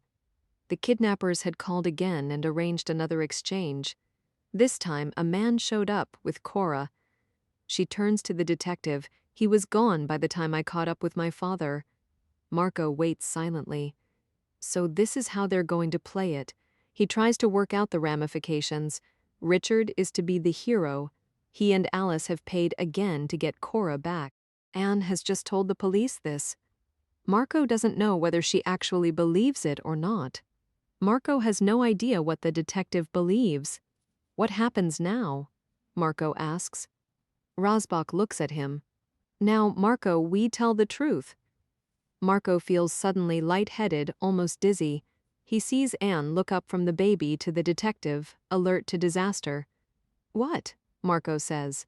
He can feel the perspiration starting to prickle his skin. Rasbach sits down in the chair across from them, leans forward intently. I know what you did, Marco. I know you took your baby from her crib and put her in the back of Derek Honig's car just after 12:30 that night. I know Derek drove her to his cabin in the Catskills, where he was brutally murdered a few days later. Marco says nothing. He knows this is what Rasbach has believed all along, but what proof does he have? Has Richard told them about the phone?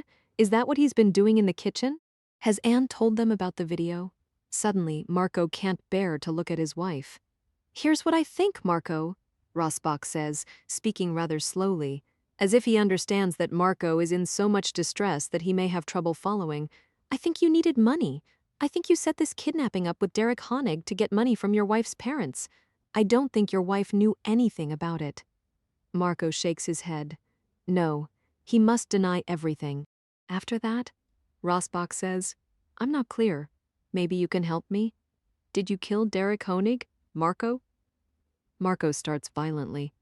No. Why would you think that? He's very agitated. He wipes his sweaty hands on his pants. Derek betrayed you, Rasbach says calmly. He didn't bring the baby to the exchange as planned. He took the money for himself. You knew where he was with the baby. You knew about the cabin in the woods. No, Marco shouts. I didn't know where the cabin was. He never told me. It is perfectly silent in the room except for the tick of a clock on the mantelpiece. With a sob, Marco buries his face in his hands. Rasbach waits, lets the damning silence fill the room, then he says more gently, Marco, I don't think you meant for it to happen this way. I don't think you killed Derek Honig. I think your father-in-law, Richard Dries, killed Derek Honig. Marco lifts his head. If you come clean with us, if you tell us everything you know to help us in our case against your father-in-law, we might be able to talk about a deal. What kind of a deal? Marco asks. His mind is racing. If you help us, we might be able to offer you immunity from prosecution on the conspiracy to kidnap charge. I can speak to the prosecutor. I think he'll agree under the circumstances. Marco suddenly sees hope where there was none before. His mouth has gone dry. He can't speak. He nods instead. It seems to be good enough. You'll have to come down to the station, Rasbach says. After we wrap up here, he stands up and goes back to the kitchen. Anne remains in the living room, cradling her sleeping baby, but Marco gets up and follows Rasbach into the kitchen. He's surprised his legs work well enough to carry him there. Richard is sitting in one of the kitchen chairs, stubbornly silent. Their eyes meet. Richard slides away. A uniformed officer nudges Richard to stand up and puts handcuffs on him. Alice watches from the background, saying nothing. Her face blank. Richard Adam Dries, Detective Rasbach says, You are under arrest for the murder of Derek Honig and conspiracy to kidnap Cora Conti. You have the right to remain silent. Anything you say or do can and will be used against you in a court of law. You have the right to an attorney. Marco watches, astonished at his luck. His baby is back, safe. Richard has been found out and will get what he deserves. He, Marco, will not be prosecuted. Cynthia has nothing to hold over him now. He can feel himself breathe for the first time since this nightmare began. It's over. It's finally over. 2 uniformed officers lead Richard in handcuffs out through the living room and toward the front door, Rasbach and Marco and Alice following behind. Richard says nothing. He won't look at his wife, his daughter, his grandchild, or his son-in-law. Marco, Anne, and Alice watch him go. Marco casts a glance at his wife. They have their adored baby back. Anne knows everything now. There are no more secrets between them. At the police station, they work out the details of Marco's deal. Marco has a new lawyer from a top criminal firm in the city, a firm other than Aubrey West's. Marco tells Rasbach everything. He says, Richard framed me. He set me up. He sent Derek to me. It was all his idea. They knew I needed money. Anne speaks up. We thought my father was behind this. I knew he knew Derek Honig. I recognized him. He used to come to the house years ago. But how did you know? Rasbach answers. I knew he was lying. He said the kidnappers had called him, but we have taps on his phones. We knew they hadn't called him. Then, late last night, your mother called me, my mother. Your father has been having an affair. I know, Anne says. My mother told me this morning. Marco says, what does that have to do with anything? Your mother-in-law hired a private detective to find out what he was up to. The detective put a GPS tracking device on Richard's car a few weeks ago. It's still there. Marco and Anne listen closely to the detective. We know that Richard drove out to the cabin around the time of the murder. Marco and Anne exchange glances. Rasbach adds, addressing Anne, your mother recognized Honig, too, as soon as I showed her a photograph of him. Marco says, Richard had the cell phone, Derek's cell phone, the one we were supposed to use to stay in touch. But Derek never called me and he never answered his cell. I noticed there were some missed calls, and when I called the number, Richard answered. He said the kidnappers sent him the phone in the mail with a note, but I wondered if he'd killed Derek and taken it. I never believed him about the note. He said he'd destroyed it to protect me because it implicated me. Rasbach says, Alice never saw the note or the cell phone. Richard said they arrived when she was out. Why would Richard kill Derek? Marco asks. We think that Derek was supposed to return the baby when you brought the ransom money but didn't, and Richard realized he'd been double-crossed. We think Richard tracked him down to the cabin that night and killed him. That's when he saw the opportunity to make a second ransom demand for more money. Where was Cora after she was taken from the cabin? Who was taking care of her? Anne asks. We stopped Richard's secretary's daughter in her car, leaving the area just after Richard got the baby back earlier this morning. She had the baby? It turns out she's got a bit of a drug problem and needed money. Anne gasps, horrified, her hand to her face. Exhausted but relieved, Anne and Marco are back home at last with Cora. After going to the police station, Anne and Marco had taken Cora to the hospital, where she was checked out and given a clean bill of health. Now, Marco puts together a quick meal for the two of them while Cora has another greedy feed. The press is no longer clamoring at their doorstep. Their new lawyer has made it clear that Anne and Marco will not speak to them at all and has threatened legal action if they are harassed. At some point, when things settle down, they will list the house for sale. Finally, they put Cora to bed in her own crib. They have undressed her and given her a bath, studying her as carefully as they had when she was a newborn to make sure she's all right. And it is a kind of rebirth, getting her back from the dead. Perhaps it's a new beginning for them. Anne tells herself that children are resilient. Cora will be fine. They stand beside the crib, looking down at their baby as she smiles and gurgles up at them. It is such a relief to see her smile. In the first few hours after they got her back, she had just suckled and cried endlessly. But now Cora is beginning to smile again. She lies on her back in the crib, the stenciled lambs and her two parents hovering over her, and playfully kicks out her legs. I never thought this moment would come, Anne whispers. Me either, Marco says, waving Cora's rattle at her. She squeals and grabs it and holds on tight. They are quiet for a while, watching until their daughter falls asleep. Do you think you can ever forgive me? Marco asks finally. Anne thinks, how can I ever forgive you for how selfish and weak and stupid you were? She says, I don't know, Marco. I have to take it one day at a time. He nods, stung. After a moment he says, there were never any other women, Anne, I swear it. I know. 37. Anne puts Cora back down in her crib, hoping this is the last feed of the night and that now the baby will sleep through till morning. It's late, very late, but she can still hear Cynthia moving around restlessly in the house next door. It has been a day of shocking revelations. After her father had been taken away from the family home in handcuffs, her mother had pulled Anne aside while Marco held the sleeping baby in his arms in the living room. I think you should know, she said, who your father was seeing. Does it matter? Anne asked. What difference did it make who her father was seeing? She would be younger and attractive. Of course, Anne didn't care who she was. What mattered was that her father, actually, she remembers her stepfather had kidnapped her baby to get millions of dollars of her mother's money. Now he would go to jail for kidnapping and murder. She still couldn't believe it was all real. He was seeing your next-door neighbor, her mother said. Cynthia Stillwell. Anne looked back at her mother in disbelief, still capable of being shocked by this news in spite of everything that had happened. He met her at your New Year's Eve party, her mother said. I remember her flirting with him. I didn't think too much of it at the time, but the private detective found out everything. I have photographs. Her mother's face showed disgust. Photocopies of hotel receipts. Anne asked, why didn't you tell me?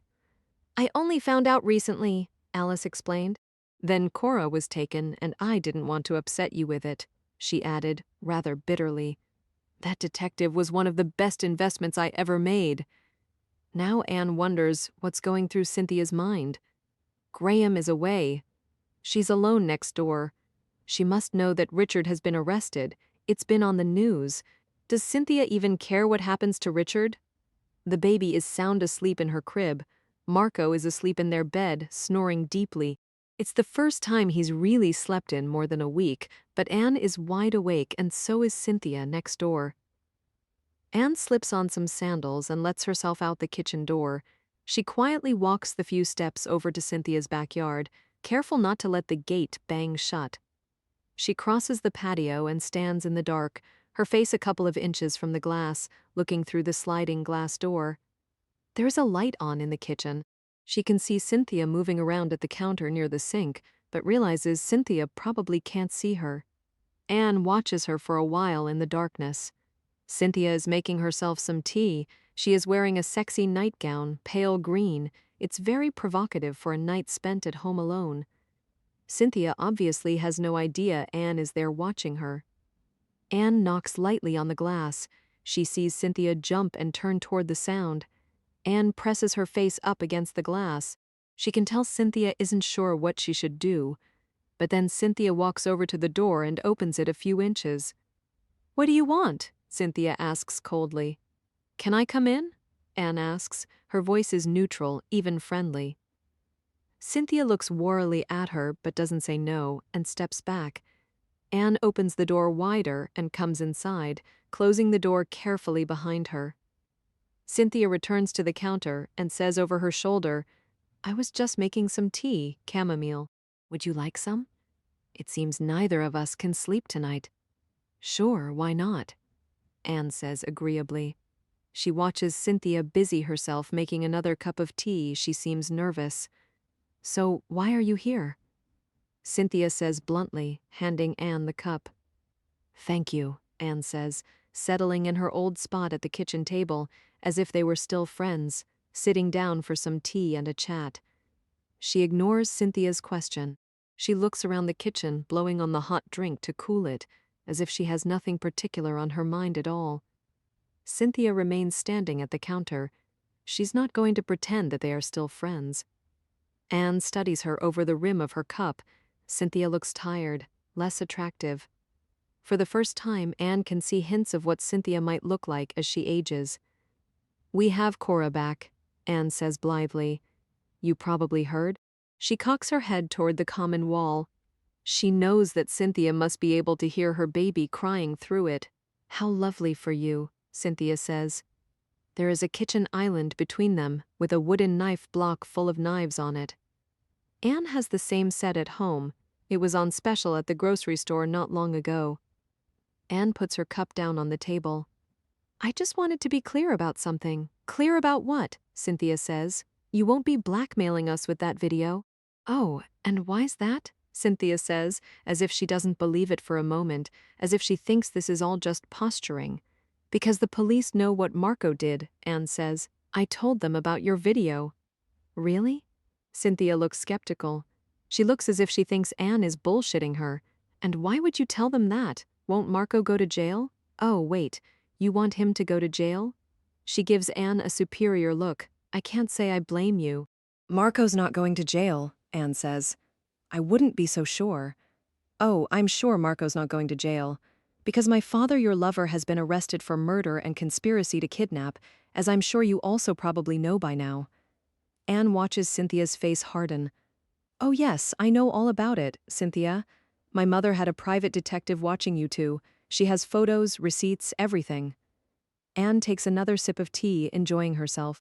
Your secret affair isn't so secret after all.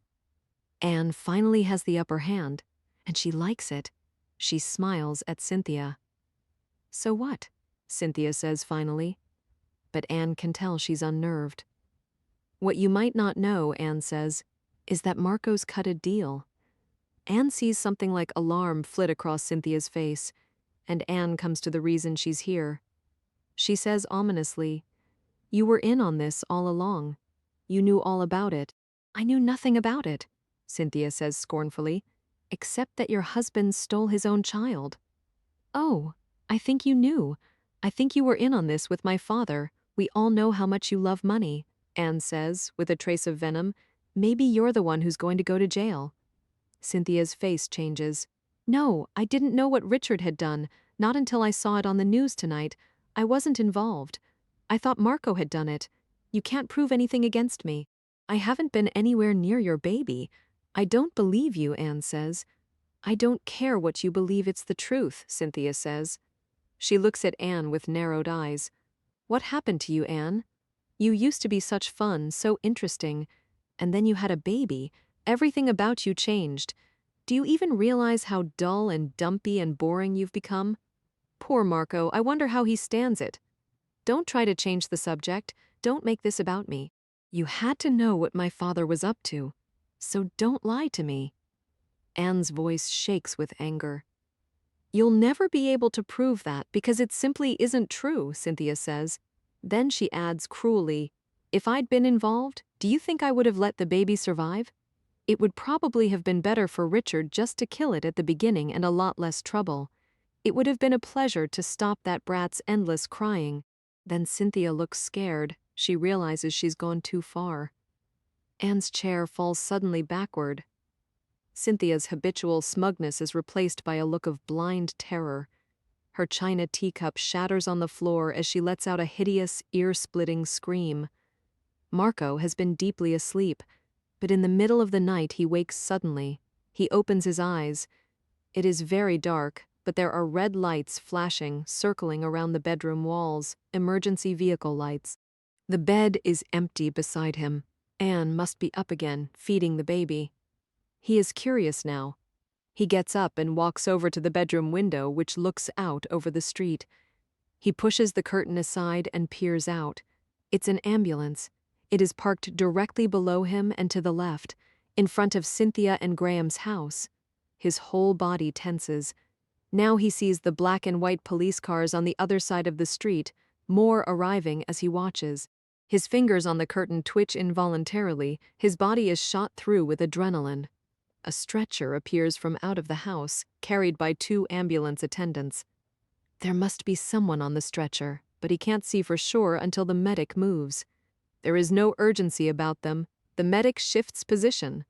Marco sees that there is someone on the stretcher, but he can't tell who it is because the face is covered. Whoever is on the stretcher is dead. All the blood rushes from Marco's head. He feels he might pass out. As he watches, a lock of long, jet-black hair escapes and falls down below the stretcher. He looks back at the empty bed. "Oh, God," he whispers. "Anne, what have you done?" He runs out of the bedroom, glances quickly in the baby's room. Cora is asleep in her crib. Panicking now, he races down the stairs, stops dead in the darkened living room. He can see the side of his wife's head. She is sitting on the sofa in the dark, completely still. He approaches her, filled with dread. She is slumped on the sofa, staring straight ahead as if in a trance. But as she hears him approach, she turns her head. She is holding a large carving knife in her lap. The red, pulsing light from the emergency vehicles outside circles the living room walls and bathes them in a lurid glow. Marco can see that the knife in her hands are dark, dark with blood. She is covered in it. There are dark splatters on her face and in her hair. He feels sick, like he might throw up. "Anne," he whispers, his voice a broken croak. "Anne, what have you done?" She looks back at him in the dark and says, "I don't know, I don't remember."